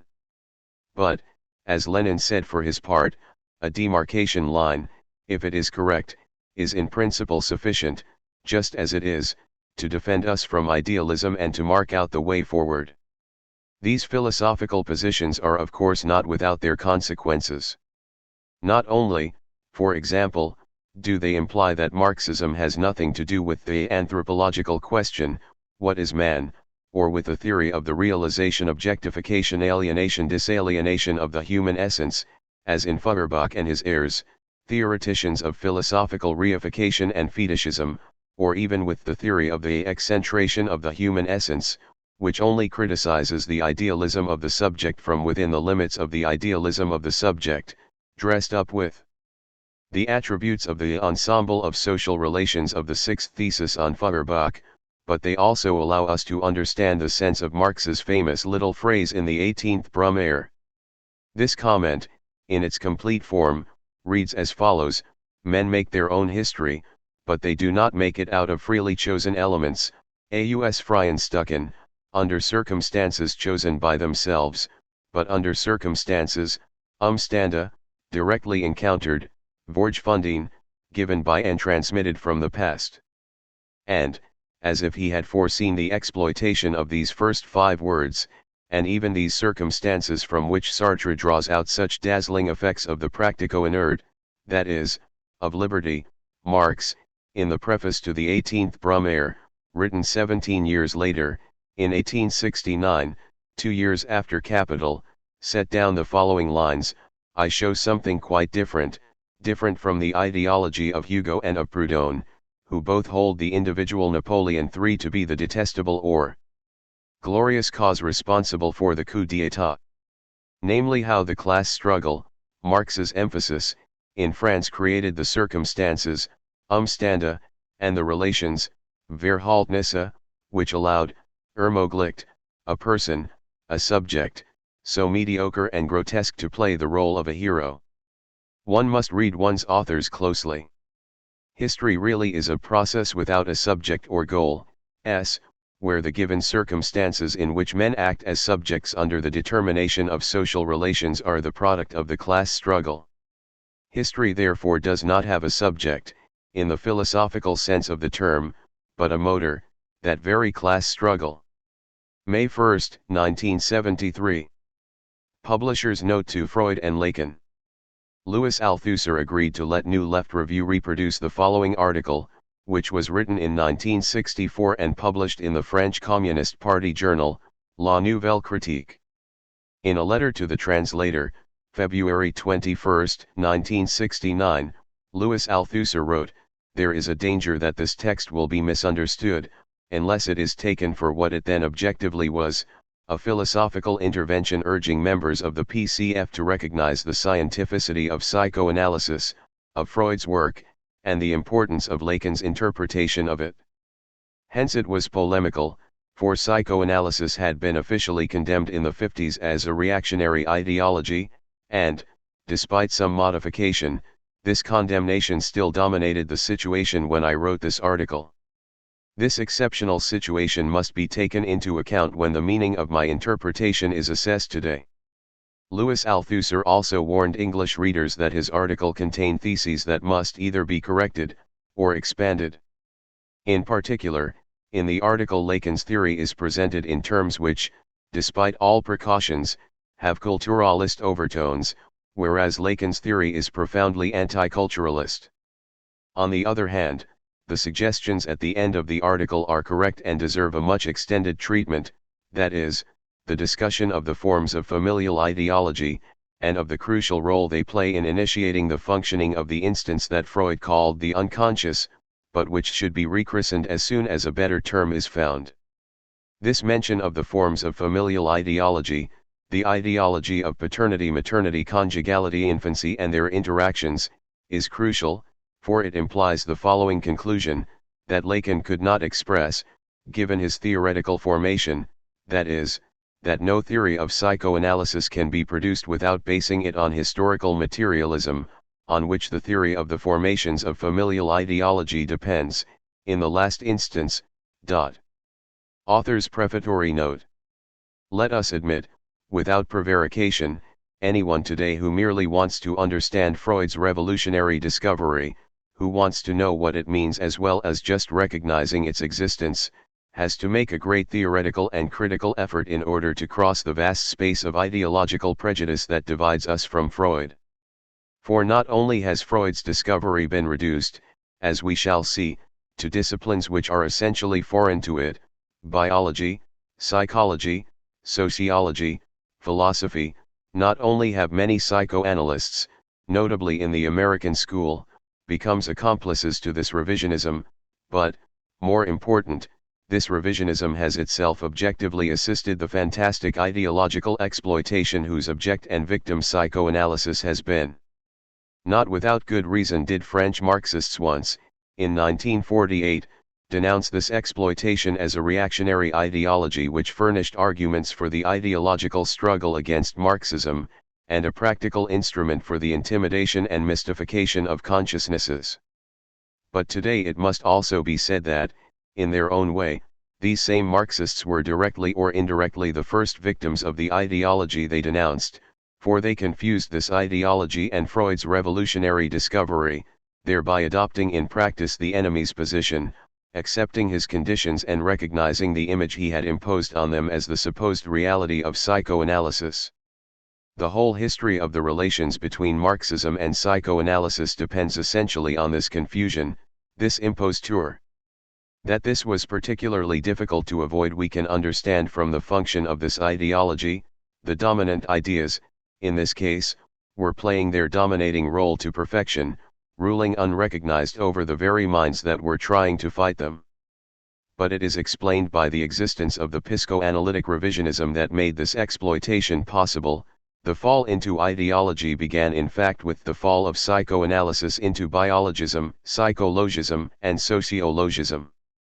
We can also see that this revisionism could derive its authority from the ambiguity of some of Freud's concepts, for, like all inventors, Freud was forced to think his discovery in existing theoretical concepts, i.e. concepts designed for other purposes, was not Marx, too, forced to think his discovery in certain Hegelian concepts. This will come as no surprise to anyone at all familiar with the history of new sciences, and at all careful to discern the irreducible element of a discovery and of its objects in the concepts in which it was expressed at its birth, but which, outdated by the advance of knowledge, may later mask it. So a return to Freud today demands 1. Not only that we reject the ideological layers of the reactionary exploitation of Freud as a crude mystification.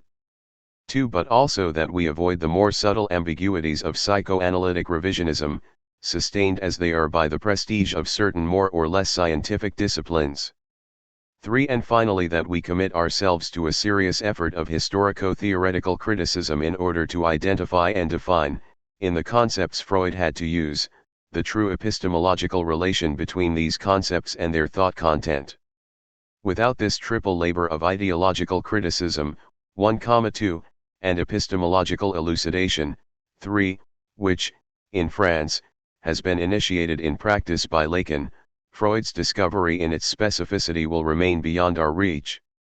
And, more serious, we will take as Freud precisely what has been put within our reach, precisely what we aim to reject, the reactionary ideological exploitation of Freud, or subscribe to more or less thoughtlessly, the different forms of biopsychosociological revisionism. In either case, we would remain prisoners, at different levels, of the explicit or implicit categories of ideological exploitation and theoretical revisionism.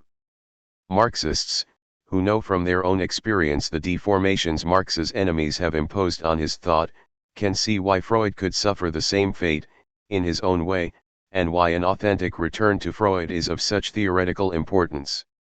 They will concede that if such a short article proposes to introduce a problem of this importance without betraying it, it must confine itself to the essential, it must situate the object of psychoanalysis so as to give a first definition of it, in concepts that allow its location, the indispensable precondition for its elucidation. They will concede therefore that, as far as possible, these concepts should be introduced in a rigorous form, as in any scientific discipline. To vulgarize them in an over-approximate commentary would banalize them, while an analysis that really drew them out would require much more space. An accurate assessment of these concepts can only come from the serious study of Freud and Lacan which each one of us can undertake. The same is true for the definition of the still unsolved problems of this theoretical discipline already rich in results and promises.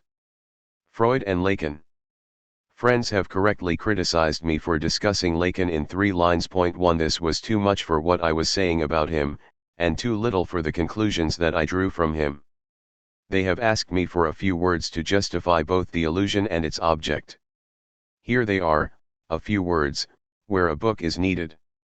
In the history of Western reason, every care, foresight, precaution, and warning has been devoted to births. Prenatal therapy is institutional. When a young science is born, the family circle is always ready for astonishment, jubilation, and baptism. For a long time, every child, even the foundling, has been reputed the son of a father, and when it is a prodigy, the fathers would fight at the gate if it were not for the mother and the respect due to her. In our crowded world, a place is allocated for birth, a place is even allocated for the prediction of a birth, perspective. To my knowledge, the 19th century saw the birth of 2 or 3 children that were not expected, Marx, Nietzsche, and Freud. Natural children, in the sense that nature offends customs, principles, morality, and good breeding, nature is the rule violated, the unmarried mother, hence the absence of a legal father. Western reason makes a fatherless child pay heavily. Marx, Nietzsche, and Freud had to foot the often terrible bill of survival, a price compounded of exclusion, condemnation, insult, poverty, hunger, and death, or madness. I speak only of them. Other unfortunates might be mentioned who lived their death sentences in color, sound, and poetry. I speak only of them because they were the births of sciences or of criticism. That Freud knew poverty, calumny, and persecution, that his spirit was well enough anchored to withstand, and interpret, all the insults of the age, these things may have something to do with certain of the limits and dead ends of his genius. An examination of this point is probably premature. Let us instead consider Freud's solitude in his own times. I do not mean human solitude, he had teachers and friends, though he went hungry, I mean theoretical solitude. For when he wanted to think, i.e. to express in the form of a rigorous system of abstract concepts the extraordinary discovery that met him every day in his practice, search as he might for theoretical precedents, fathers in theory, he could find none. He had to cope with the following situation, to be himself his own father, to construct with his own craftsman's hands the theoretical space in which to situate his discovery, to weave with thread borrowed intuitively left and right the great net with which to catch in the depths of blind experience the teeming fish of the unconscious, which men call dumb because it speaks even while they sleep. To express this in Kantian terms, Freud had to think his discovery and his practice in imported concepts, concepts borrowed from the thermodynamic physics then dominant, from the political economy and biology of his time. With no legal inheritance behind him, except for a parcel of philosophical concepts, consciousness, preconsciousness, unconsciousness, etc., which were probably more of a hindrance than a help as they were marked by a problematic of consciousness present even in its reservations, without any ancestral endowment whatever, his only forerunners writers, Sophocles, Shakespeare, Molière, Goethe, or Proverbs, etc. Theoretically, Freud set up in business alone, producing his own homemade concepts under the protection of imported concepts borrowed from the sciences as they existed, and, it should be said, from within the horizons of the ideological world in which these concepts swam. That is how Freud comes to us. A long series of profound texts, sometimes clear, sometimes obscure, often enigmatic and contradictory, problematic and armed with concepts many of which seem to us at first sight to be out of date, inadequate for their content, or surpassed. For today we cannot doubt the existence of this content, analytic practice itself, its effect. So let us summarize the object Freud is for us. 1. A practice, the analytic cure. 2. A technique, the method of the cure, that gives rise to an abstract exposition with the appearance of a theory. 3. A theory which has a relation with the practice and the technique. This organic practical, 1, technical, 2, and theoretical, 3, whole recalls the structure of every scientific discipline. Formally, what Freud gives us does have the structure of a science. Formally, for the difficulties of Freud's conceptual terminology, the sometimes material disproportion between his concepts and their content, suggest the question, in this organic practico-technico-theoretical whole, do we have a whole that is truly stabilized and founded at the scientific level? In other words, is the theory really theory in the scientific sense? Or is it not, on the contrary, a simple transposition into theory of the methodology of the practice, the cure? Hence the very common modern view that beneath its theoretical exterior, which we owe to worthy but vain pretensions of Freud himself, psychoanalysis remains a mere practice that does sometimes give results, but not always, a mere practice extended into a technique, rules of analytic method, but without a theory, at least without a true theory, what it calls theory being merely the blind technical concepts in which it reflects the rules of its practice, a mere practice without theory. Perhaps then, even simply a kind of magic? That succeeds, like all magic, because of its prestige, and its prestige, applied to the fulfillment of a social need or demand, therefore its only justification, its real justification. Levi Strauss would then have theorized this magic, this social practice, psychoanalysis, by pointing out the shaman as the ancestor of Freud. A practice pregnant with a half-silent theory? A practice proud or ashamed to be merely the social magic of modern times? What then is psychoanalysis? 1. Lacan's first word is to say, in principle, Freud founded a science. A new science which was the science of a new object, the unconscious. A rigorous statement. If psychoanalysis is a science because it is the science of a distinct object, it is also a science with the structure of all sciences. It has a theory and a technique, method, that make possible the knowledge and transformation of its object in a specific practice. As in every authentically constituted science, the practice is not the absolute of the science but a theoretically subordinate moment, the moment in which the theory, having become method, technique, comes into theoretical contact, knowledge, or practical contact, cure, with its specific object, the unconscious.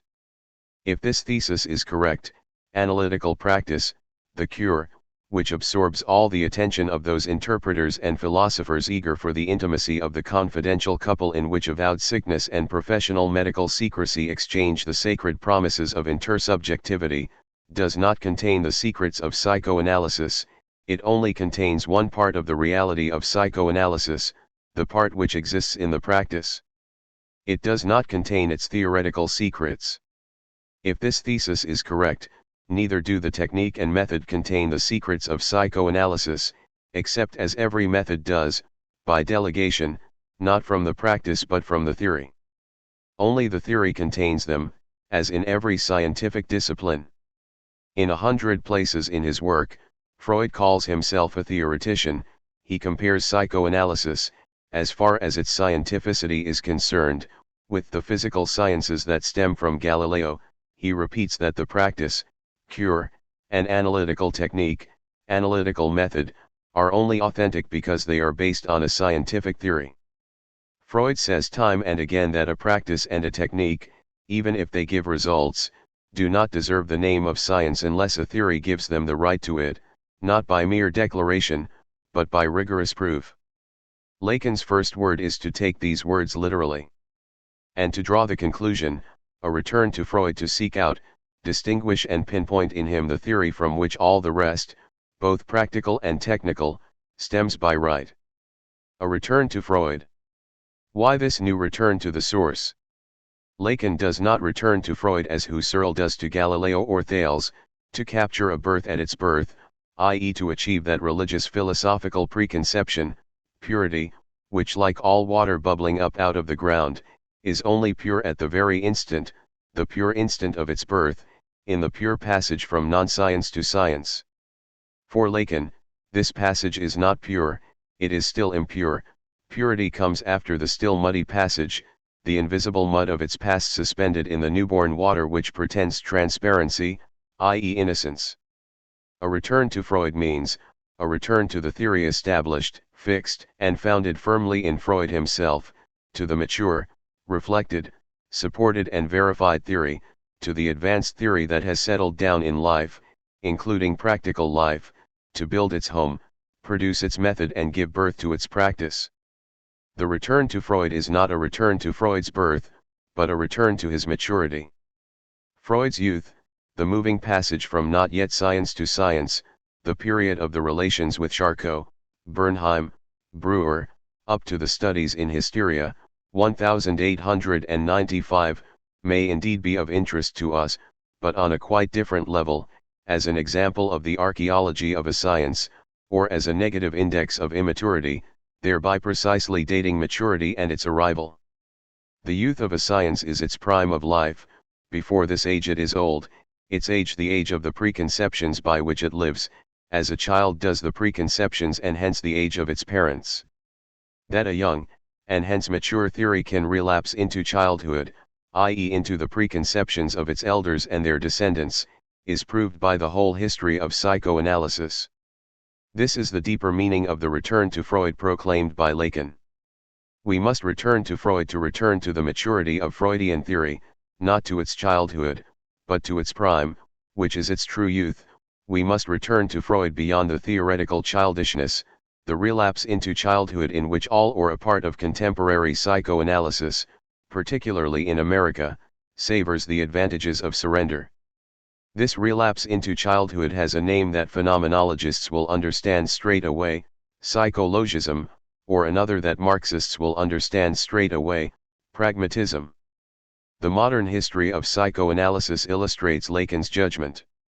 Western reason, legal, religious, moral, and political as well as scientific, will only agree to conclude a pact of peaceful coexistence with psychoanalysis after years of non-recognition, contempt and insults, means that are still available anyway if all else fails, on condition of annexing it to its own sciences or myths, to psychology, whether behaviorist, Dalby's, phenomenological, Merleau-Ponty, or existentialist, Sartre, to a more or less Jacksonian bioneurology, EY, to sociology. Of the culturalist or anthropological type, dominant in the USA, Gardiner, Margaret Mead, etc., and to philosophy, cf. Sartre's existentialist psychoanalysis, Binswanger's Daseinalyse, etc. To these confusions, to this mythologization of psychoanalysis, a discipline officially recognized at the price of compromise alliances sealed with imaginary ties of adoption but very real powers, some psychoanalysts have subscribed, only too happy to emerge at last from their theoretical ghetto, to be recognized as full members of the great family of psychology, neurology, psychiatry, medicine, sociology, anthropology, philosophy, only too happy to certify their practical success with this theoretical recognition which at last, after decades of insults and exile, confers on them citizens' rights in the world of science, medicine, and philosophy.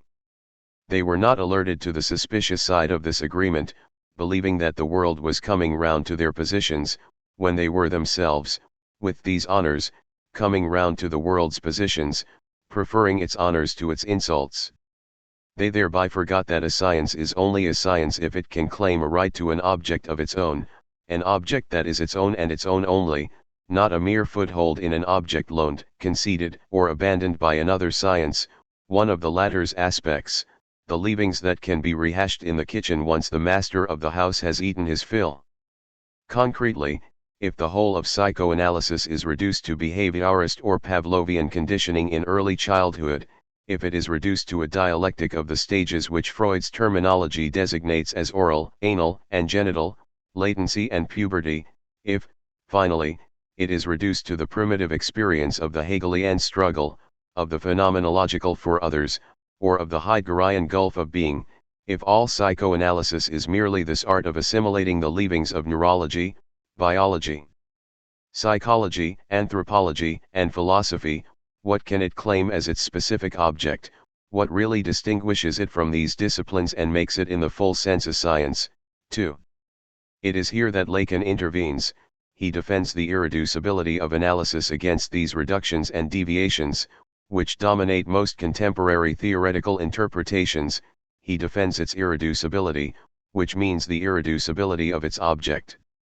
That this defense requires an uncommon lucidity and firmness, sufficient to repulse all the voraciously hospitable assaults of the disciplines I have listed, cannot be doubted by anyone who has ever in his life measured the need for security, theoretical, moral, social, and economic, i.e. the uneasiness, of corporations, whose status is indissolubly scientific, professional, legal, economic, whose balance and comfort is threatened by the appearance of a unique discipline that forces them all to investigate not only their own disciplines but the reasons why they believe in them, i.e. to doubt them, by the appearance of a science which, however little it is believed, threatens to violate the existing frontiers and hence to alter the status quo of several disciplines. Hence the contained passion and passionate contention of Lacan's language, unable to live or survive except in a state of alert and accusation, the language of a man of the besieged vanguard, condemned by the crushing strength of the threatened structures and corporations to forestall their blows, or at least to feint a response to them before they are delivered, thus discouraging the opponents from crushing him beneath their assault. Hence also the often paradoxical resort to the security provided by philosophies completely foreign to his scientific undertaking, Hegel, Heidegger, as so many intimidating witnesses thrown in the faces of part of his audience to retain their respect, and as so many witnesses to a possible objectivity, the natural ally of his thought, to reassure or educate the rest. As this resort was almost indispensable to sustain a discourse addressed from within to the medical profession alone, one would have to ignore both the conceptual weakness of medical studies in general and the profound need for theory felt by the best medical men, to condemn it out of hand. And since I am dealing with his language, the language which is the sum total of his prestige for some of the audience, the Gongora of psychoanalysis, the Grand Dragon, the great officiant of an esoteric cult in which gesture, hushedness, and solemnity can constitute the ritual of a real communication, or of a quite Parisian fascination, and for the rest, above all scientists or philosophers, his artifice, his strangeness, and his hermeticism, it is clear that it bears some relation to the conditions of his practice as a teacher, since he has to teach the theory of the unconscious to doctors, analysts or analysans. In the rhetoric of his speech Lacan provides them with a dumb show equivalent of the language of the unconscious, which, as is well known, is in its ultimate essence wits, successful or unsuccessful pun and metaphor the equivalent of the lived experience of their practice, whether as analyst or as analysand. An understanding of this language's ideological and educational preconditions, i.e. the ability to maintain the distance of historical and theoretical exteriority from its pedagogic interiority, is enough to let us discern its objective meaning and scope, and recognize its basic proposal, to give Freud's discovery its measure in theoretical concepts by defining as rigorously as is possible today the unconscious and its laws, its whole object. 2. What is the object of psychoanalysis? It is what analytical technique deals with in the analytical practice of the cure, i.e. not the cure itself, not that supposedly dual system which is tailor-made for any phenomenology or morality, but the effects, prolonged into the surviving adult, of the extraordinary adventure which from birth to the liquidation of the Oedipal phase transforms a small animal conceived by a man and a woman into a small human child. One of the effects of the humanization of the small biological creature that results from human parturition, there in its place is the object of psychoanalysis, an object which has a simple name, the unconscious. That this small biological being survives, and not as a wolf child, that has become a little wolf or bear, as displayed in the princely courts of the 18th century, but as a human child, having escaped all childhood deaths, many of which are human deaths, deaths punishing the failure of humanization, that is the test all adult men have passed. They are the never forgetful witnesses, and very often the victims, of this victory, bearing in their most hidden, i.e. in their most clamorous parts, the wounds, weaknesses, and stiffnesses that result from this struggle for human life or death. Some, the majority, have emerged more or less unscathed, or at least, give this out to be the case. Many of these Virtans bear the marks throughout their lives. Some will die from their fight, though at some remove, the old wounds suddenly opening again in psychotic explosion, in madness, the ultimate compulsion of a negative therapeutic reaction. Others, more numerous, as normally as you like, in the guise of an organic decay. Humanity only inscribes its official deaths on its war memorials, those who were able to die on time, i.e. late, as men, in human wars in which only human wolves and gods tear and sacrifice one another. In its sole survivors, psychoanalysis is concerned with another struggle, with the only war without memoirs or memorials, the war humanity pretends it has never declared, the war it always thinks it has won in advance, simply because humanity is nothing but surviving this war, living and bearing children as culture in human culture, a war which is continually declared in each of its sons, who, projected, deformed and rejected, are required, each by himself in solitude and against death, to Take the long forced march which makes mammiferous larvae into human children, masculine or feminine subjects. This object is no business of the biologists, this story is certainly not biological. Since from the beginning it is completely dominated by the constraint of the sexed human order that each mother engraves on the small human animal in maternal love or hatred, starting from its alimentary rhythm and training. History, sociology, or anthropology have no business here, and this is no surprise, for they deal with society and therefore with culture, i.e. with what is no longer the small animal, which only becomes human sexual by crossing the infinite divide that separates life from humanity, the biological from the historical, nature from culture. Psychology is lost here, and this is hardly strange, for it thinks that in its object it is dealing with some human nature or non-nature, with the genesis of this existent, identified and certified by culture itself, by the human, when the object of psychoanalysis is the question with absolute priority, whether to be born or not to be, nature ou être pas, the aleatory abyss of the human sexual itself in every human scion. Here philosophy loses its bearings and its cover, reparies and repairs, naturally. For these unique origins rob it of the only origins it renders homage to for its existence, God, reason, consciousness, history, and culture. It is clear that the object of psychoanalysis may be specific, and that the modality of its material as well as the specificity of its mechanisms, to use one of Freud's terms, are of quite another kind than the material and mechanisms which are known to the biologist, the neurologist, the anthropologist, the sociologist, the psychologist, and the philosopher. We need only recognize this specificity and hence the distinctness of the object that it derives from, in order to recognize the radical right of psychoanalysis to a specificity of its concepts in line with the specificity of its object, the unconscious and its effects. 3. Lacan would be the first to admit that his attempted theorization would have been impossible were it not for the emergence of a new science, linguistics. It is in the nature of the history of the sciences that one science may often not become a science except by recourse to a detour through other sciences, not only sciences that existed at its baptism but also some new latecomer among sciences that needed time before it could be born. The temporary opacity of the shadow cast on Freudian theory by the model of Helmholtz and Maxwell's thermodynamic physics has been dispersed today by the light that structural linguistics throws on its object, making possible an intelligible approach to that object. Freud himself said that everything depended on language. Lacan makes this more precise: the discourse of the unconscious is structured like a language. In his first great work, The Interpretation of Dreams, which is not anecdotal and superficial as is frequently suggested, but fundamental, Freud studied the mechanisms and laws of dreams, reducing their variance to two, displacement and condensation. Lacan recognized these as two essential figures of speech, called in linguistics metonymy and metaphor. Hence slips, failures, jokes and symptoms, like the elements of dreams themselves, became signifiers, inscribed in the chain of an unconscious discourse, doubling silently, i.e. deafeningly, in the misrecognition of repression, the chain of the human subject's verbal discourse.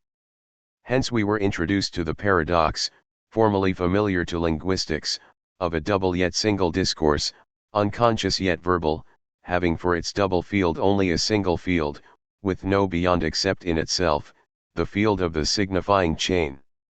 Hence the most important acquisitions of de Saussure and of the linguistics that descends from him began to play a justified part in the understanding of the process of the unconscious as well as that of the verbal discourse of the subject and of their interrelationship, i.e. of their identical relation and non-relation, in other words, of their reduplication and dislocation, décalage. Thereby philosophico-idealist interpretations of the unconscious as a second consciousness, of the unconscious as bad faith, Sartre, of the unconscious as the cankerous survival of a non-current structure or nonsense, Merleau-Ponty, all the interpretations of the unconscious as a biologico-archetypical idea, Jung, became what they were, not the beginnings of a theory but null theories, ideological misunderstandings. It remained to define. I am forced into the crudest schematism, but how could I avoid it in such a short article, the meaning of this primacy of the formal structure of language and its mechanisms as they are encountered in the practice of analytical interpretation, as a function of the very foundations of this practice, its object, i.e. the effects still present in the survivors of the forced humanization of the small human animal into a man or a woman. This question cannot be answered merely by invoking the factual primacy of language as the sole object and means of analytical practice.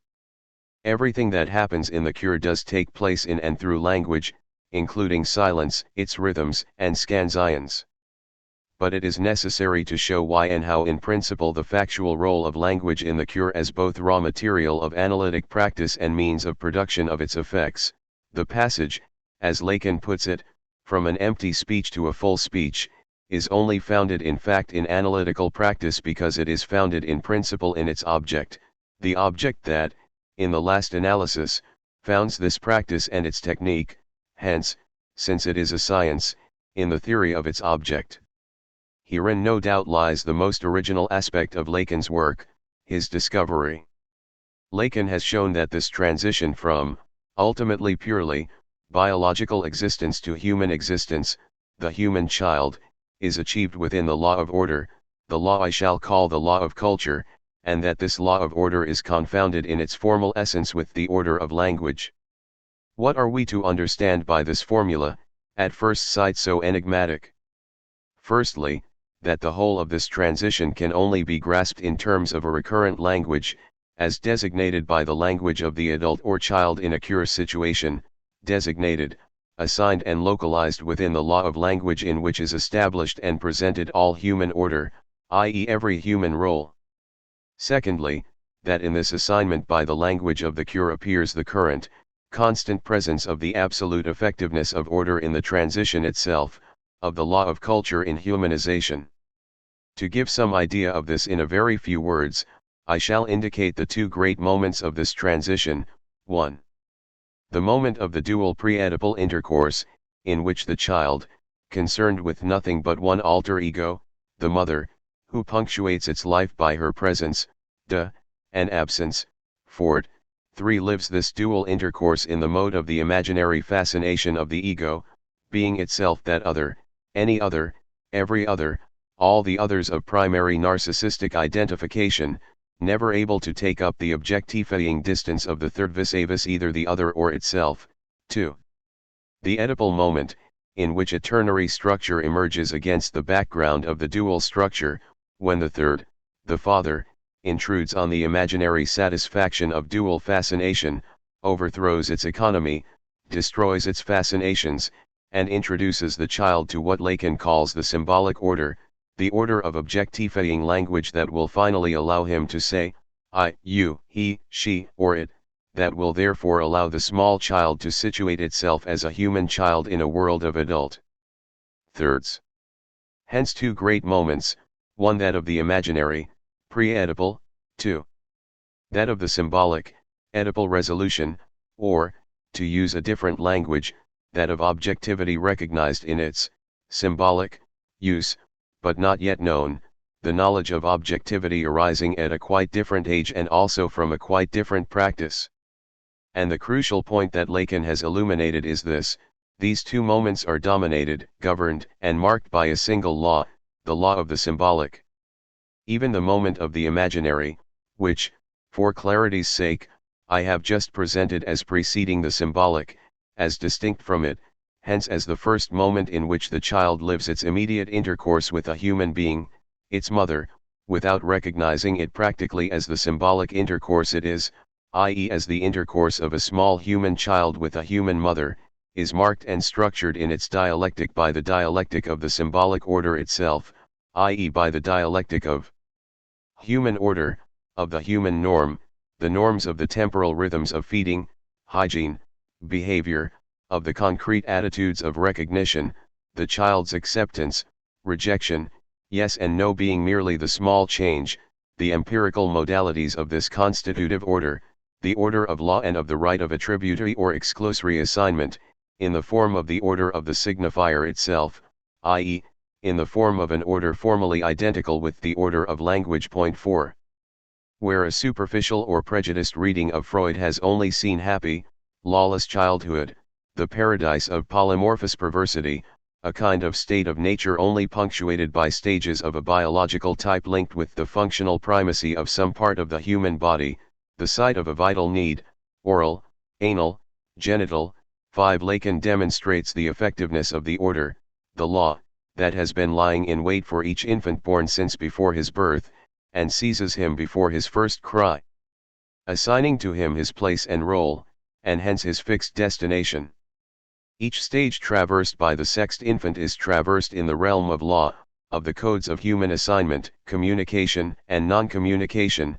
His satisfactions bear the indelible and constitutive mark of the law, of the claims of human law, that, like all law, cannot be ignored by anyone, least of all by those ignorant of it, but may be evaded or violated by everyone, above all by its most faithful adherents. That is why any reduction of childhood traumas to a balance of biological frustrations alone, is in principle erroneous, since the law that covers them, as a law, abstracts from all contents, exists and acts as a law only in and by this abstraction, and the infant submits to this rule and receives it from his first breath. 6. This is the beginning, and has always been the beginning, even where there is no living father, of the official presence of the Father, who is law, hence of the order of the human signifier, i.e. of the law of culture. This discourse, the absolute precondition of any discourse, this discourse present at the top, i.e. absent in the depths, in all verbal discourse, the discourse of this order, this discourse of the other, of the great third, which is this order itself, the discourse of the unconscious. This gives us a hold, a conceptual hold on the unconscious, which is in each human being the absolute place where his particular discourse seeks its own place, seeks, misses, and in missing, finds its own place, its own anchor to its place, in the imposition, imposture, complicity and denegation of its own imaginary fascinations. That in the Oedipal phase the sexed child becomes a sexual human child, man or woman, by testing its imaginary phantasms against the symbolic, and if all goes well finally becomes and accepts itself as what it is, a little boy or little girl among adults, with the rights of a child in this adult world, and, like all children, with the full right to become one day like daddy, i.e. a masculine human being with a wife, and no longer only a mother, or like mummy, i.e. a feminine human being with a husband, and not just a father. These things are only the destination of the long-forced march towards human childhood. That all the material of this ultimate drama is provided by a previously formed language, which, in the Oedipal phase, is centered and arranged wholly around the signifier phallus, the emblem of the father, the emblem of right, of the law, the fantasy image of all right. This may seem astonishing or arbitrary, but all psychoanalysts attest to it as a fact of experience. The last Oedipal stage, castration, shows us why. When the small boy lives and resolves the tragic and beneficial situation of castration, he accepts the fact that he has not the same right, phallus, as his father, in particular, that he has not the same right as his father over his mother, who is thereby revealed as endowed with the intolerable status of double use, mother for the small boy, wife for the father. But by accepting that he has not the same right as his father, he gains the assurance that one day, later on, when he grows up, he will get the right which is now refused him through his lack of means. He has only a little right, which will grow big if he will grow big himself by taking care to mind his P's and Q's, manger sa soup. For her part, when the little girl lives and assumes the tragic and beneficial situation of castration, she accepts that she has not the same right as her mother, and hence she doubly accepts that she has not the same right, phallus, as her father, since her mother has not this right, no phallus, although she is a woman, because she is a woman, and she simultaneously accepts that she has not the same right as her mother, i.e. that she is not yet a woman as her mother is. But she thereby gains in return her own small right, the right of a little girl, and the promise of a large right, the full right of a woman when she grows up, if she will grow up accepting the law of human order, i.e. submitting to it if need be to deflect it, by not minding her P's and Q's properly. In either case, whether it be the moment of dual fascination of the imaginary, 1, or the Oedipal moment of the lived recognition of the insertion into the symbolic order, 2, the whole dialectic of the transition in all its essential details is stamped by the seal of human order, of the symbolic, for which linguistics provides us with the formal laws, i.e. the formal concept. Psychoanalytic theory can thus give us what makes each science no pure speculation but a science, the definition of the formal essence of its object, the precondition for any practical, technical application of it to its concrete objects. Thereby psychoanalytic theory escapes the classical idealist antinomies formulated by Politzer, for example, when, while demanding of psychoanalysis, whose revolutionary theoretical scope he was the first in France to realize, that it be a science of the true concrete, a concrete psychology, he attacked it for its abstractions, the unconscious, the Oedipus complex, the castration complex, etc. How, said Politzer, can psychoanalysis claim to be the science of the concrete it aims to be and could be, if it persists in abstractions which are merely the concrete alienated in an abstract and metaphysical psychology? How can one reach the concrete from such abstractions, from the abstract? In fact, no science can do without abstraction, even when, in its practice, which is not, N.B., the theoretical practice of that science but the practice of its concrete application, it deals only with those peculiar and unique variants that constitute each individual drama. As Lacan thinks them in Freud, and Lacan thinks nothing but Freud's concepts, giving them the form of our scientificity, the only scientificity there can be, the abstractions of psychoanalysis are really the authentic scientific concepts of their object, insofar as concepts of their object, they contain within them the index, measure, and basis for the necessity of their abstraction, i.e., the measure of their relation to the concrete, and hence of their specific relation to the concrete of their application, commonly called analytic practice, the cure. So the Oedipal phase is not a hidden meaning which merely lacks consciousness or speech, it is not a structure buried in the past that can always be restructured or surpassed by reactivating its meaning. The Oedipus complex is the dramatic structure, the theatrical machine 7 imposed by the law of culture on every involuntary, conscripted candidate to humanity, a structure containing in itself not only the possibility of, but the necessity for the concrete variance in which it exists. 4. Every individual who reaches its threshold, lives through it and survives it. In its application, in what is called its practice, the cure, psychoanalysis works on the concrete effects 8 of these variants, i.e. on the modality of the specific and absolutely unique nexus in which the Oedipal transition was and is begun, completed, missed, or eluded by some particular individual. These variants can be thought and known in their essence itself on the basis of the structure of the Oedipal invariant, precisely because this whole transition is marked from its beginnings in fascination, in its most aberrant as well as in its most normal forms, by the law of this structure, the ultimate form of access to the symbolic within the law of the symbolic itself.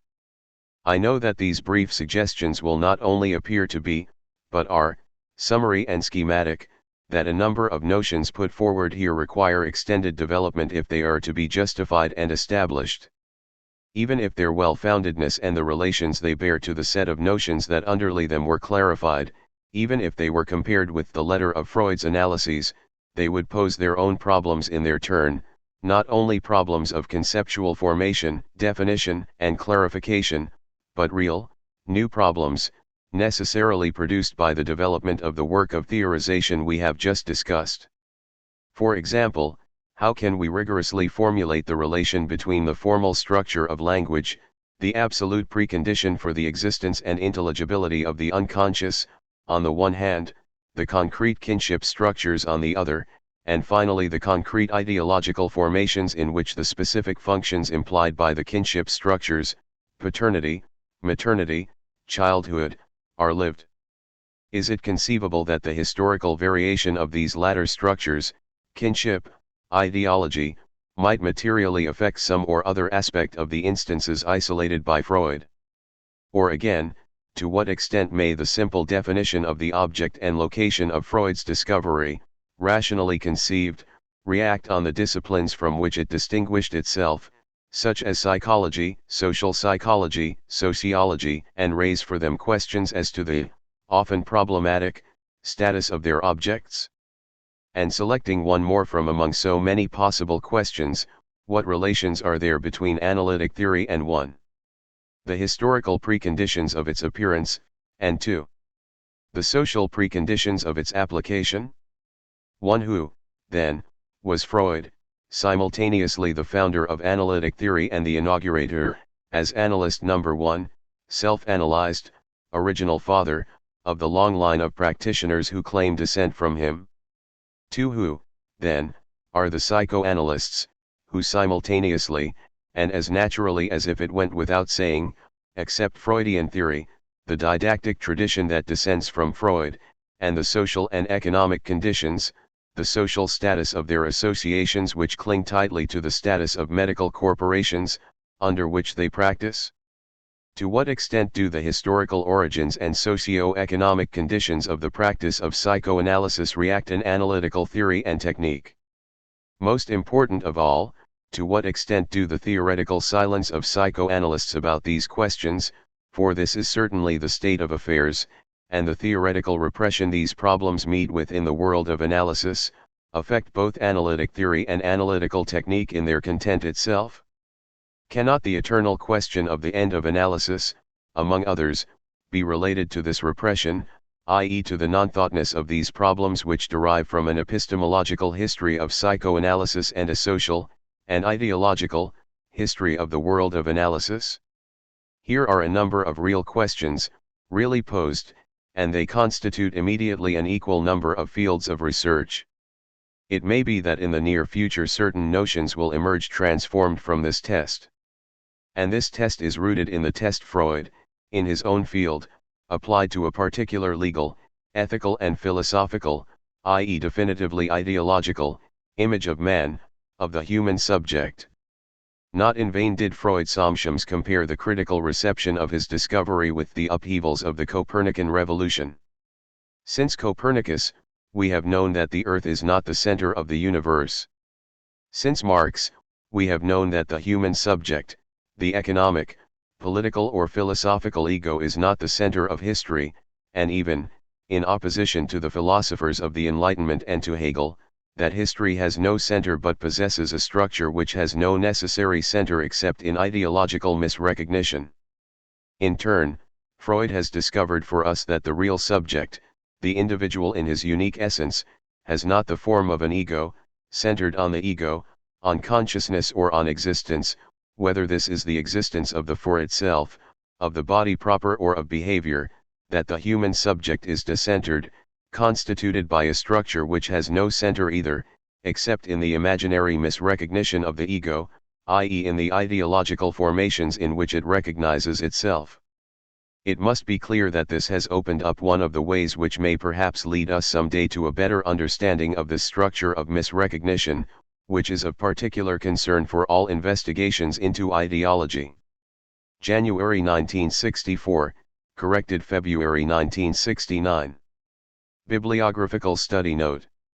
Access to Lacan's work will be facilitated if it is approached in the following order.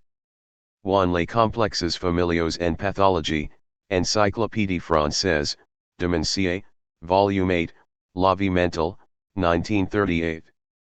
2. La causalité psychique, Evolution psychiatrique, Fasc 1, 1947. 3. L'État du Meroyer comme formateur de la fonction du génie, Écrits, Paris 1966, pages 93 to 100, English translation, New Left Review 51, September, October 1968. 4. La chose freudienne, Écrits, pages 401 to 36. 5. Les formations de l'inconscient, Seminar 1958 to 59. Bulletin de psychologie. 6. Les relations d'objet et les structures freudiennes, Seminar 1956 to 57, Bulletin de psychologie, 10. 7. Le désir et son interprétation, Seminar 1958 to 59, Bulletin de psychologie, January 1960. 8 Fonction et champ de la parole et du langage en psychanalyse, écrits, pages 237 to 322, English translation with a commentary by Anthony Wilden as The Language of the Self, Johns Hopkins Press, Baltimore, 1968. Remarque sur le rapport de Daniel Lagache, Psychanalyse et structure de la personnalité, écrits, pages 647 to 84, La direction de la cure et les principes de son pouvoir, écrits, pages 585 to 646, L'instance de la lettre dans l'inconscient ou la raison depuis Freud, écrits, pages 493 to 528, English translation, Yale French Studies 36 to 7, 1966, pages 112 to 47, and other studies from the 7 issues of the magazine La Psychanalyse. 9 of texts written by Lacan's pupils or under his influence. The reader is advised to start with Serge Leclerc's articles in La Psychanalyse, Serge Leclerc and Jean Laplanche on the unconscious in Les Temps modernes, July 1961, J. B. Lefebvre-Pontalis, Freud aujourd'hui, Les Temps modernes, 124 to 6, 1965, J. Laplanche's book on Holderlin and Maud Manani, L'Enfant arrière et sa mère, 1963. A letter on art.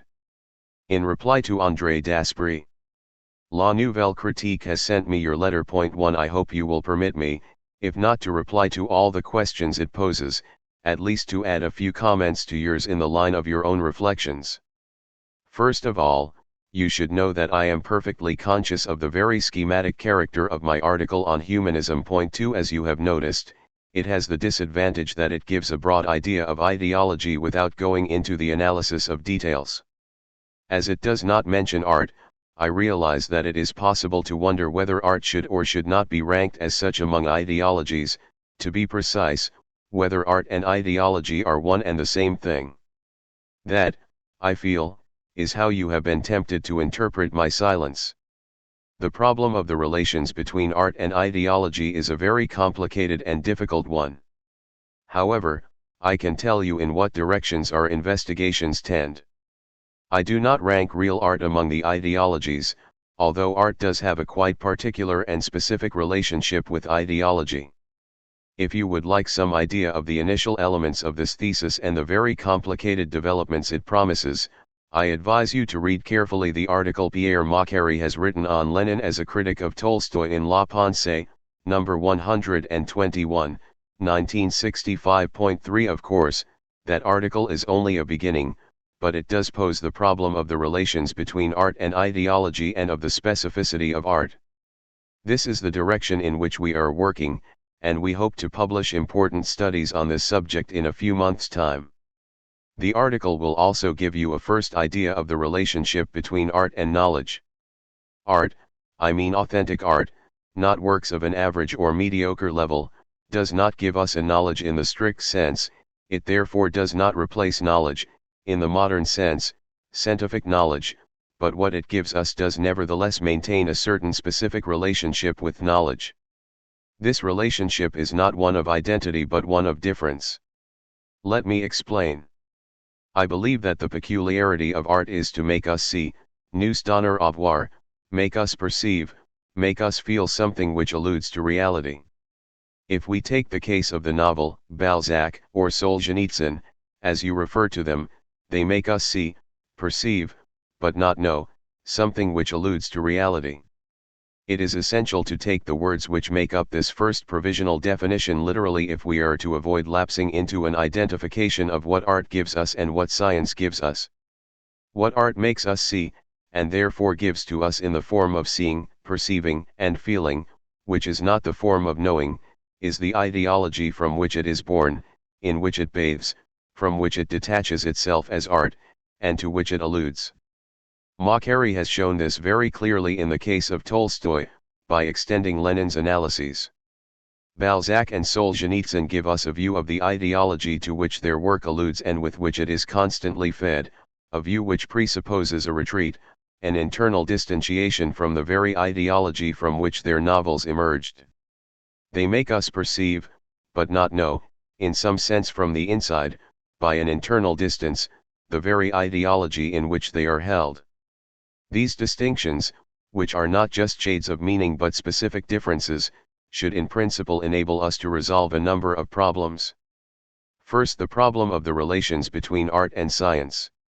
Neither Balzac nor Solzhenitsyn gives us any knowledge of the world they describe, they only make us see, perceive, or feel the reality of the ideology of that world.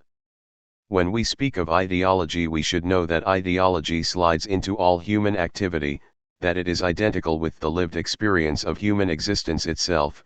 That is why the form in which we are made to see ideology in great novels has as its content the lived experience of individuals. This lived experience is not a given by a pure reality, but the spontaneous lived experience of ideology in its peculiar relationship to the real. This is an important comment, for it enables us to understand that art does not deal with a reality peculiar to itself, with a peculiar domain of reality in which it has a monopoly, as you tend to imply when you write that with art, knowledge becomes human, that the object of art is the individual, whereas science deals with a different domain of reality, say, in opposition to lived experience and the individual, the abstraction of structures.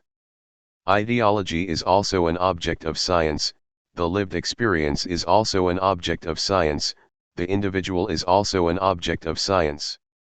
The real difference between art and science lies in the specific form in which they give us the same object in quite different ways, art in the form of seeing and perceiving or feeling, science in the form of knowledge, in the strict sense, by concepts. The same thing can be said in other terms. If Solzhenitsyn does make us see the lived experience, in the sense defined earlier, of the cult of personality and its effects, in no way does he give us a knowledge of them. This knowledge is the conceptual knowledge of the complex mechanisms which eventually produce the lived experience that Solzhenitsyn's novel discusses. If I wanted to use Spinoza's language again here, I could say that art makes us see conclusions without premises, whereas knowledge makes us penetrate into the mechanism which produces the conclusions out of the premises. This is an important distinction, for it enables us to understand that a novel on the cult, however profound, may draw attention to its lived effects, but cannot give an understanding of it. It may put the question of the cult on the agenda, but it cannot define the means which will make it possible to remedy these effects. In the same way, these few elementary principles perhaps enable us to point the direction from which we can hope for an answer to another question you pose: how is it that Balzac, despite his personal political options, makes us see the lived experience of capitalist society in a critical form? I do not believe one can say, as you do, that he was forced by the logic of his art to abandon certain of his political conceptions in his work as a novelist. On the contrary, we know that Balzac never abandoned his political positions. We know even more, his peculiar, reactionary political positions played a decisive part in the production of the content of his work. This is certainly a paradox, but it is the case, and history provides us with a number of examples to which Marx drew our attention. On Balzac, I refer you to the article by R. Fayol in the special 1965 number of Europe. These are examples of a deformation of sense very commonly found in the dialectic of ideologies. See what Lenin says about Tolstoy. C. F. Macherey's article. Tolstoy's personal ideological position is one component of the deeplying causes of the content of his work. The fact that the content of the work of Balzac and Tolstoy is detached from their political ideology and in some way makes us see it from the outside, makes us perceive it by a distantiation inside that ideology, presupposes that ideology itself. It is certainly possible to say that it is an effect of their art as novelists that it produces this distance inside their ideology, which makes us perceive it, but it is not possible to say, as you do, that art has its own logic which made Balzac abandon his political conceptions. On the contrary, only because he retained them could he produce his work, only because he stuck to his political ideology could he produce in it this internal distance which gives us a critical view of it. As you see, in order to answer most of the questions posed for us by the existence and specific nature of art, we are forced to produce an adequate, scientific, knowledge of the processes which produce the aesthetic effect of a work of art. In other words, in order to answer the question of the relationship between art and knowledge, we must produce a knowledge of art. You are conscious of this necessity. But you ought also to know that in this issue we still have a long way to go. The recognition, even the political recognition, of the existence and importance of art does not constitute a knowledge of art. I do not even think that it is possible to take as the beginnings of knowledge the texts you refer to for, or even Joliot-Curie, quoted by Marcinac. 5 To say a few words about the sentence attributed to Joliot-Curie, it contains a terminology, aesthetic creation, scientific creation, a terminology which is certainly quite common, but one which in my opinion must be abandoned and replaced by another, in order to be able to pose the problem of the knowledge of art in the proper way. I know that the artist, and the art lover, spontaneously express themselves in terms of creation, etc. It is a spontaneous language, but we know from Marx and Lenin that every spontaneous language is an ideological language, the vehicle of an ideology, here the ideology of art and of the activity productive of aesthetic effects. Like all knowledge, the knowledge of art presupposes a preliminary rupture with the language of ideological spontaneity and the constitution of a body of scientific concepts to replace it. It is essential to be conscious of the necessity for this rupture with ideology to be able to undertake the constitution of the edifice of a knowledge of art. Here perhaps, is where I must express a sharp reservation about what you say. I am not perhaps speaking about exactly what you want or would like to say, but about what you actually do say. When you counterpose rigorous reflection on the concepts of Marxism to something else, in particular to what art gives us, I believe you are establishing a comparison which is either incomplete or illegitimate. Since art in fact provides us with something else other than science, there is not an opposition between them, but a difference. On the contrary, if it is a matter of knowing art, it is absolutely essential to begin with rigorous reflection on the basic concepts of Marxism, there is no other way. And when I say, it is essential to begin, it is not enough to say it, it is essential to do it. If not, it is easy to extricate oneself with a passing acknowledgement, like Althusser proposes, to return to a rigorous study of Marxist theory. I agree that this is indispensable. But I do not believe that it is enough. My response to this is the only real criticism: there is a way of declaring an exigency indispensable which consists precisely of dispensing with it, dispensing with a careful consideration of all its implications and consequences, by the acknowledgement accorded it in order to move quickly on to something else. Now I believe that the only way we can hope to reach a real knowledge of art, to go deeper into the specificity of the work of art, to know the mechanisms which produce the aesthetic effect, is precisely to spend a long time and pay the greatest attention to the basic principles of Marxism, and not to be in a hurry to move on to something else, for if we move on too quickly to something else we shall arrive not at a knowledge of art, but at an ideology of art, example at the latent humanist ideology which may be induced by what you say about the relations between art and the human, and about artistic creation, etc. If we must turn, and this demands slow and arduous work, to the basic principles of Marxism in order to be able to pose correctly, in concepts which are not the ideological concepts of aesthetic spontaneity, but scientific concepts adequate to their object, and thus necessarily new concepts, it is not in order to pass art silently by or to sacrifice it to science, it is quite simply in order to know it, and to give it its due. April 1966.